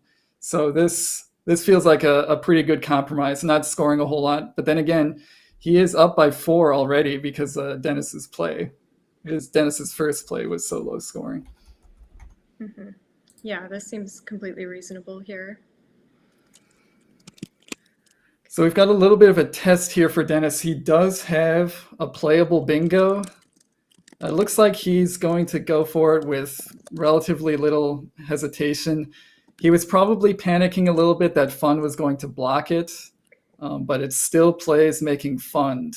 And this is his only available bingo. So once you see it and determine you don't have any other bingos available, you play this one right away. So nicely spotted by Dennis. Yeah, really nice find. So fast. Well, we see Sammy's, I guess I wouldn't call fun a fish. He wasn't really specifically fishing, but he was trying to keep bingo letters. What he drew after that was WRY, which was not what he wanted to see when, trying to build towards a bingo, especially now that Dennis has opened up some nice bingo letters with the letters of a weary. That E and the A and the R would be very helpful for 8s, but Sammy didn't get a lot of help from the bag and is still quite far from a bingo. And now pressure's on a little bit for him. He's down by 60-ish, 70-ish. He's basically down by a bingo already. And so he's got to try to do something here that balances scoring with maybe keeping some decent letters. Mm-hmm. He does have a really cool play from the W here that scores very well. Getting rid of all of his clunky tiles, just kind of moving through the rack. Maybe we can give the audience some time to find it. Yeah, I was going to allude to the same thing you did, Elise. I think this is a really good play available for him if he spots it. It is quite low probability. I guess spoiler alert, it does involve 2 W's and the Y. Looks like he's going to go for it. So nicely spotted by Sammy. That one comes up extremely rarely because most Scrabble players know not to keep 2 W's and the Y on the rack for any longer than absolutely necessary. But kind of a good demonstration of the fact that it's always worth learning the words, because sometimes something like this will come up and it'll be the right play. Mm-hmm.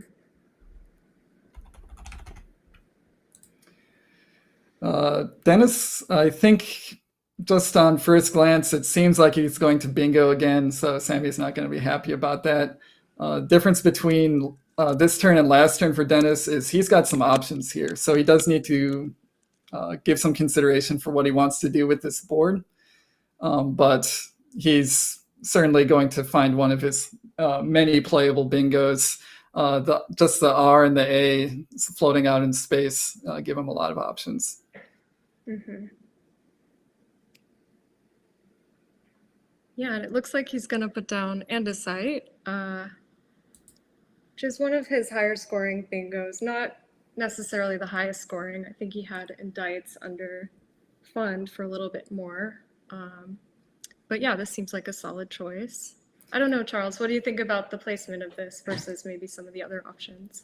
Yeah, this feels a little bit dangerous, putting the E in the triple line like that, especially with the double letter score one spot above.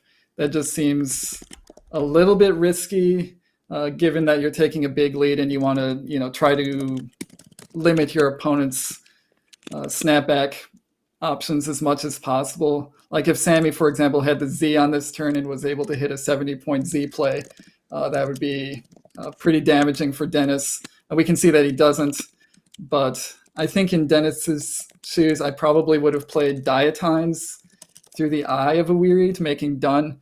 That was close on the scoreboard and wasn't as hyper aggro in terms of opening up stuff. So maybe a slight inaccuracy there. Maybe Dennis could have spent a little bit more time. We don't know if he generated that as a choice, but it is the play that he made. And now we're looking back over to Sammy with some good scoring letters. Like I'm always happy to see the H's and the M's just for their scoring punch if I'm not really close to a bingo. But he does actually have decent plays through the E, but Again, we've got a little bit of a spoiler alert. It's another word knowledge check here. He's got a very, very fancy play through the A of a wearied, which I guess we'll just wait to see if he finds it. Yeah, it's a very obscure 7, an Arabic word for those of us in the chat who might be looking. That would be he'd be batting 2 for 2 on very low probability 7-letter words played with 6 tiles. That would be a very interesting start to this game for Sammy, although sadly making good plays like that doesn't always mean you're ahead on the scoreboard. Anything he plays here, he'll still be down by a decent amount. I think the conventional play here would be something like Herma, Herma, through the E of andesite. Keeps a decent enough leave of MAD, sets up a new bingo line for him, scores 42 points. That feels very conventional and very enticing here. Mm-hmm. Yeah, I would be worried about keeping that E open for another turn, so I can definitely see the justification for a play like this. I guess he's going to go with Durham instead of Herma. Yep. They score comparably. Yeah, actually, these two plays scored the exact same amount. The same thing, yeah. And this also achieves the goal of setting up a new bingo line for himself. Already, the lines for 7-letter words had already they were almost non-existent unless you're doing something with funds. Play like Durham just creates a very easy to hit line to the left of it if he draws the right stuff. And Dennis will, as long as that line's staying open, Dennis will have to consider if he wants to block it on any given turn. We see Dennis has drawn the Q. That is, and no U to go with it, and really no way to play it this turn. So it looks like rather than stressing about the exchange too much, he's just going straight for a play that keeps the Q. What do you think, Elise? Yeah, I think this makes sense. I mean, I don't see that many great possibilities for the Q to develop on this board, but if he draws a U, he might be bailed out. A G at least kind of scores 24 points, keeps the pressure on. And yeah, I think this makes some sense. Yeah, when you have a lead like this, it's tempting to fall into the thought that, oh, I've got such a big lead, I've got like a free exchange here. But really, if you can score 20 or 30 points, it's often better just to keep holding on to the Q and kind of wait for it to develop. And we do see he's drawn a U, so there might be some development of the Q coming up here. Mm-hmm. Meanwhile, Sammy is just not drawing bingo stuff. He's made some decent long plays. You'd think at this point with all those long plays, he would have drawn a blank or something or an S, but he's still just kind of sitting on a mismatch set of high-scoring consonants and sort of unsavory vowels, including the duplicate O's. But again, he's still got some decent plays available. We'll see what he comes up with. Mm-hmm. Yeah, you'd really like to see him draw some bingo tiles here, but yeah, it looks like instead he's probably going to have to play a 5-letter word somewhere. He's got a few options that score around 30 points. He could play Campo next to Durham with the CH, or Mocap on top. Both score around 30. Leave OT, which is pretty decent. And yeah, I think maybe he can draw back into the bag and pull out one of the blanks and try to claw his way back into this. Yeah, he is down by 80 at this point. I guess after his next play, he's going to be down by 50, which I would consider basically a bingo-sized deficit. He did have Compote, or Compote, I guess I'm not quite sure on the pronunciation, to the E of a wearied. He did have that set up briefly. I feel like maybe a play over there is more justified than a play that next to Durham that would block his newly created bingo line. He might be interested in leaving that open. So something like Compote could be a different option, scoring a little bit less, but playing off 6 tiles and just sort of hitting reset on the rack. We do see he's trying to make a geographic reference here. So They're close to the Potomac, right? In Maryland, is that? yeah, I think they're not quite on the Potomac, but they're within a stone's throw of it. Not a literal stone's throw, but in the same general geographic area. So he's got that set up. He's fully aware that Potomac is not an actual word.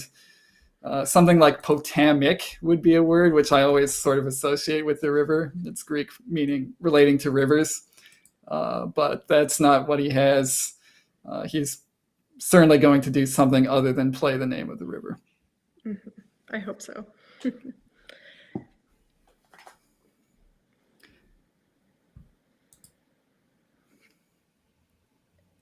Looks like he's getting ready to make a play. Oh, he's doing something that we had not generated. This is a word. It actually means the same as compote, just spelled slightly differently. I'm not sure how to feel about this play. What do you think, Elise? Yeah, I'm not sure I like what it does to the board. I mean, I think if he was going to play compote or some variant, I like your suggestion of playing it to the E, just creating more space for himself. Because now I think if he wants to bingo, he's going to have to do it next to Durham or open another line. Yeah, so I don't know. Yeah, I think it was a correct judgment call not to block his line next to Durham, but this doesn't create any new openings for him. And when you're down, the general theme is if you can, all other things being equal, set up new lanes for eights, new lanes for sevens, just more openings for you to come back into this game. And his play didn't really do those things. In fact, it did the opposite of blocking the E and R of a wearied. Mm-hmm. While we're talking about the ramifications of Sammy's play, Dennis played his best play very quickly. Certainly the best way for him to use the cue on that turn was just to play equal. Downside is it does open up the top line triple for 5-letter words.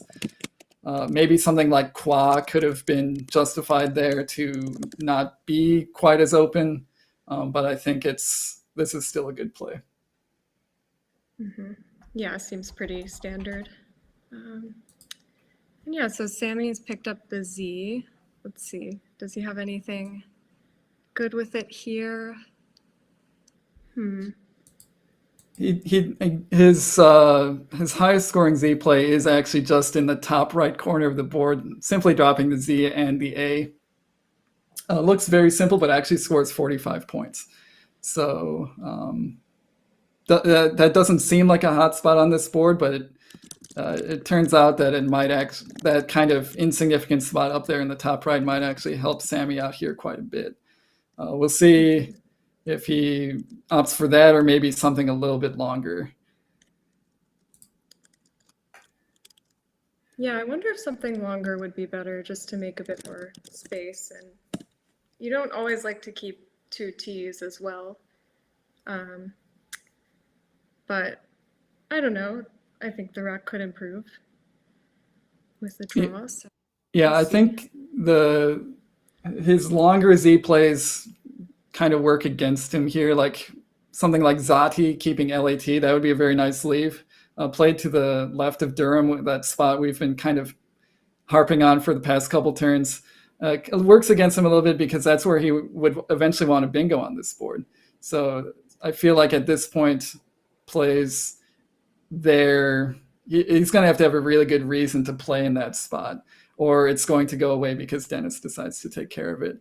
It looked like Sammy might have been just going for zap to the P of compat, which scores considerably less. It scores 11 fewer points than ZA, and putting the Z out in space, while it's, I guess, kind of a marginal bingo lane, isn't really that enticing. So, we see him going for Zati here. So he is going to play Zati there. Interesting. Yeah. Yeah, I think he's sacrificing too many points here. He might not have realized that ZA in the top right was 45. Either that or he just really didn't want to keep 2 T's. But when you're not holding an S for Zatis, this it feels like it's unnecessarily restricting his bingo chances. He's still down by basically a bingo at this point. So it does need to be sort of front and center in his mind. How is a bingo going to fit on this board? Mm-hmm.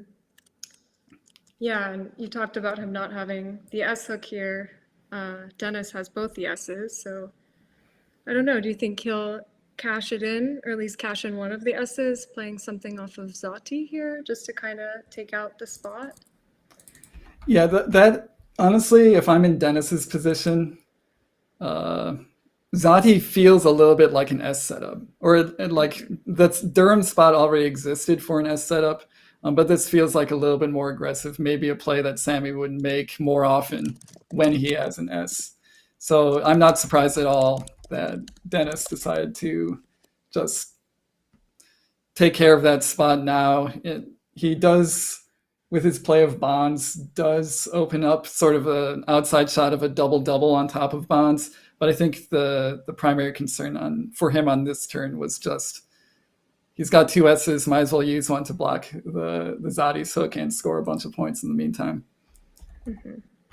Yeah, and speaking of double-doubles, it looks like Sammy's going to slap down what looks like his best play here pretty quickly of Rialtos. So he does get the bingo down, scoring 86. Yeah, no reason to spend too much time on that turn. That's once you see it, that's clearly going to be your best bingo on that turn. And it's kind of interesting. I hadn't actually seen Sammy's letters when I made the comment of outside shot of a double-double. I guess maybe not as outside as I thought, because Sammy was able to hit it and is very close to being basically even in this game. It's a 9-point game at this point. Mm-hmm.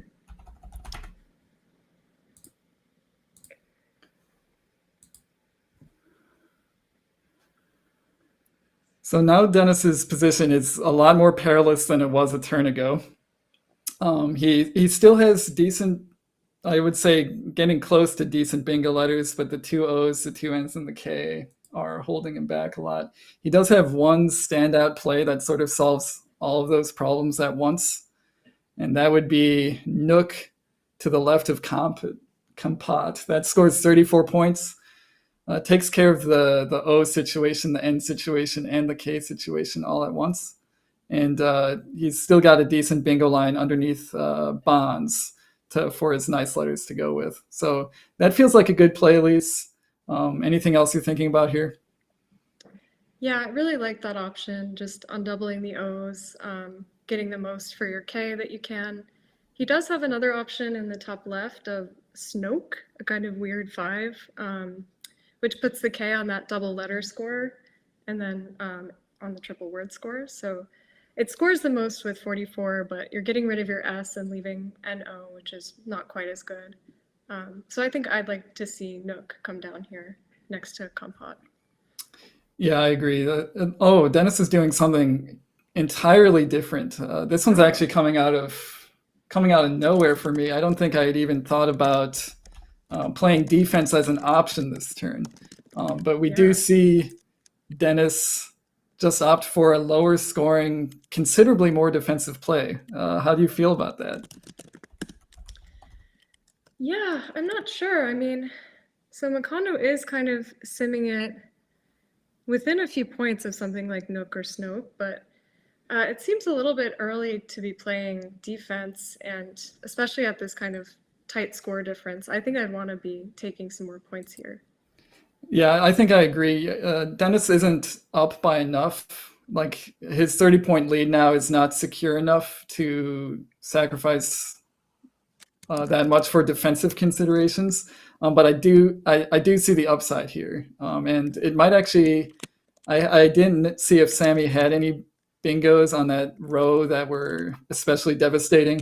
But we do see that with 2 blanks out, Dennis did want to try to control the board a little bit more. Sammy does now have the blank on his rack. He's got a few options for bingos here. I think all of them. Yeah, it looks like every available bingo here is underneath con. So maybe we're underrating Dennis's play a little bit here. there weren't really any easy bingo lines on the board after Khan went down. If we sort of glance around the board, there's still some hot spots, but they're not bingo spots. And so it forces your opponent to bingo with an A or an I or an O sort of near the end of the word, which is not naturally where those letters go. So it's kind of tough luck for Dennis that Sammy's got a bingo that still plays, but Dennis's play of Khan actually was very restrictive and maybe better for that reason.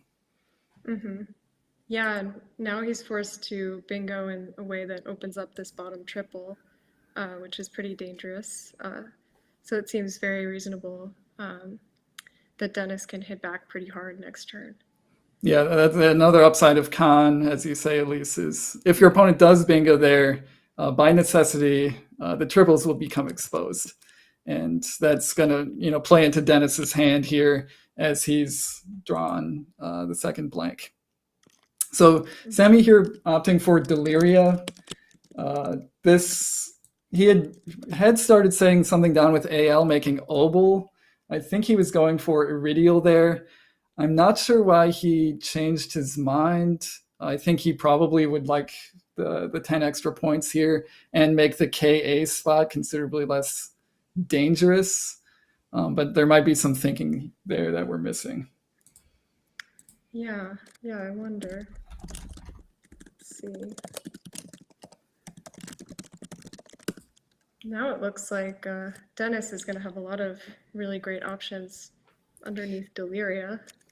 Yeah, I think he has got a lot of 7-letter words that play underneath, making multiple underlaps on Deliria. Most of them, I don't know if all of them, I would have to, go back in time and rerun the position. It feels like there'd be a lot fewer options for Dennis if Iridial had come down versus Deliria. So maybe Sammy was unsure of the word or unsure of the hook he was making or had some other reasoning for what he did. But it looks like Dennis has his pick of bingos here. A lot of them scoring in the 80-point range. So he's going to be very nicely in the lead after one of these comes down. And with the board kind of exhausted for bingo spots, it might be a little bit hard for Sammy to come back. Mm-hmm. Although he has drawn the X and the Y and some, I guess, firepower in that way. So maybe next turn he can put those to good use. We'll see.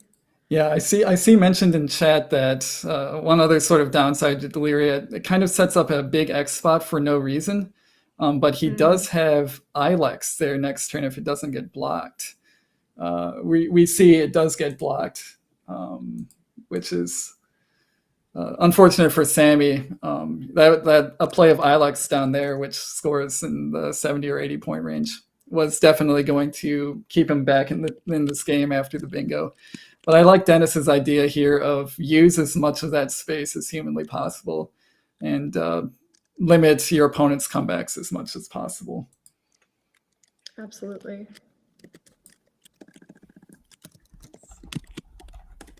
So we see him deliberating. He's got Eocene on the board. That blank will be an S. If he does go for that, it's going to be 84 points. It would put him up by roughly 50 points. Game's still not over, obviously, after play like that, but it looks like he's going for the blank designation slip. We've got a very nifty blank cam. Thank you, producer Josh, for that innovation.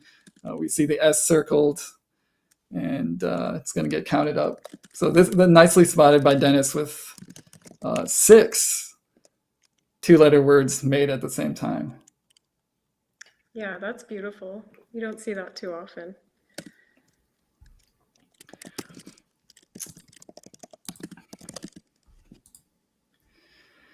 So Sammy's got to come to grips with the fact that his Ilex spot is no longer.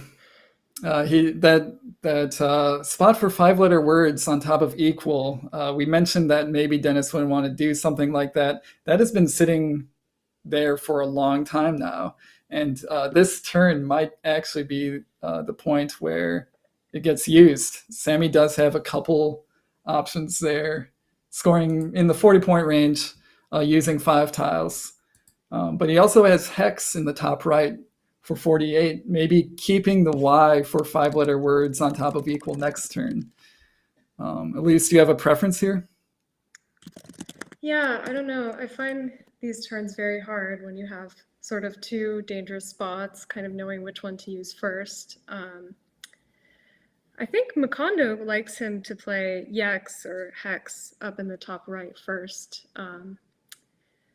Yeah, I think maybe with HILT as a leave or ILTY as a leave, you're kind of likely to hit the other spot. So I would possibly go with that, just make a short play. But I could see justification for playing something like Ixtal in the top left or Lithe. Both seem to be pretty good here. Yeah, something like Lithe, which scores 47, actually retains XI, which could be played next to Compat for 35 the next turn. So it's like a guaranteed 2-turn sequence as long as your opponent doesn't mess with it. Whereas something like Hex or Yex, you kind of need, I mean, it's very likely that the draw works out for a 5-letter word on top of equal, but you still need a little bit of help from the bag. And we see remaining tiles in the pool kind of gross looking. 2 V's, a J, the F and the G. You maybe don't want to count on the bag to help you out or bail you out in this situation. And you might just want to take sort of the guaranteed points, leave the guaranteed points if you're able to. Sammy's got Lithe set up using the I instead of the Y. That feels like it is kind of it just doesn't do what you want it to because you're not leaving anything particularly good with the Y or the X. So we'll see what he comes up with here. Yeah, I would be kind of nervous to leave the Y and the X together. I mean, if you draw something like J, V, V, G, or whatever, you're just really in trouble. So yeah, I'd like to see if he plays Lithe for him to play the version with the Y. I think that would be slightly better here. Yeah, I agree completely. And I mean, it is kind of a word knowledge check. Definitely the version with the I is the normal spelling. You kind of need to be very confident in your 5s to play something like LYTHE. But both these players are very good. Obviously, I've studied the 5s at least once, if not many times. And so it's sort of just a word knowledge check. And I think if you were to ask Sammy about this, he would probably agree that playing the Y here is better and just maybe isn't sure of the word or didn't generate it as an option. Yeah. I thought it was an alternate spelling of Lithe, but it's actually a fish. I had no idea. So definitely Okay. A very obscure word. Yeah. I would, expect even players of a high level to be a little bit doubtful. Right. Yeah. A lot of 5-letter words with Y's in them are, pretty weird looking. They look like they could just be Shakespearean or something, and you don't know which ones, do the IY replacement and which ones don't. So understandable if he saw it and just passed it up. I think it was mentioned in chat, and we're seeing it bear out here in real time. Dennis doesn't have good letters, but he had most of the good letters remaining in the bag. And we see Sammy has just drawn extremely unworkable. I think it's not an overstatement to say this is like pretty much garbage. Yeah, maybe almost worst case scenario here. It's pretty rough. With letters like this, there's no way that he's coming up with an out in 2 or an out in 3. Realistically, with the limited amount of vowels open on the board, maybe there's not even an out in 4 for Sammy here. Dennis not faring too much better. Also, the V's are kind of a problem here. Not going to be going out very quickly with those letters. But Dennis with a 60-point lead feels kind of unassailable at this point unless there's something really good coming back for Sammy.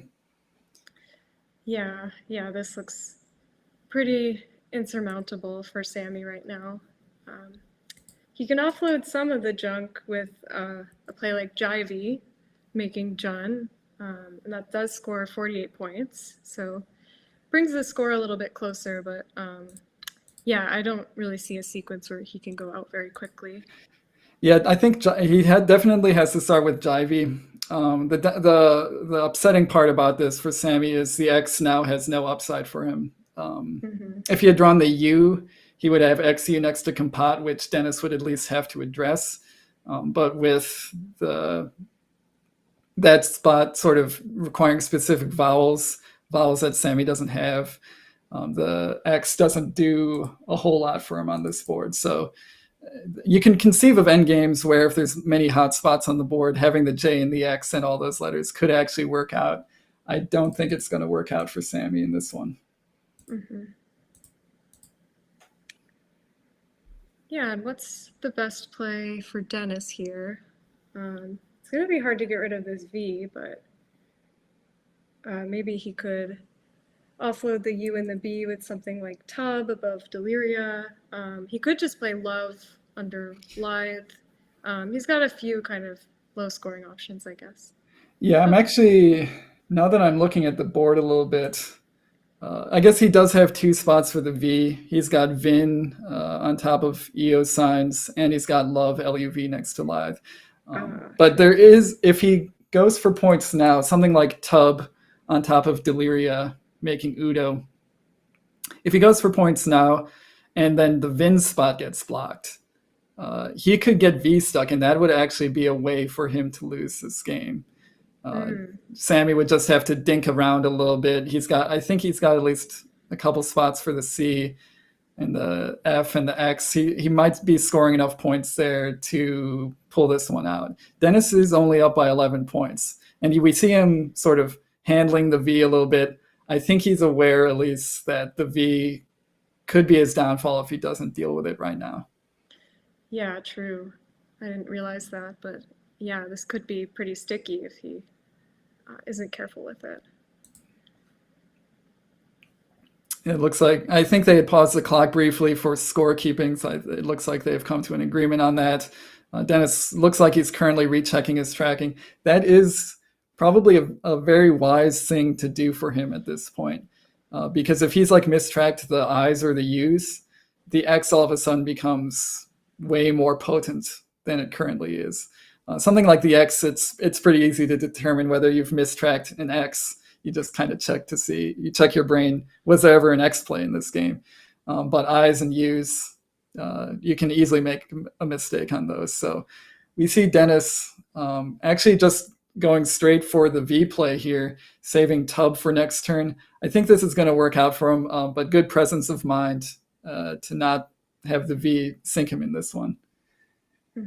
Absolutely, yeah. This seems solid. And I just did a very brief Quackle simulation, and this does seem to be a winning play, at least according to Quackle. I know, Elise, you're also running Macondo, so we've got 2 engines, combined forces. Should be able to determine whether this wins or not. Yeah.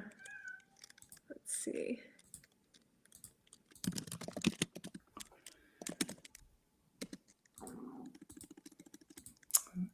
So while Elise types away, it looks like Sammy does actually have a decent-ish X play here. He does have EX for 29, making DEY under andesite.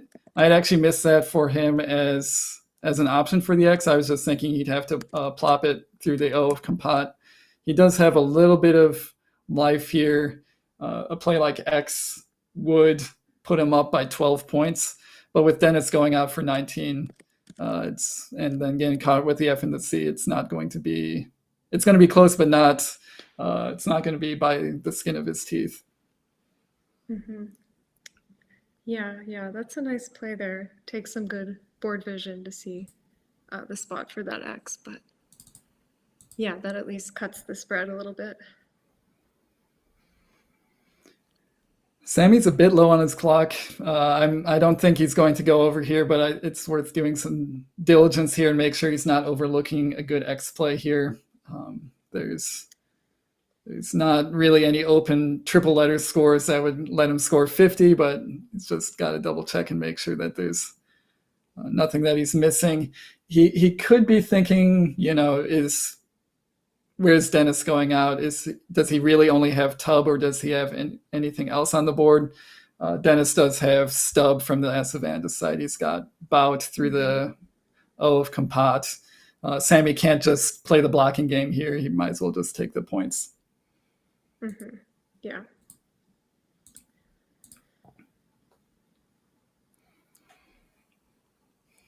All right, and it looks like that's going to do it. I'm sure that Dennis will play tub pretty quickly. Looks like his best outplay here. Wow, what a game. Very close towards the end. I think Sammy just got stuck with some clunky stuff. Yeah, the play of Delirium maybe kind of set him back a little bit, but I think it was a good game. Let's see if we can switch to the overhead mic here. Change your mind. Because of the X. Oh, okay. That's true. Yeah, if you don't get anything, we just put EX there. Or XI. But you see there. Huh? You still there. Yeah, but that's a 4-letter word. Yeah. Yeah, even if I put a radio, there's still Oboli, Obolo. Yeah, we could still yeah. play the same thing here. No, I go see the premium. Yeah. Yeah, but the only reason I didn't do this now because of the X. If you don't get anything, No, virally. very like, look. AI.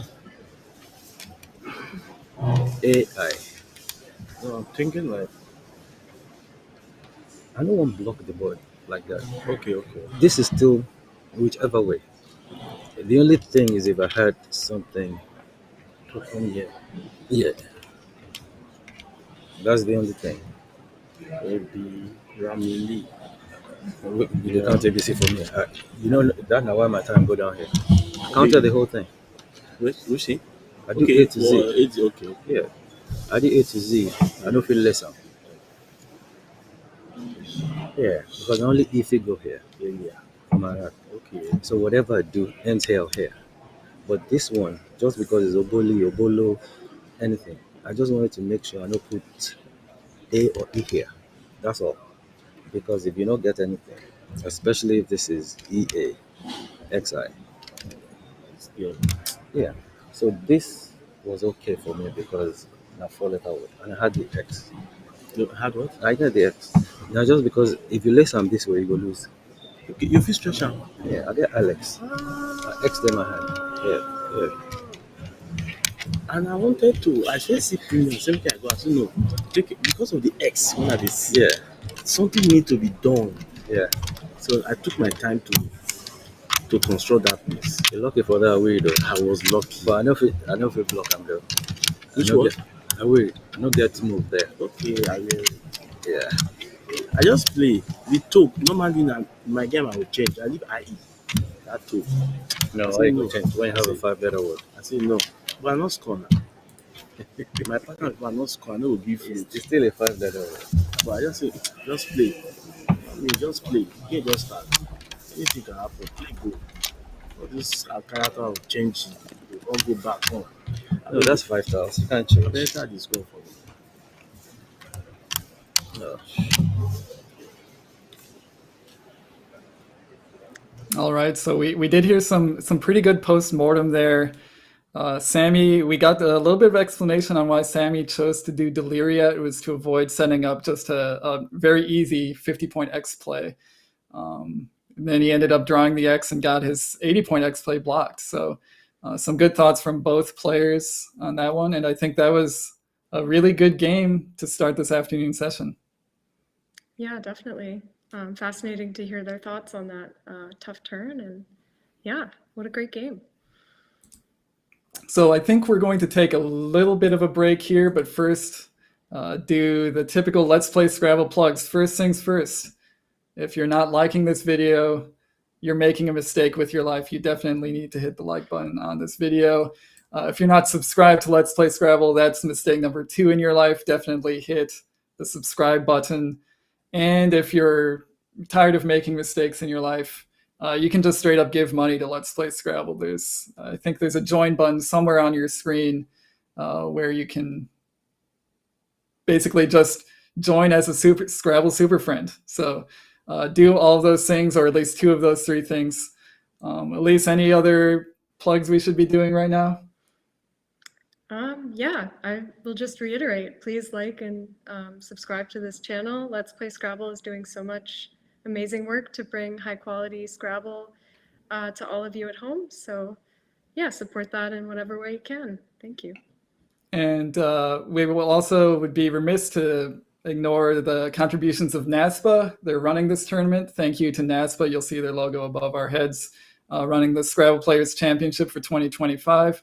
Also, thanks goes out to Bob Lynn for putting up some support for getting this concurrent Colin stream going. So we've got this Colin stream going on right now. You're watching it if you're hearing us. We've also got an NWL stream going on the NASPA Scrabble YouTube channel. There's no reason why you can't watch both. If you're on a computer, just put both screens side by side. It's very easy to do. If you're on a phone, you get out your burner phone. Everybody has a burner phone. Maybe not everybody knows about your burner phone, but you know about it. Make sure to get up both streams on both your phones. And I think with that, we're going to take a bit of a break, but don't go anywhere. There's a lot more Scrabble to come.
Welcome back, everybody. Thank you for sticking with us through that short break. We are back for round number 6 of the Collins division of the Scrabble Players Championship 2025.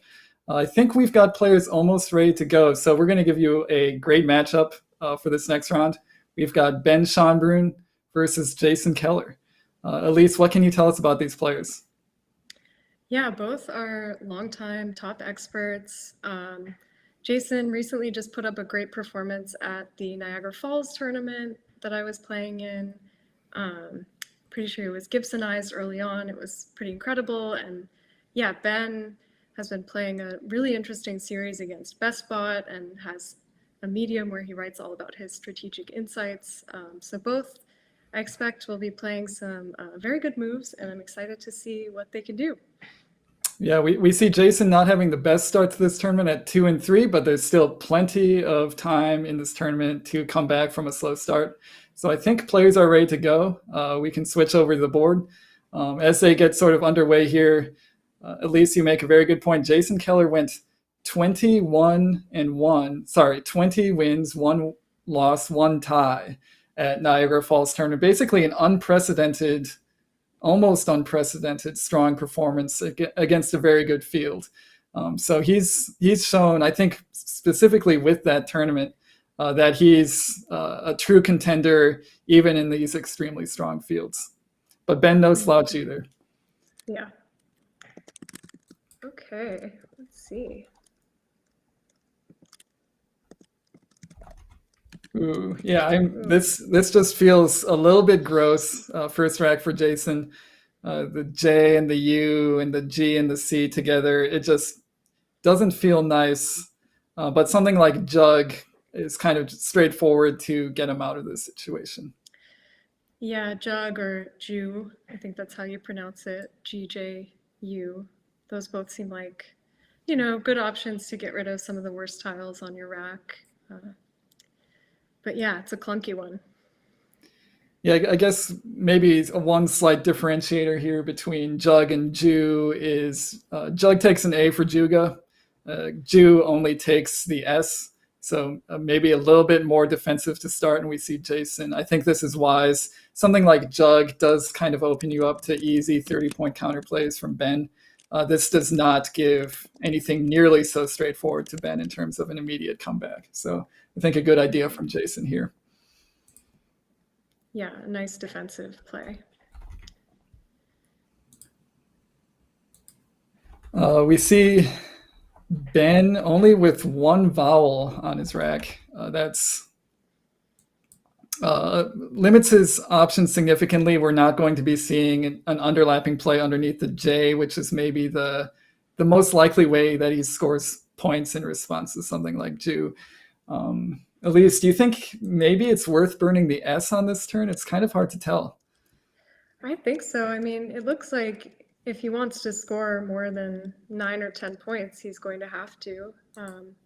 The only other play that I really see is something like maybe flub through the U, but yeah, I think I would maybe just burn my S here and play something like Fribs and Jews. And just hope to draw better next turn. Yeah, I think I agree. I guess this will maybe be an indicator of how Ben's feeling this game. Does he feel like he wants to fish with something like flub, or does he just want to keep scoring the points and go for something like Fribs? It looked like he was maybe thinking about Fribs. One downside of Fribs, opens a very easy to use triple word score. A lot of vowels go in front of the F. It's very, very easy for Jason to make a 4-tile counterplay in response. But it's honestly not so dangerous of a spot that I wouldn't want to do something like this. Mm-hmm. And that blocks, Jason would have had couplers through the U, but... Oh, it looks like he actually does have something through the I. So one bingo was blocked, but another was created. This will require a little bit of precision from Jason. He's got one and only one bingo available for him. It's through the I of Fribs. I think a relatively easy to find word, and he's, just as I say it, easy to find. Mm-hmm. So he's got it set up, and I think it's pretty easy for him to determine that that's going to be his only bingo once he determines there's nothing through an F or an R. So nicely played very quickly from Jason. Good idea not to waste too much time on turns like that when the best play is so obvious. Mm-hmm. And yeah, it looks like Ben's best options here are going to be some double doubles. He had 2 available. He's wasting no time putting one down. Everything else after that would be 10 to 20 points fewer, so it's nice that he found this. Yeah, good play by Ben, spotted relatively quickly. The V and the H together, it, feels kind of disgusting. You don't like to see those together. He's keeping the H, which is definitely more upside on this board and just in general, and getting rid of the V for 44 points. So again, a pretty straightforward decision, I think, from Ben. He's just got to decide between levered and reveled, and that's the distinction there is so minute. It's like you don't want to think about it too much. You don't want to get too in the weeds on something like that. Yeah, I don't really see much of a difference between those two. Maybe something very subtle, but yeah, you don't want to be wasting time early on splitting hairs over stuff like that. So Ben did set up a relatively nice H spot, I get about a 30-point H spot next to Reveled with his own H. So his play did have some upside. We see Jason actually has the other H. So, and I think he's thinking about Haka here next to Reveled. He doesn't have really any, since he only has 3 A's, those are all his vowels. He's not going to have anything on the middle column hooking fribs.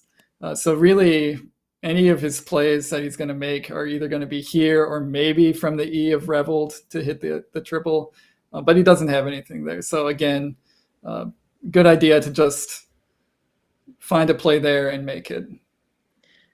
Yeah, this looks really solid. I mean, there maybe is a choice between Haka and Hank. It depends whether you want to keep 2 N's or 2 A's, but I think the 2 plays are pretty comparable. Yeah, I think I might be slightly more inclined to keep 2 A's and 1 N versus 2 N's and 1 A.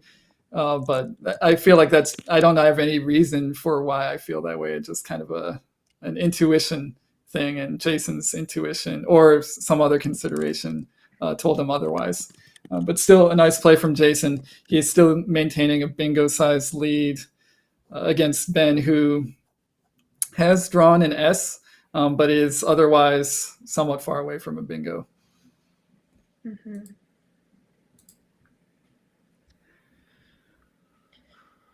He does have a pretty cool play that scores close to a bingo. L8 handsome. That is a very interesting word. But I'm not sure that it would be worth it at this point. You're just leaving behind a lone F, which is always a little bit scary. But. Yeah, that's a strange word, and it would be a very impressive find here for Ben. The play being handsome, starting next to the E of Reveled. That scores 51 points. But as you say, Elise, it keeps the F. The F by itself is kind of a negative tile. You'd rather not just keep an F as your leave. So even if he does generate that as an option, which is far from a guarantee, he might choose to not play it for other reasons. He does also have, I would consider this to be a considerably more straightforward play of just playing faux FOH next to Haka. That scores 35 points, so only 16 points fewer, and does keep the S.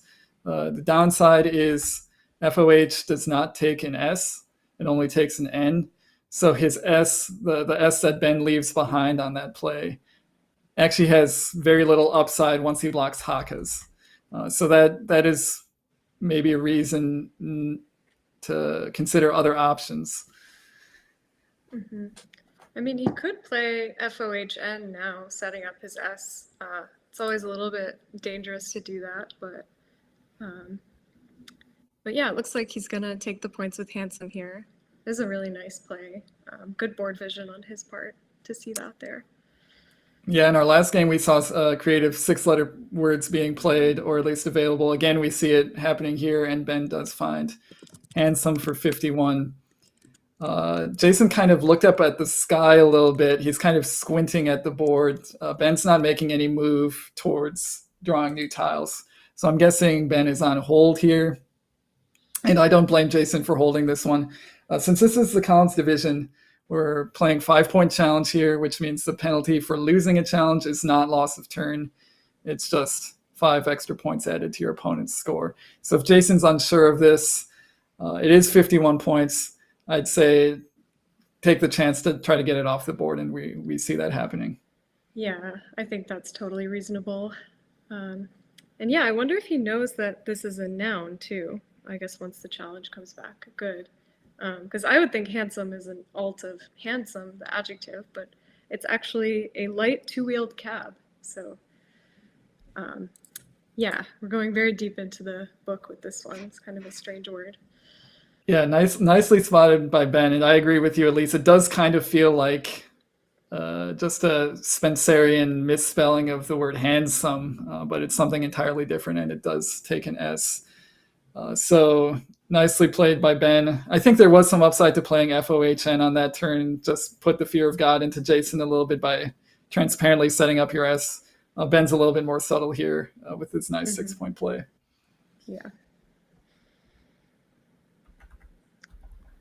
We are seeing in chat that at least a few people allege that handsome is not a weird word. Apparently Sherlock. My mom was really into Sherlock Holmes, but I guess in Rebellion was not. So if it is commonly used in those books, I am not aware of it.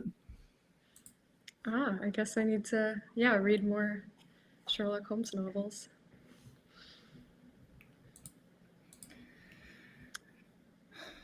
Jason is in a little bit of a weird spot here. Again, he's got duplicate letters. We saw him dealing with that last turn. Now he's still got the 2 N's that he kept, but he's also duplicated his A's. He still has not drawn a vowel that would allow him to just kind of get out of this situation with a 4-letter play, hooking fribs. That's unfortunately still not an option for him.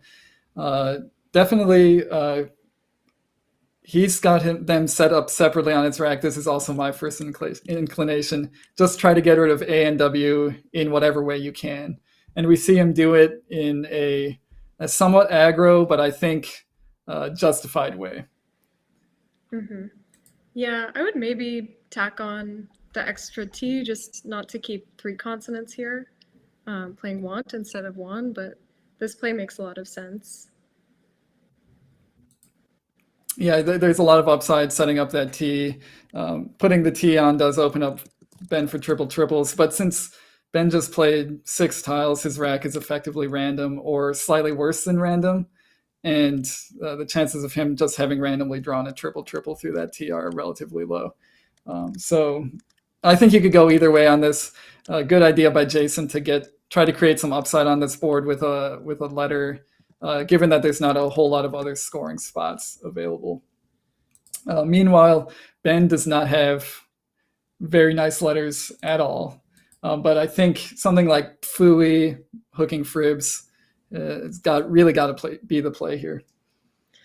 Yeah, it scores so much more than everything else and gets rid of the PUF combo, which is not very synergistic.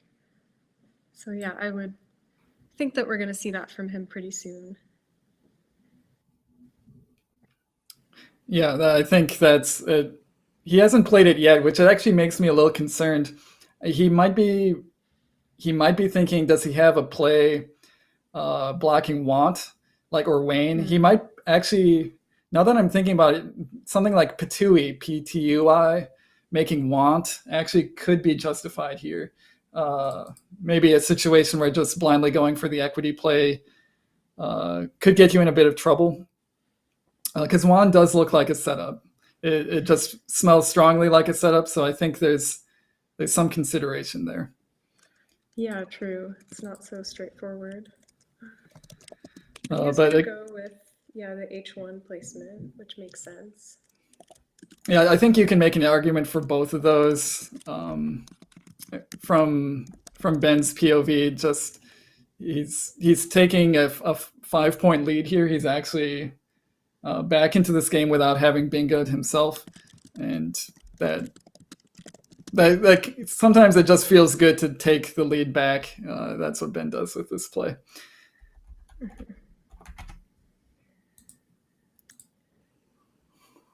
So Jason has not really drawn anything super good with Want, but he does have Tax retaining the Z.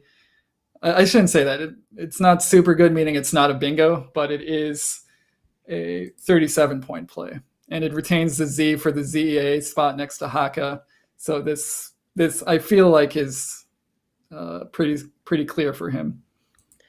Yeah, interestingly, Macondo is also suggesting Acton in that spot, keeping the Z and the X. You're still scoring 37. I guess the reasoning being that you've got a nice X spot near Fui and that Z spot. So over the course of maybe 2 or 3 turns, you could get more out of those tiles. But I think Tax is also a really good play, scoring 37 and keeping your Z. Yeah, that's actually a really good point. That with the sort of the 40-point X hotspot looming in the top of the board, playing all your good bingo letters with Acton while keeping your 2 worst bingo letters, ZX, actually is pretty decent in that position. But I totally see why Jason would want to move on from the X, then deal with the Z next turn, and then hopefully start going towards another bingo. Yeah.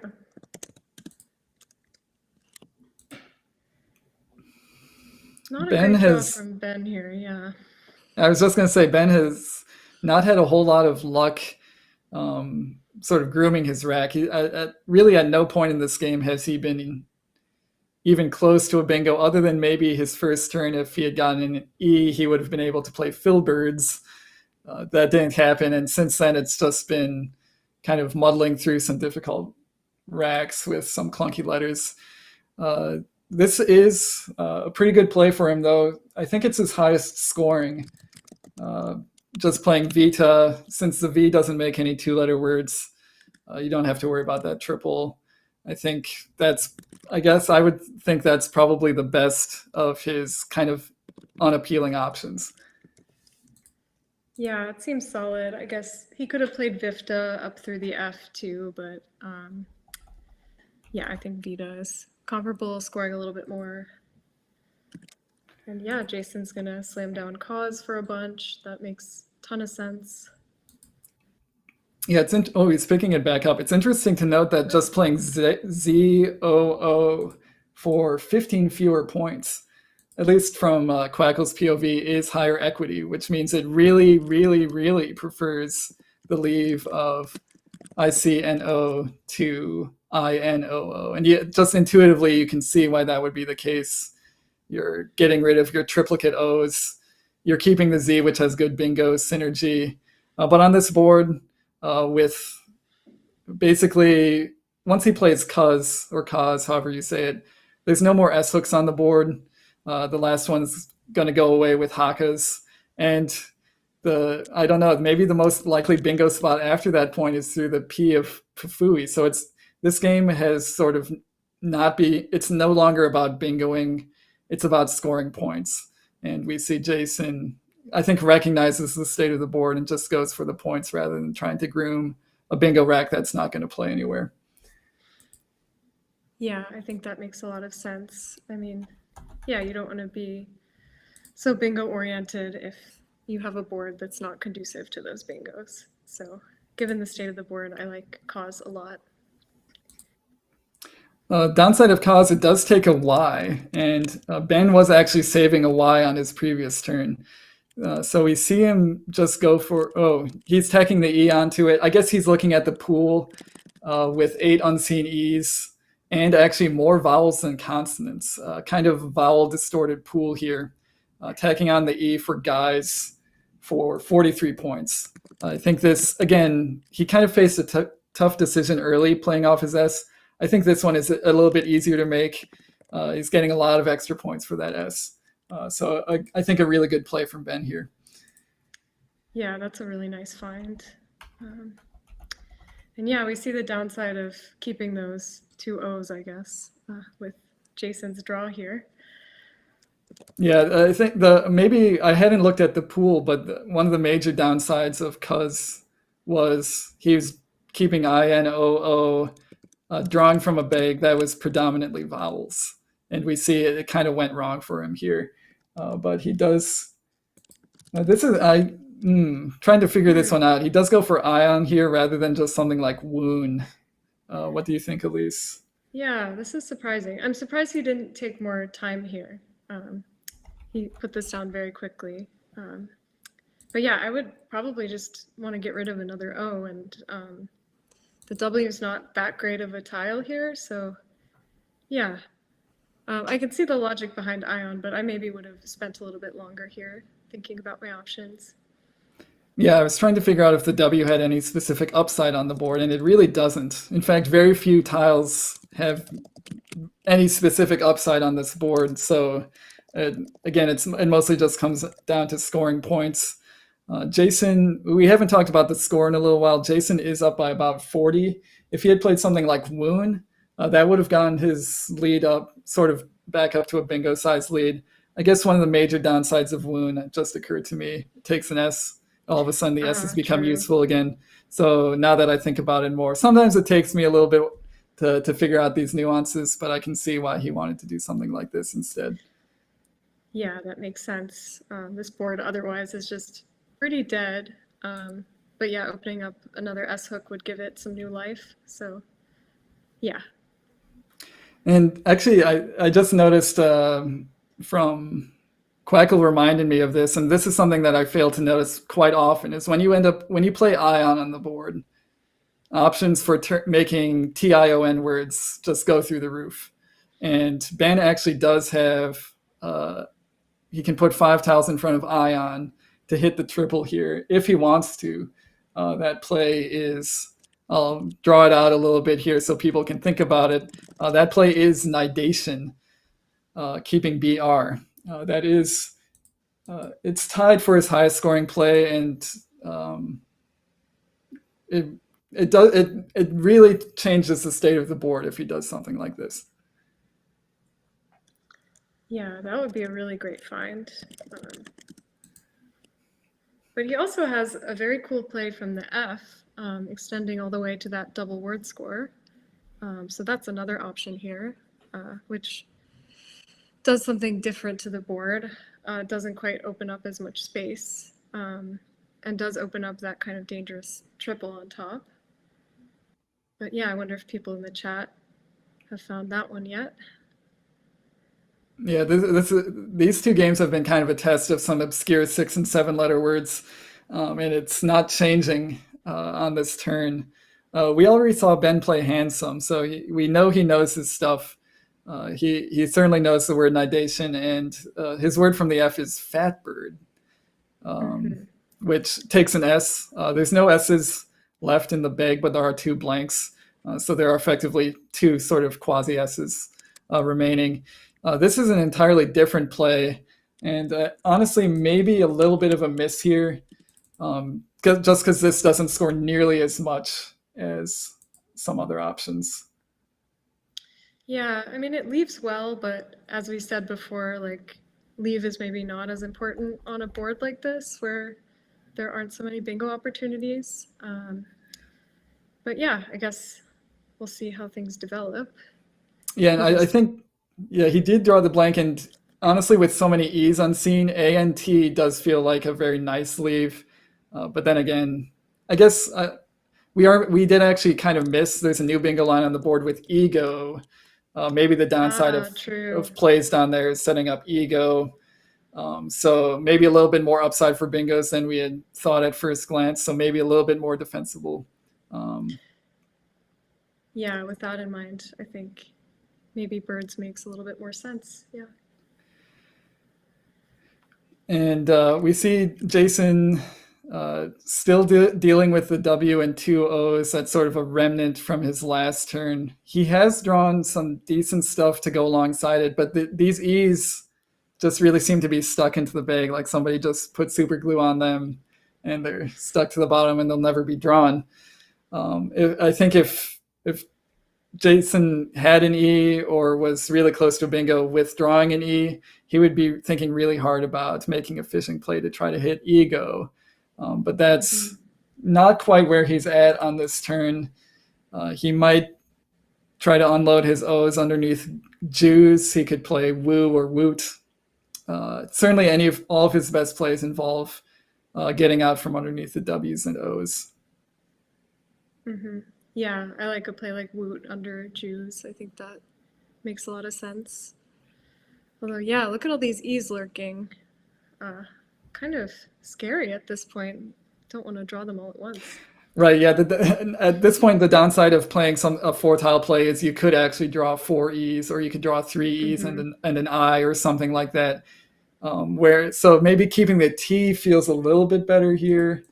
To just, if you do have way too many E's, it feels a little bit better. But I think it's a minor difference here. Yeah.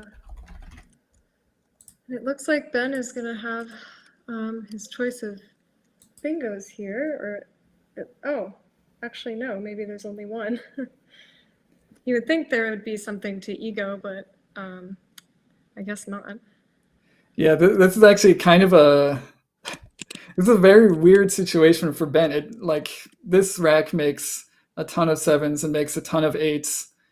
But on this board, it only makes one bingo, and it's through the P of Fooey. Again, we'll let chat stew about that one for a bit. But this is, again, a situation where Ben's going to need to be a little bit more precise. He's going to need to iterate through the blank and see, even if he sees his available bingo right away, he's going to want to spend some time determining that there's not anything better. It's like something under woot, like if he could somehow make a lot of underlapping plays, that would be a lot better than his bingo through the P. So he'll need to spend some time thinking about this.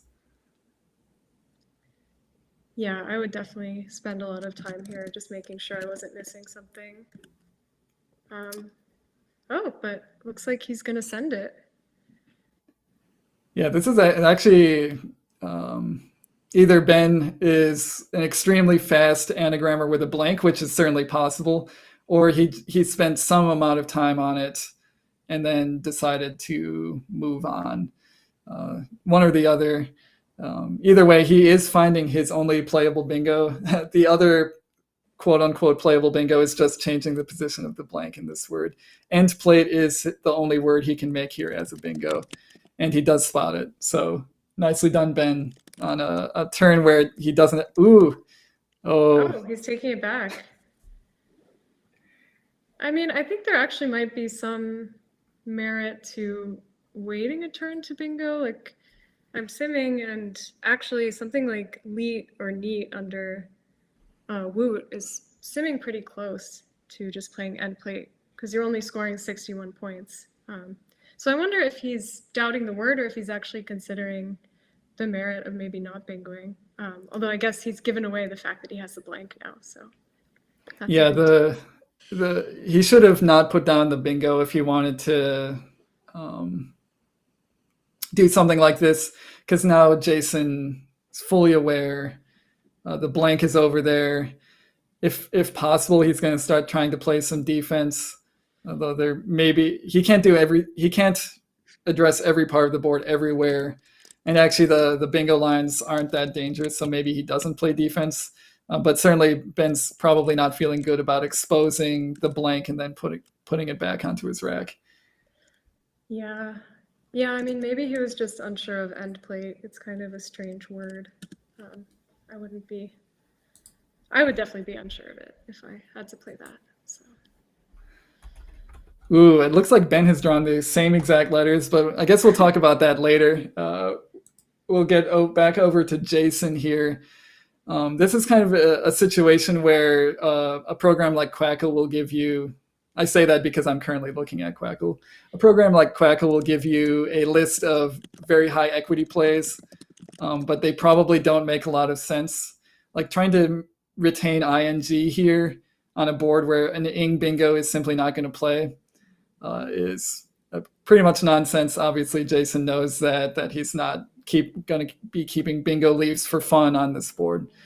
So it sort of becomes, well, what now? He knows his opponent has a blank. He's got these sort of bingo letters that don't make a bingo. Honestly, it's a little bit of a tough situation for him, and I'm not sure what I want to do here. Yeah, these turns are some of the hardest. You know your opponent has something good. You have to be thinking about defense. You probably want to make some kind of fish, but like you said, what are you fishing for? An ing bingo is not going to fit. So there's so much to balance here. And yeah, I really am not sure what I would do. I'm curious to see how he puzzles this one out. I would honestly be kind of in the camp that I'm trying to deal with ego. Like that maybe is my primary concern right now. If Ben bingos through the P, he's almost certainly not going to end his bingo with a P unless he draws like underlap or something. So it feels like trying to deal with ego is nice here. But then how do you deal with ego? Ego? Do you play Genie or something, keeping UR? I mean, there's so many E's in the bag, you don't get attached to your E's. Yeah, Macondo had a really interesting suggestion of Wiener down from W in Woot, which I guess sort of blocks it vertically. But that's keeping your U and is a very strange play to find. Yeah, but he just goes for the 2-tile fish, which I guess I can see the reasoning behind that. Yeah, that is kind of the play I was cautioning about earlier in the turn. It's like you could play FEU, keeping a really nice set of letters, but then what does it get you? And we see it actually has worked out for him very well here. And actually, Ben played Delation so quick we almost can't analyze the position because now Jason's going to start playing his bingo. Yeah, so it feels like we're slam it down. we're gonna be missing some nuance here that it's going to be hard to get back to. But end plate got blocked again because Ben drew the same letters. He went for Delation, which is actually a nice idea on the previous turn to open up some space. It's kind of in the same vein as Nidation a couple turns earlier. The downside is Jason just fished. You're opening up stuff to the D or the E, and Jason hits his fish. So kind of a unfortunate sequence here for Ben, where I think he made a nice play, but Jason had just fished, and it worked out for Jason. Mm-hmm. Yeah. And now Ben's saddled with the Q, which is not really what you want to see here. He does have some high-scoring options, I guess QI or QIN down the N column. Those seem pretty natural. I don't know, Charles, do you see anything else that you'd want to do on this turn? Yeah, I guess it comes down to whether he plays Chi here or Chi next to birds. He's getting a little bit more defensive here because that spot next to lingerie, although there's not a ton of scoring power left in this bag, we'll see Jason only has 1 point tiles and the pool only contains a Y. So yeah, now Ben's rethinking this. I think this makes some sense. You're not going to get hit for 50 next to lingerie. Something like Yenta is, I guess, the worst case scenario in that spot, other than, a random bingo draw. So Ben's taking the points here with Chin. I think this is a good idea. Yeah, I like this option. Yeah. And it does kind of make Jason's life a little bit more difficult. There's now the spot on the right that he has to contend with. He knows Ben has a blank, and there's the spot on the left with lingerie. So there's a lot of things, I guess we see the downside of Chin here is easy counterplays from Jason, and he plays relatively quickly. It does take care of the spot on the right side of the board, but there's still that spot next to lingerie. Yeah. Oh, wow. And so Ben draws the other blank and has some very cool options on this turn. I'm excited to see what he can find here. Yeah, he's got some very weird words available. I think we had an earlier test of his blank bingo finding ability, but that was only one blank. Now he has 2 blanks. I think that's not twice as hard. I feel like it's like a exponential thing. I feel like that's at least 4 times as hard, or 200 times harder. But he's got some thinking to do with only about 6 minutes left on his clock. Mm-hmm. Yeah, I do the blank bingos on airless sometimes, and man, they're very hard. But if anyone can find a 98-point play here, I think it would be Ben. Yeah, I think we had a shout out from in chat that Ben does extremely well on the airlift blank bingos. I can attest to that. He's always beating me on those things. So I'd say there's a very few players in the world that are more adept with a blank on the rack than Ben is. So I fully expect him to find something cool here. His highest scoring bingo is kind of a weird one. I think it's columns only. That'd be Toysome, Toysome, making EL next to lingerie. That's 98 points. He does have various 89 and 86 point bingos available to him. But I guess rather than talking about what bingos he has available, we have to talk about what happens after he bingos. There's 1 tile in the bag. He's down by about 80 points. I shouldn't say about 80 points. He's down by exactly 80 points. Does he ever win if he bingos here? He's got to figure that out. Like, even if he scores 98 and goes up by 18, he needs to figure out if Jason's going to have enough points to overwhelm him, given that Ben is certainly going to go out with his 1 tile draw. Mm-hmm. Yeah, it's tough. I mean, Jason doesn't really have any scoring tiles left, so you might think he's going to have a hard time coming up with enough points, but I could imagine some overlapping plays that maybe do the job here. But yeah, I guess we'll have to see. I mean, something like Air Raid at B1 scores 31 points, which I think just might do it. I'm not 100% sure, but what do you think, Charles? Yeah, it looks like, if my Quackle is correct, Air Raid would win by 2. So it becomes a matter for Ben of, like, you might actually have to do some math to figure out if Toysome is actually your winningest bingo. Elise, you're running Macondo. You might be able to do like an endgame analysis on that turn. Quackle is thinking something like Myosote actually wins, probably because it doesn't give back as higher scoring plays, or as high scoring plays as Toysome does. Yeah. You just see something like Toysome and you just want to play it because it's so great. It just intuitively, it feels like if you're scoring 9 more points with your bingo, it has to be better, right? It's like, because 9 points in an endgame like this is a ton of points. That's a huge amount of points. It feels like there could be no way that anything would be better than scoring 9 extra points. But there's these little nuances where one play gives back 30 points and the other doesn't. Given it's maybe slightly easier to figure out for Ben because there was like 3 E's and 2 A's. So a lot fewer individual options available out of that unseen pool. Maybe could have taken a little bit of time to figure out exactly what happens with each of those bingos. And that is also, acknowledging the fact that Ben isn't going to necessarily see every bingo with 2 blanks. So he maybe wouldn't even be able to compare bingos that he hasn't found yet. So a lot of things going on that turn. Mm-hmm. Yeah, and my simulation says that Myosote just doesn't quite do it either, because I think Jason's still going to be able to come back with like 19 or 20 point plays, and it'll just be enough. But okay,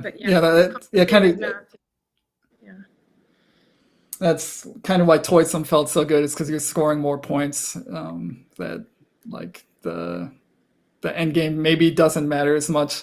But if Myoso gives back 20-point plays versus Toysum giving back 30-point plays, it's effectively a wash. You would need to find something that doesn't give back like anything at all, which is really hard to do in that position. Yeah. It's also this. I mean, from Ben's perspective, it would have been an interesting turn to like forego going for one more turn, keeping both blanks, and see if he can go out with a bingo. But on this board, it just wasn't. It just didn't feel like the right thing to do. Just because Jason will go all out trying to block bingo lines and prevent Ben from bingoing even when he has 2 blanks, or bingoing for a very low amount of points with both blanks. So maybe there was some merit there to thinking about it. I actually, in practice, I don't know if that ever works for Ben. Yeah, it seems like it would be hard to fish a turn and set something up that couldn't be blocked. So, yeah. All right. So we see Jason playing air 8 here, which I think is his winning play. I think maybe his only winning play. A reat or E8 is 2 fewer and keeps back 1 more tile. And I think this results in a 2-point win, so it's going to be a very close. I don't know if Ben gets heartbroken, but I would say a somewhat heartbreaking game for Ben. Yeah, I would be heartbroken in his position. Drawing both blanks and having the hope that maybe you can come back, and then being dashed right at the end by 2 points. That's always tough. But a very well played game from both of them, I think. Yeah, and let's cut to the overhead mic if our producer is on, and we'll see what they have to say. 22.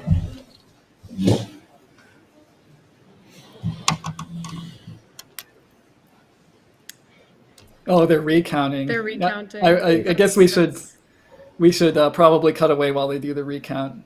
73. All right. So, they're going to do a recount here. I think what they'll find at the end is a 2-point win for Jason. I don't think we probably don't need to watch this just because it's going to take them a while.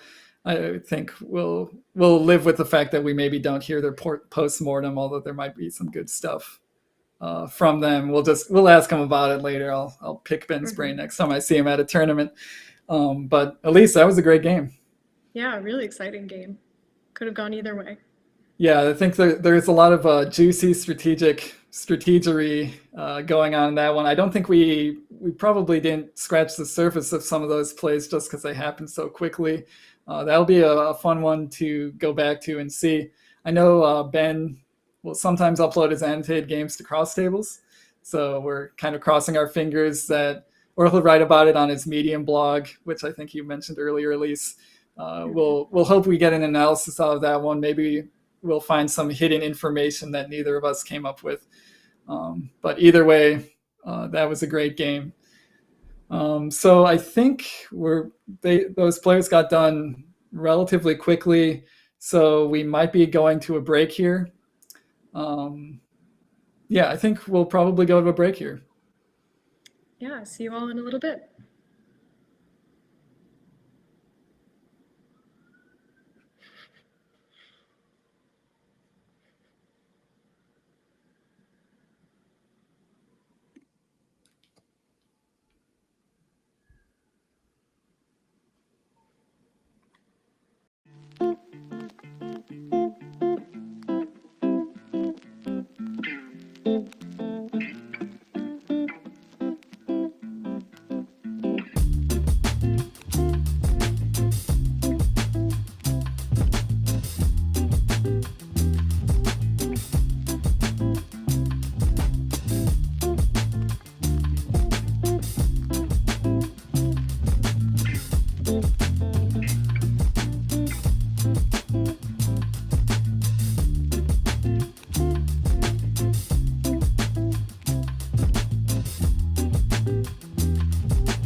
Welcome back, everybody, to the first day of the Scrabble Players Championship 2025 Collins Division, coming at you from Hanover, Maryland, which is basically Baltimore. You can think of that as Baltimore. We've got a really good game for you coming up. I think this is going to be a good one, Elise. Yeah, so we're going to see Dennis Ikekorigor again, and this time he'll be taking on the former SPC champion, Josh Castellano. So I'm very excited to see this last game of the day. So far, it's been a wonderful day of Scrabble, and I think this game will be no exception. Yeah, we've had some really good ones so far this afternoon. Any game with Josh Castellano is guaranteed. I shouldn't say guaranteed. In Scrabble, nothing's guaranteed, but it should be a good one. As you mentioned, Elise, he is the reigning SPC Collins champion. He beat Waseem Khatri, I believe, 3 games to nothing in the final. So a somewhat anticlimactic final, but he dominated it basically. And I think we have players ready to go. Yeah, we're seeing their records here. Dennis is having a very good start to the tournament. Currently in third place at 5-1. Josh, 4-2 in 10th place. Yeah, but it's still early on and anything could happen. And yeah, both of them have a good number of wins under their belts. So we'll see how this develops. Yeah, I think we're ready to let them start playing. Yep, we're switching over. Castellano. I should just call him Josh. There's so many Joshes in the Scrabble world that I just fall back on calling people by their last name. I think, at least in this one, we can call him by his first name. Yeah, I think so. But yeah, it's hard to keep them all straight. Many, many Joshes. Anyway, Josh shakes the bag. Dennis is currently drawing. We're going to get underway here. I think the last game we saw streamed of Dennis, his first rack was not ideal. We'll see if he improves on it a little bit for this one. Oh, not a great start. Okay. I guess you jinxed it. Yeah, I shouldn't have said anything. He's almost got something cool like Y-Rived, a weird Collins 5. You just need an eye for that. But exchanging everything but RT is pretty clearly correct here. He didn't really have a play worth making. Yeah, not much to think about here. And Josh has, again, this is a kind of difficult situation to be in. He does have the H. It feels like he should be able to do something with the H and score like 24 on this turn. He does not have a 5-letter word with the H on his rack. He's going to need, I think we see him kind of going through, he's picking letters off of his rack to help with his iteration, just trying to figure out what options he has. Is helio not a word? Oh, helio. Yeah, I guess helio is a word. Yep. Sorry, that was far enough down on the list where I actually overlooked it. Possibly because it's keeping a U, maybe not something you would want to do, but yeah, that is a good point. If he did want to score points this turn, I think helio might be his only option. Yeah, and even that option doesn't look amazing. You hate to just keep AU, and it puts the I next to the double letter score, so. But he's going to go with it. I mean, it does score more than pretty much anything else. Yeah, I think his other options were play vowel dumps like Louis or Alloy. Keeping the H, those also kind of have a downside of putting vowels where you don't want them. So maybe the more I think about it, the more I think just kind of hold your nose at keeping the U, take the points, and move on. And while I wasn't paying attention, I didn't catch what Dennis's last tile was. It was, in fact, the J. The J. Okay. Playing very quickly here. Yeah, this seems like a good option. Yeah. Yeah, this scores nicely. Some other stuff. Yeah, Go ahead. the thing I'm thinking about here is he could play Gird, G-I-R-D, through the I. That scores only 6 fewer, but keeps sort versus D-R-R-S. And yeah, it looks like he's changing his mind. The leave for this is just so astronomically better, especially with that open E in the double-double line. This feels like it has to be correct. Yeah, I think it's good he took the extra time to reconsider. You just hate to keep DRR. I think this is a much better option. Yeah, it's a good illustrative point here. When you draw the J and you see the available triple letter score, your eyes get a little bit wide. You're like, oh, of course my best play has to involve the J hitting that letter or hitting that tile square on the board. That's not always the case. In fact, it's often very far from the case. So it's good for Dennis to pull that one back and give it a little bit more consideration. Absolutely. Ooh, Josh has drawn some very clunky looking stuff. However, with the presence of was in the dictionary, W-U-Z, he does have a little bit of an escape valve in terms of getting out from the U and the W and sort of moving towards a more sane and understandable rack. Yeah, I think was is a standout option here. It's sad that you can't get the Z on any premium squares, but you are doubling it, having it go both ways, and getting rid of that terrible W-U combination. So that seems like a good bailout here. And you're, yeah, scoring 35, which is nothing to sneeze at. Yeah, definitely my first consideration here would be how do I play WU at the same time? And if I have a way to do that that scores 35 points, I basically do it every time. The Z doesn't have a ton of so first things first, the Z is very good in cons, like exceptionally overpowered, maybe the best tile in the game other than the blanks. But in the early game, it's not as useful. There's not as many places for it to go. So if you get it early and you can score 35 points with it, that seems like a very reasonable thing to do. And it does have the upside of blocking Dennis's bingo of Ectosark, which was honestly, Dennis probably had already come to terms with this, was not going to stay open all that often. That was the best place on the board to play. But still a little bit sad to see it go away. Yeah, that is sad. That's a nice one. And yeah, now it looks like his options maybe aren't going to be too inspiring. I'd be looking to just maybe unduplicate my C's here. Yeah, something like Co's does that pretty well, scoring decently, leaving AC, TRS.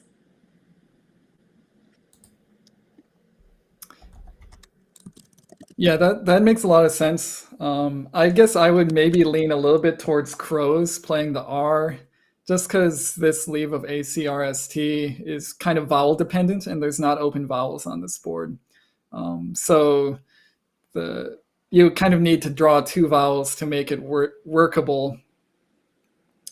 And I guess we see he did draw two vowels to make it workable. So there is that upside. It is a very good set of 5 letters if you draw the right vowels, which he did.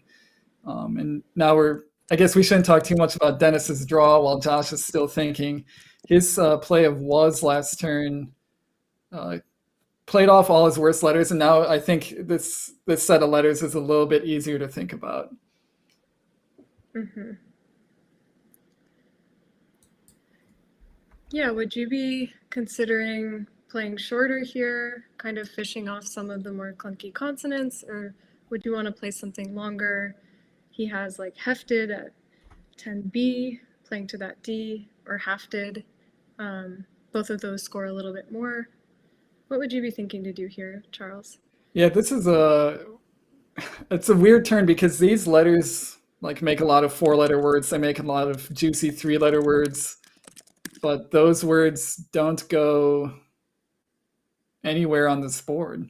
It's like the K feels like a hot spot because of OK, but you can't actually hit it because the C is in the way. And there's not actually other hotspots on the board that are easy to hit. So something like hafted might be, I think is his highest scoring option, or at least close to his highest scoring option. Just playing off a bunch of tiles and moving on from all of them. I would be trying to figure out if there's anything involving CH that I would want to do. It doesn't look like there's a ton available. He could play he could play ETH. There's a few options there, but they're not that good, and they all keep like the F and the K together. So this is a surprisingly tough turn for Josh. Not anything obvious that he can do on this board. Yeah, this is pretty challenging. I'm curious to see what he comes up with here. And we are getting word from our producers that we're catching up on Quackle, so you'll see scores soon enough. The current score after Dennis's play of Co's, Josh is up by 8, 51-59. And so he is in a little bit of a lead here. He decides to play short and safe. This does not open up anything new for Dennis. Scores almost as much as he could hope to score here. So a decent attempt or decent try from Josh on a turn where there weren't a lot of things he could do. Yeah.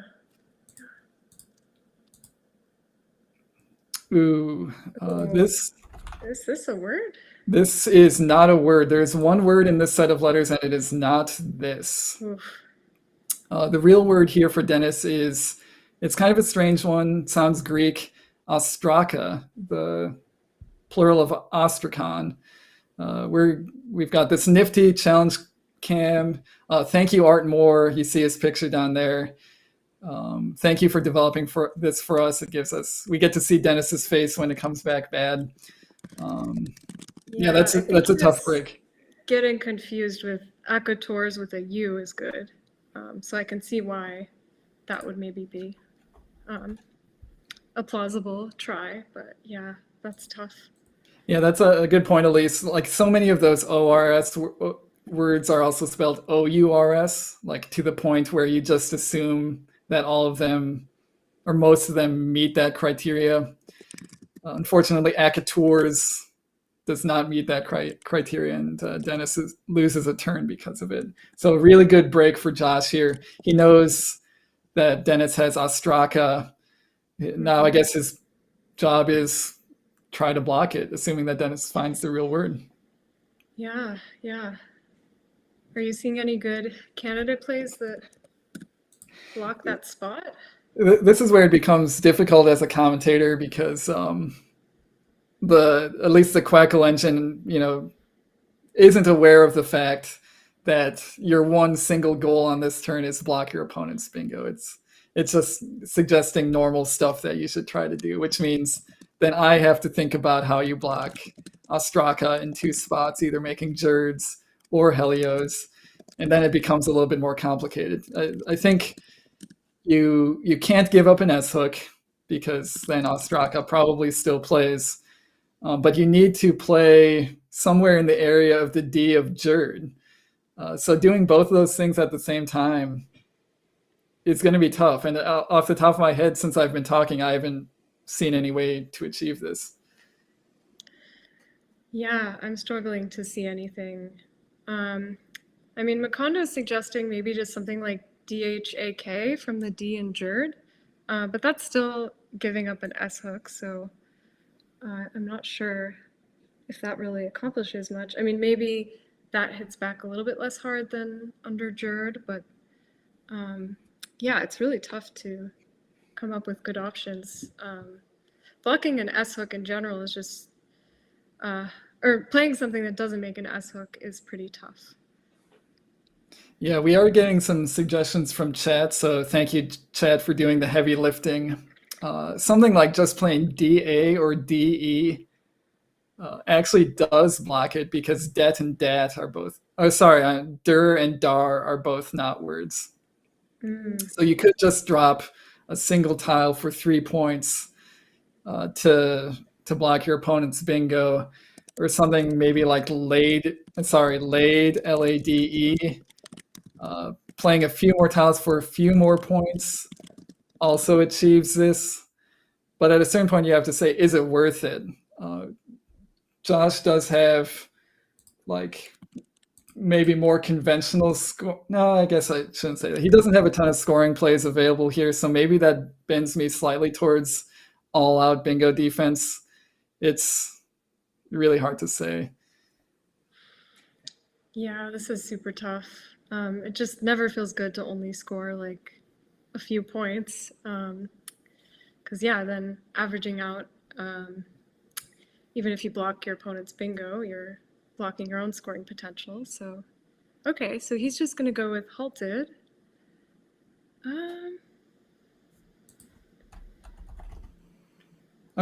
He might be.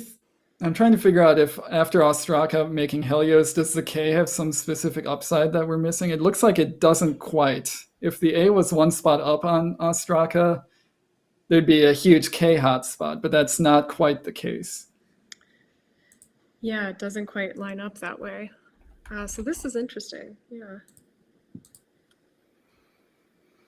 But there's also no guarantee that Dennis sees Ostraka. He hasn't set it up. Of course, that's no guarantee of whether a player has seen a play or not. They're not obligated to set up their thought processes for us. Some players do, some players don't.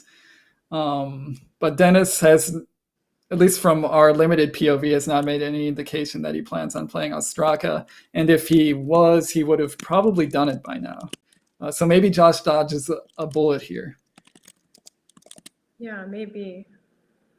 Yeah, and it looks like he's just going to play Charta here.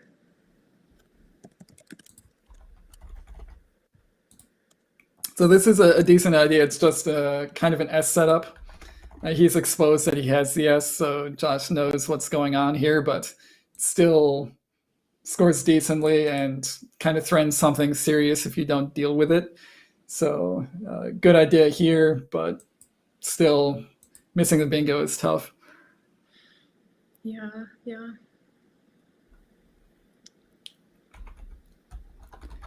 We do see Josh has drawn an S. Unfortunately, not enough vowels to really do anything with it. He also doesn't have anything to the left of Charta, which would be maybe the more straightforward way of blocking that new S hook. So he's actually, looking at the list of plays he can make here, he's extremely limited in what he's able to do on this turn. This board is just so locked up and there's no open vowels for him to work with. Yeah, that lack of vowels is really, really tough. I mean, there are just very few candidate plays that really accomplish much here. I just see, Vag through the open A's, either of those, just getting rid of some of your worst tiles, but both of those only score around 10 points, so it never feels good to have that as kind of your only option. Yeah, this is a tough turn. At least, do you feel like maybe an exchange would be a good play here?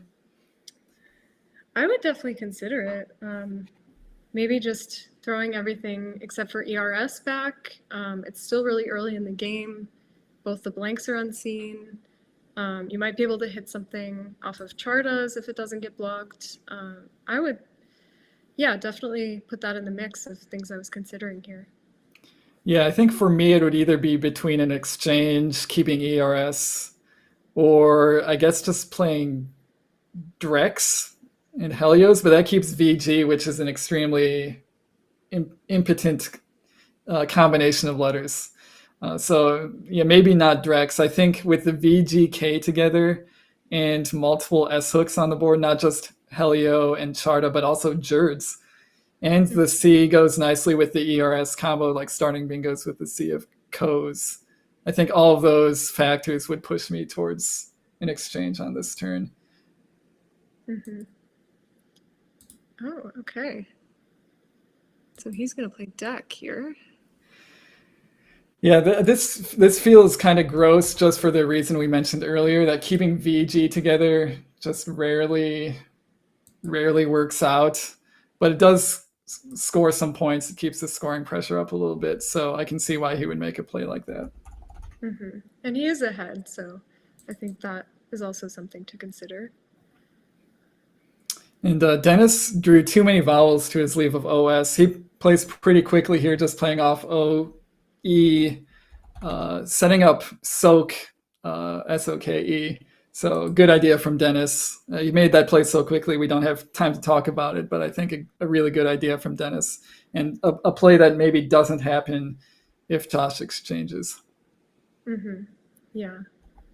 Yeah, that definitely gave him a good place to dump some of his vowels. I really like Oak here. And yeah, I think things have gotten maybe worse for Josh here, but he's going to play Vangs.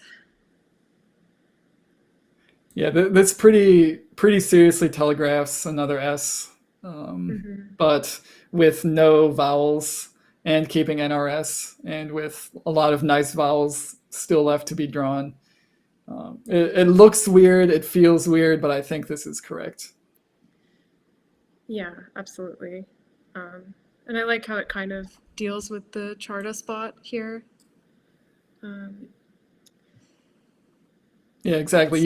Dennis has the S because he played a phony with the S, so it's more helpful than usual for Josh to block it. Charter wasn't just a random play, it was an S setup. So might as well block it when you've got the chance. Dennis does get his highest scoring bingo here of Uranos. Since the board is kind of in a weird state right now, that was pretty clearly his highest scoring option. I'm not sure if other options are really worth considering. It's all the same place, same word in multiple different spots. I think just taking the points here makes sense. I agree. Yeah, I would just take the points. This placement seems as good as any. And Josh has made a little bit of progress towards getting closer to a bingo. He is now down by 36 after Dennis's own bingo of Uranos. So with letters like this, again, he's kind of in a situation where he's got a lot of low scoring letters, but not immediately bingoing. Definitely feels like some sort of fishing type play is in order here. What do you think? Yeah, I agree. I think I would try to just fish off like LA or NA or something here. He has a really nice insertion play in between deck and Uranos. He can just drop his N and A with Indu and Nay. I think that's a really solid option. If he wants to play longer, he could play something like Natal, but I don't really think I would want to blow up the rack that much. Yeah, Natal fits above Uranos, but yeah, I like the idea of just fishing here. Yeah, with so many E's and I's on scenes, keeping something like ANRST or ALRST feels very potent. That Helio hook is still just sitting there begging for somebody to bingo there with an S. There's also a new line on top of Uranos. It's not a very high scoring line. In fact, it's exceptionally low scoring, but a bingo line nonetheless, and probably pushes me further with those lines in place, pushes me further towards camp fish, I would say. I would want to play off LAN here and keep ARST. There's not actually a good way to do that on this board. He could go all out for the fishing expedition and play Larn through the R of Uranos. That seems a little bit extreme. But that would be maybe the ideal set of letters to keep if you are fishing. Keeping 4 consonants in a vowel does have a chance of going wrong here. So it's hard to say what's correct. Yeah, true. You would like to keep something more balanced, but yeah, I think Larn would maybe be a little bit reckless. Okay. He's just going to play LU. I think this also makes sense as a fishing play. I like TARNS as a leave and opening up even more space if you want to bingo next turn. Yeah, I think this is good. It's possible that he didn't see that insertion play you mentioned, Elise, of Na making Indu. That is 10 more points. And I would say Larts as a leave is probably not 10 points worse than Narts. But that's a tough play to spot. You kind of have to be aware of you have to be hyper aware of what's going on the board to be able to make a play like that. So I do like this play. It was kind of contingent on drawing vowels for it to work. We see that it didn't quite work out that way. But Dennis, again, kind of making our lives difficult, Elise. He's playing very quickly. It's impressive. I think this is a very solid play. Just taking care of that spot underneath, scoring a good amount of points. Yeah, what do you think about this, Charles? Yeah, I think that this makes sense. That's maybe the most high-scoring bingo line on the board. I guess major downside of this is it's very easy to play 7-letter words on top of Obed, either hitting the double or maybe not even hitting the double. So now after Josh just made a 2-tile play, pretty heavily indicating that he's going for a bingo. I would spend more time thinking about whether I want to give him another line to bingo on, a higher scoring line than the one on top of Uranos. I mean, those 2 lines are effectively the same. They both involve hooking a tile on top of the E. So that they're close to identical, but this one's a lot higher scoring. So that would be one downside of this play. That's a great point. And he did have more points on offer too. There's actually a cool play through that V and bangs of naive, hitting the triple. So that might have been worth considering as well. Yeah, just a straight up scoring play. I think it scored about 10 more points than Obi did, and didn't do too much else to the board. But I guess at that point you can be considering more than just with at least 2 bingo lines available. You could just play it cool and play for 36 points with something like naive. We see Josh. As we kind of alluded to earlier, maybe we didn't even allude to it, we straight out said it. Rants was contingent on drawing vowels. He did not draw vowels, and now he's playing his single vowel to try to get out from underneath this. So we see how a play like Alu can go slightly wrong. Yeah, tough break here, but that is somewhat expected if you keep a consonant heavy leave. I like pan or penna, I don't know exactly how to pronounce it, as an option just to try to work through these consonants and get to that precious bingo eventually. Yeah, we're looking at a pool it's still more consonants than vowels, but it's a little bit skewed towards vowels. So there's maybe a more chance than usual that you draw a lot of vowels, but we see that it's still not quite working out for Josh. And we also see that Dennis is playing very quickly here. I guess I haven't even been looking at the clock, Elise, but this is a pretty drastic time disparity. Yeah, I think he's really trying to play the clock as well as Josh here and just blitz out his plays to put the pressure on. This is interesting too. It's a kind of a word knowledge check, putting faxing right before that double letter or double word score. We see Josh correctly not put an S on it. It doesn't take an S. Yep. Those ing words can be tough, but some of them are intuitive, and something like faxing just intuitively feels like it doesn't take an S. Like you'd have to work in a pretty hardcore old school office setting to ever come up with the word faxings and try to use it in a sentence. So I think correct here from Josh not to try it, just take the bingo where he's got it. He'll basically even up this game. In fact, he'll go up by a little bit after this play. So the draw seemed like it didn't work out at first glance. That was me not looking closely enough at his letters. It worked out fortunately for him with this word of tyrants. Yeah, and 2 blanks still in the bag. A lot of game left. This is going to be interesting. Oh, and this actually ties up the game. So we're basically starting from scratch here, other than there's a bunch of tiles on the board. Okay, so he's going to play Yod. Yeah, I think you have to take the points here. It's worth noting that according to Quackle, just playing U's, Y-O-U-S, actually has the same equity. The I-U combination is so disgusting that there could be a case to be made for keeping IDE rather than ISU. Now, with 2 blanks unseen and putting an S in the triple lane, would I ever actually do that?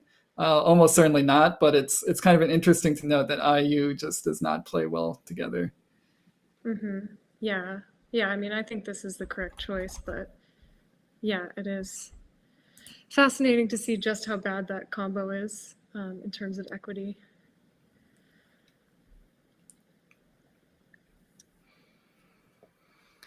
So again, the time disparity is a little bit concerning here. Josh only has about 5 minutes on his clock. There's still 2 blanks out, which can slow you down pretty drastically in an endgame situation. Not just if you have it, but if you know your opponent has it. It becomes a lot harder to think about these positions. So with 2 blanks out, it's like you start, maybe alarm bells start going off in your head, like a need to save some time for the endgame. Just make the first play that looks reasonable. And for me, this play looks extremely reasonable. Mm-hmm.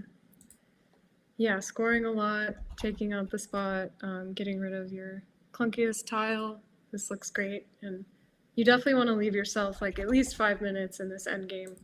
I mean, preferably you would want more time than that with the blanks, but yeah, I think playing fast is paramount at this point. So Dennis, we see, has drawn the first of 2 blanks.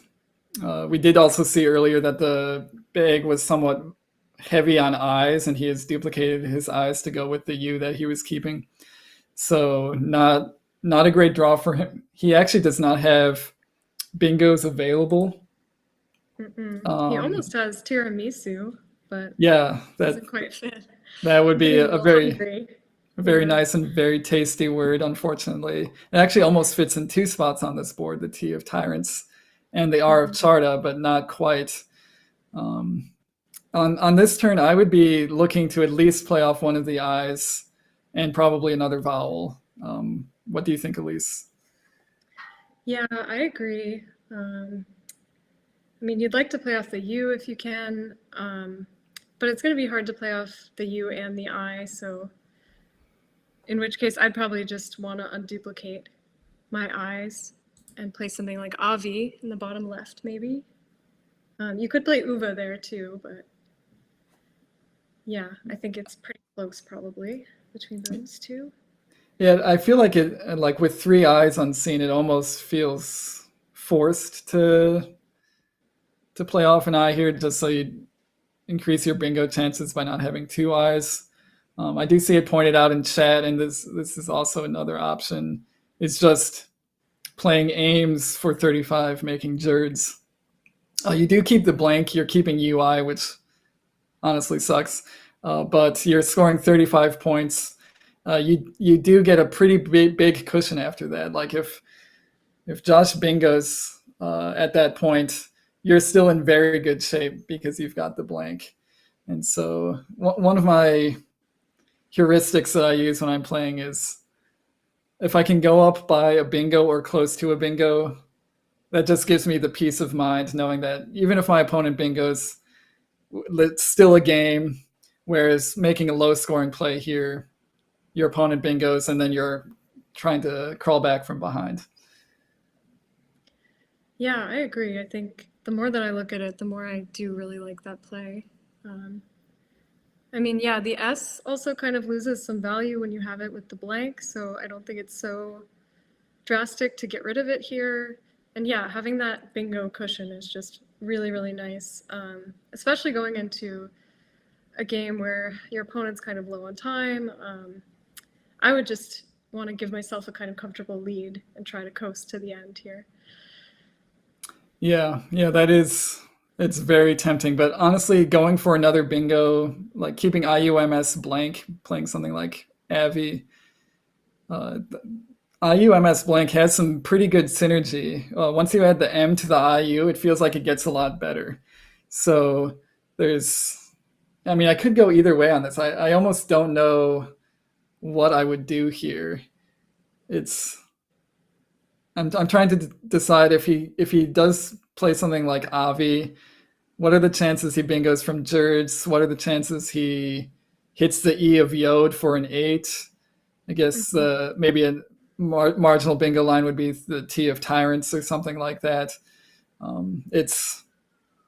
He's doing some thinking here, which we haven't seen a lot of this game. He's, I think, correctly trying to figure out what his likelihood of bingoing is if he plays short versus playing a little bit longer for more points. Yeah, I think this is definitely a great place to take some time. Because, yeah, those 2 options are really going to shape the game in different ways.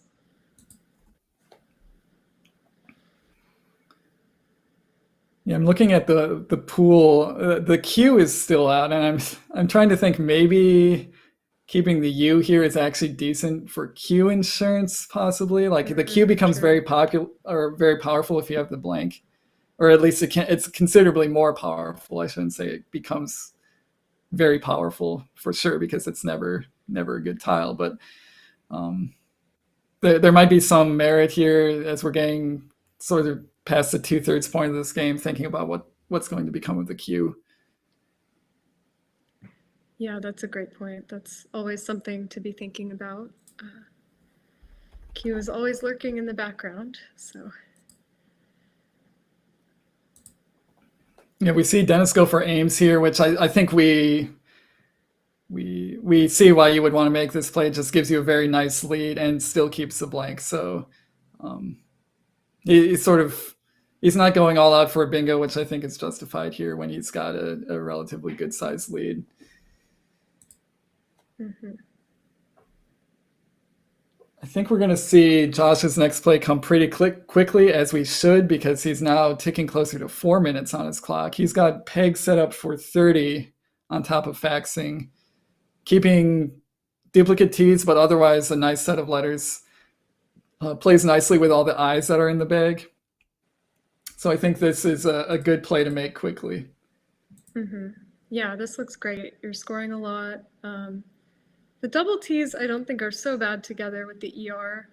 You could still draw into a lot of stuff with that. And yeah, he gets it down quickly, moves on. I think this is excellent. Yeah, and I think we're still looking at a situation where Josh would really prefer to bingo here. Like, it's the scoring spots on this board are kind of dried up. It's hard to see, even like a 20-point lead, which isn't huge by any means. But it's just kind of hard to make up even a small lead like that on a board like this. So he's thinking more about bingo possibilities here. But his bingo possibilities are going to be considerably less now that Dennis has the second blank. Yeah. Whew, talk about blank bingo puzzles. This is a tough one here. Yeah, I think... Oh, sorry, go ahead. I think there's a 7 in this rack, but it doesn't play. Colin's only word involving the Q. So that's probably the first thing Dennis sees when he looks at these letters. Mm-hmm. Yeah, that being equinia, for those of you who are curious. A contagious horse disease, not very nice. But yeah, that doesn't go anywhere. So I don't know, how would you deal with this turn? Tough to have both blanks, but all of these vowels, and kind of, you'd love to have a scoring option that maybe gets rid of one of them, but I don't see anything that does that. Yeah, this would be like the perfect time for, a 50-point play that uses one blank, but that is so far away from happening on this board. It's like not really worth thinking about. We do see Dennis somewhat quickly. I'm sure he either saw or would have seen bingos available to him, the highest scoring being Uranemia through the R of Tyrants. He's deciding to take a little bit of a different tactic here, and I'm not sure if I agree with it, but we see how it worked out for him. That's quite the draw. Yeah, geez, 4 eyes. That's going to be hard to work through. I see Uranemia scores so little and does put a vowel in the triple lane, but at the same time, yeah, I think EAU is kind of playing with fire here. Yeah, I think with so many eyes on scene, you almost can't do EAU. You draw a third eye so often, and that even with the 2 blanks, the third eye by itself will like decimate your bingo chances. Or if you do bingo, it's not going to be any better than Uranemia. And it's going to have the same downsides as Uranemia. So I feel like, again, not being harsh on the players, but definitely keeping 2 eyes on that rack with the pool as it was seems like an error. Josh has drawn a 7-letter word, but it's not going to play on this board. Like, no 7-letter word will play on this board. And things are getting complicated for him. Yeah, this must be really tough, knowing that both blanks are unseen, but also that the Q is out there, and you're trying to bingo, but yeah, like you said, there aren't really many good 7s lanes. How would you approach this turn? I was afraid you would ask me that, because it's really tough for Josh at this point.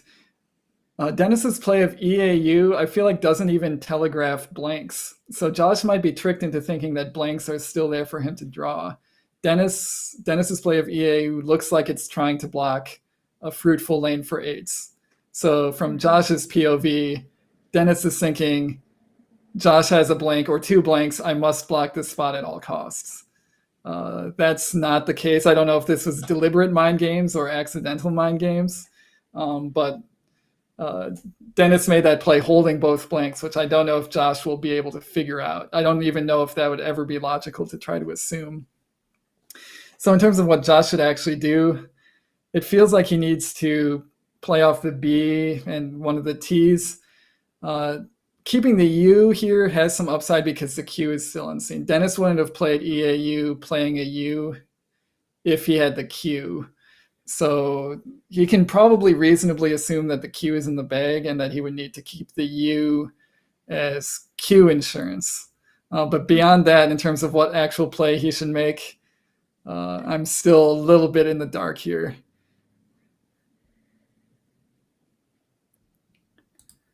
Yeah, I mean, he could play, I guess, something down through the R, like, well, no, he wants to keep the U, so brute down there. Yeah, I was looking at brute either down by Chad or even through the R of tyrants because brute takes an R. So you'd be setting up your bruter hook. We see Josh do something a little bit different. I think this is actually a really good idea. Keep the U, give the Q a little bit more upside because he's going to assume that he's going to draw it. Playing 3 tiles, he's going to probably draw the Q. And in fact, doing something like brute empties the bag, which is kind of hard to do with 2 blanks unseen. So I like this idea from Josh. Actually, not something I had come up with, but a really nice idea to give a little bit of life to the Q when he draws it. Yeah, I really like this play. So I guess now the question is, does Dennis have anything here? I find it hard to believe with 4 eyes that he would have a bingo, but does he have something that scores well? Yeah, this is again a situation where, like, if you ask a computer what to do, they'll tell you, like, well, since you can't exchange, they'll tell you to, play off MI playing Miri and through the R of Uranus so that you can keep 2 blanks so that you can bingo in the future. Of course, there is no future in this game. There is only 1 tile unseen. So I feel like Dennis probably has to. I mean, he's looking at the pool right now. He can pretty quickly determine there's not a bingo in the unseen pool. There's a V, a U, and a Q together. Closest would be maybe something like over nut or whatever. So he might just do something like Mirai, using one of his blanks as an R next to beta, just for a minimal amount of points, trying to. Oh, maybe not that. He needs to also avoid setting up huge Q 6-letter words. So Yeah, exactly. a little bit careful here. Yeah, because something like quote could come down, or quoter could come down pretty hard if you're not careful. Yeah, exactly. I think he's probably looking at the pool and seeing that there's almost guaranteed, unless Josh somehow doesn't have a U, almost guaranteed 50-point plays on the right side of the board. And so he's going to have to address those in some way. And so just burning your blank and your M to score some piddly amount of points feels like you definitely have to do something over there.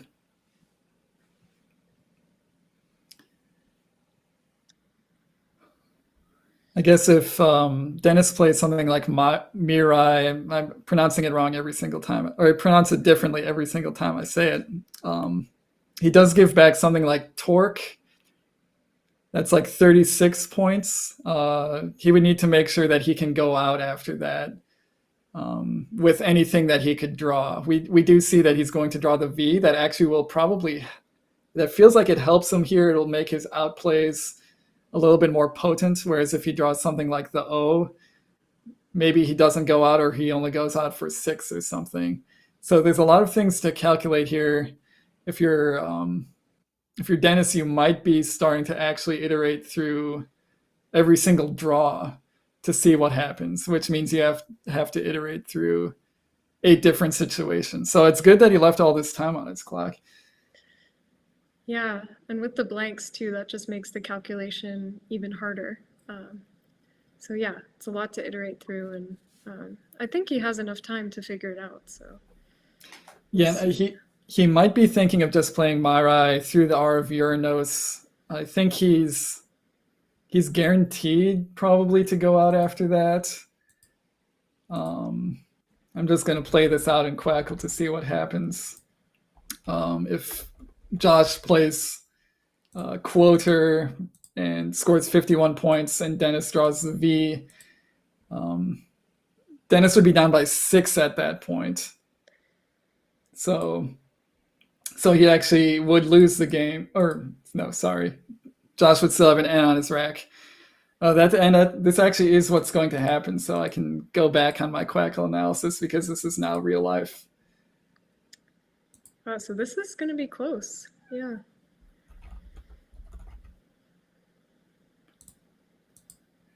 So Josh, oh wait, this play has not been. I looked away from the screen for a bit, assuming that the clock had been hit. Dennis has put this on the board, but is still thinking about it. Still thinking, yeah. A lot to think about, so it makes sense.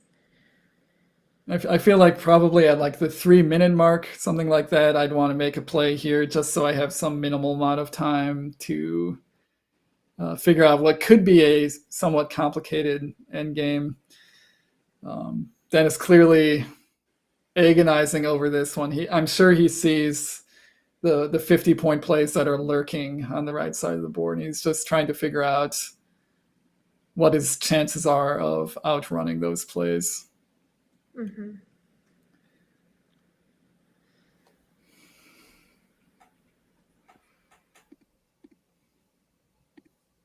And actually, I think our Quackle operator has committed Mairai, but that is not the case. So the score you see on screen is not quite accurate. Dennis actually is still sitting at 324 here before he commits his play.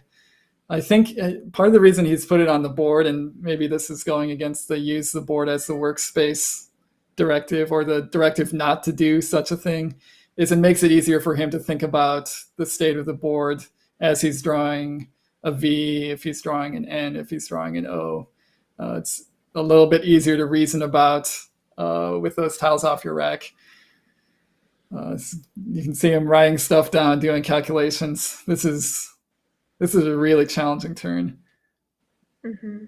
Yeah, I often find it easier to visualize plays once I've already put tiles down.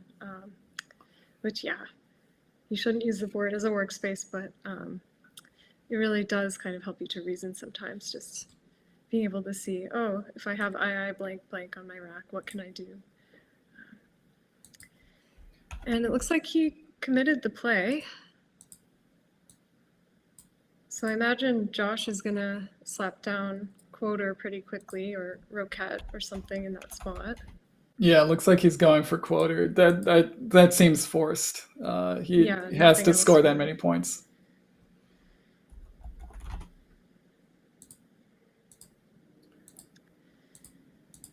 And let's see. So Dennis has some outs here, but they're definitely not that easy to spot. Yeah, it looks like all of his outs involve hitting the ER next to Quoter. So I wonder if maybe Roquette is a little bit better to not give back these outs.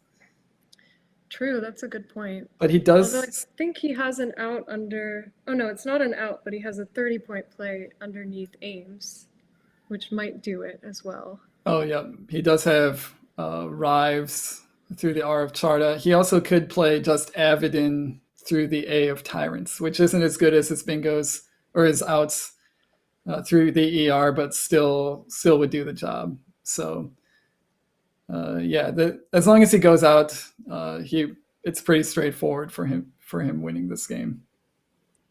Mm-hmm. I guess we'll take a look at the blank cam, but I imagine this is inviter or something.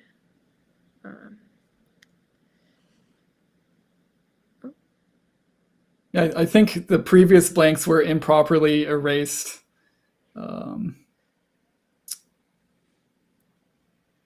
It did kind of look like there's a smudge on the T, so we're going to assume that those were correctly circled. I don't think he played in Vior. Right, that would be a pretty egregious mistake. I think we can switch to overhead cam here. Mhm. Thought it was a word. I mean, you didn't know. It's okay, it's called that too. It's called that too. Inviter 16 360 plus 2 362 350. Yeah, good game. Yeah. Good game. What was in the bag? Do you remember what you drew V. after Miri? Oh, V. Oh, okay. I was not. No, I tracked. I saw it. You can't play anything. I was. I gave you the 50 something. Yeah. Oh, okay. You took the gamble, yeah? Maybe back. Yeah, if I drew a blank, I don't what even. What did you pick? What was your acting? I picked NOQ. Yeah. It was a tricky turn. I thought it gave me something. It gave me a good shot. Like if there's a blank, I don't even need a blank. If I can draw like an I, or something, an I and. Oh, you play. Huh? You draw an I. Well, I might have bingos, right? If there's. It's difficult. Like I don't know, INO or something routine. Routine. Well, maybe that's not good enough. Oh, you play it. But there's one in the bag, so you have to decide which to block. Well, you're probably blocking here. So I probably need the blank to threaten bingos in both spots. You need a blank, yeah. Yeah, like blank I think, yeah, that'll work. Blank I should work. I mean, well, I guess if I draw the Q, maybe not. But, yeah, blank I, something. Thought there was a good chance. Yeah, probably. I picked 3 eyes. 4. Yeah. It seems some like crap. I wonder. Did you see anything? I had this. It's you. Oh, is it you? Yeah. This rock. Ooh. Tiramisu, yeah. Did you see anything? This wasn't here. The harrow. This was. Was Peg here? No, not Peg yet. Not yet. Oh, that's tough. Okay. Like what do you have? A, B, C, D. This is.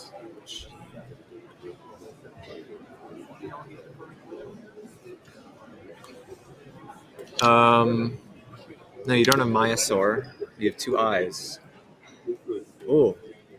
Yeah, what do you have? Oh, that's tough. Samurai. It's 2A. Yeah, a lot of the stuff I'm thinking of is 2A's. Ugh. I don't see anything. Can you make it quicker? Check your phone. All right, let's check.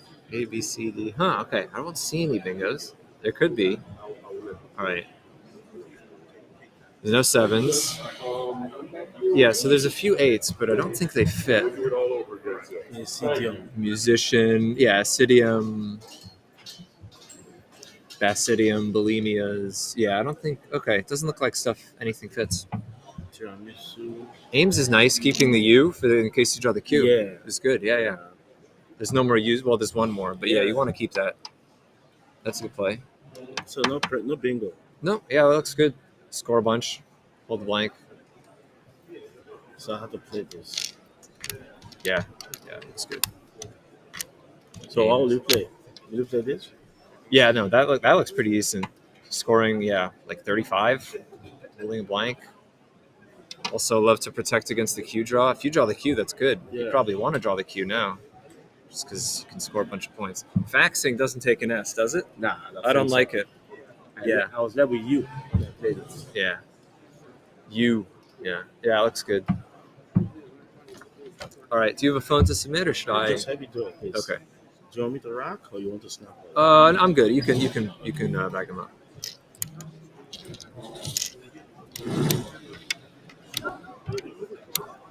All right. So I got 250. So it looks like there is some discussion about whether faxing took an S. We found out that it didn't. We already knew that, but Tyrant certainly would have been a much better play making faxings than it was where it was actually played. So good game from Dennis and Josh here. Very low scoring for a Collins game. 362 to 350, the final score. Yeah, I kind of like watching these lower scoring strategic battles where the blanks don't come out until the end. I think it makes for a really exciting game. Yeah, I think there were some good strategic positions in that one. Definitely some hard turns for both players. Those games are certainly more fun to commentate than the games that are total one-sided blowouts. So we're glad for both players to give us such an exciting game. So that brings us to the end of our commentary for this afternoon. Of course, there's a lot more Scrabble to come. I think we're doing a few more plugs before we let you all go.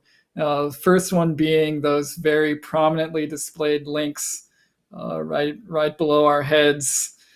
I guess I'll plug Elise and Elise will plug me. Elise has recently gotten into the YouTube game, editing and uploading videos of game analysis and other things to YouTube. Elise, how have you found that experience so far? It's been really fun. Yeah. I was able to film a little bit at my most recent tournaments. So I've been playing some in-person games with people and getting footage. And it's been a great opportunity to just discuss games with people too. My channel's become a forum to kind of talk strategy with different players at different levels. So I'm enjoying it.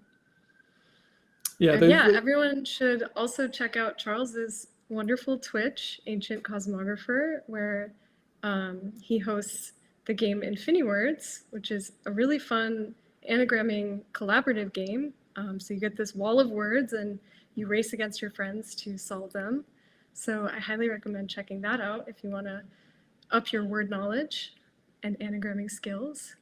Yeah, the word finding battles on my channel are intense but friendly. So it's a good collaborative atmosphere. But yes, we do have some very good anagrammers who are more than ready to solve 12 to 15 letter words and amaze and astound you. So check out both of those things if you're not already subscribed to Elise's YouTube channel. It's very simple, youtube.com/@Elise Bickford. It could not be simpler than that. Go over there and check her videos out. If you're on Twitch, if you have a Twitch account, which not everybody does, but if you do, or you don't even have to have a Twitch account to watch, you can just tune in to twitch.tv/Ancient Cosmographer. I don't stream on a schedule. I just stream whenever I feel like it, roughly once or twice a week. So you just kind of have to hope that you catch me at some point. We also, of course, want to give a shout out to the production team that's making all this happen. Of course, NASPA and Bob Lynn are supporting this stream. For the first time ever, we're doing concurrent Collins and NWL streams. The lexical bickering in the chat has been reduced to almost nothing, which is like a momentous achievement for Scrabble streaming in general. So just for that reason alone, we're very grateful to everybody who made this happen. And of course, we can't end the stream without thanking Josh Greenway, our producer for this Collins stream, who has been working tirelessly not only to run the stream on a game-to-game basis, but just to do the initial setup and get everybody organized and on the same page. I think he's always doing a great job, and we appreciate everything he does. And if you want to show your support for Josh and for Let's Play Scrabble, be sure to like this video and subscribe so that you can get notifications for the rest of the week. We'll be having this stream continue. So yeah, please show your support in that way. And we're getting word from our producer. No thanks list would be complete without acknowledging Heidi Robertson, who's not just in the chat here. Oh no, she's also running the Quackle game analysis tool for us, making sure that the scores are up to date. Thank you, Heidi, for everything you do. I'm sure it's kind of annoying to be there and not playing, but we appreciate your sacrifice to make this stream run smoothly. So thanks everybody for watching. We had some great games today, but there's going to be great games or even greater games, maybe even more important games. I guess we can leave it at that. There'll certainly be more important games as we get further through this tournament, so you're not going to want to miss any of that. Subscribe to the Let's Play Scrabble YouTube channel.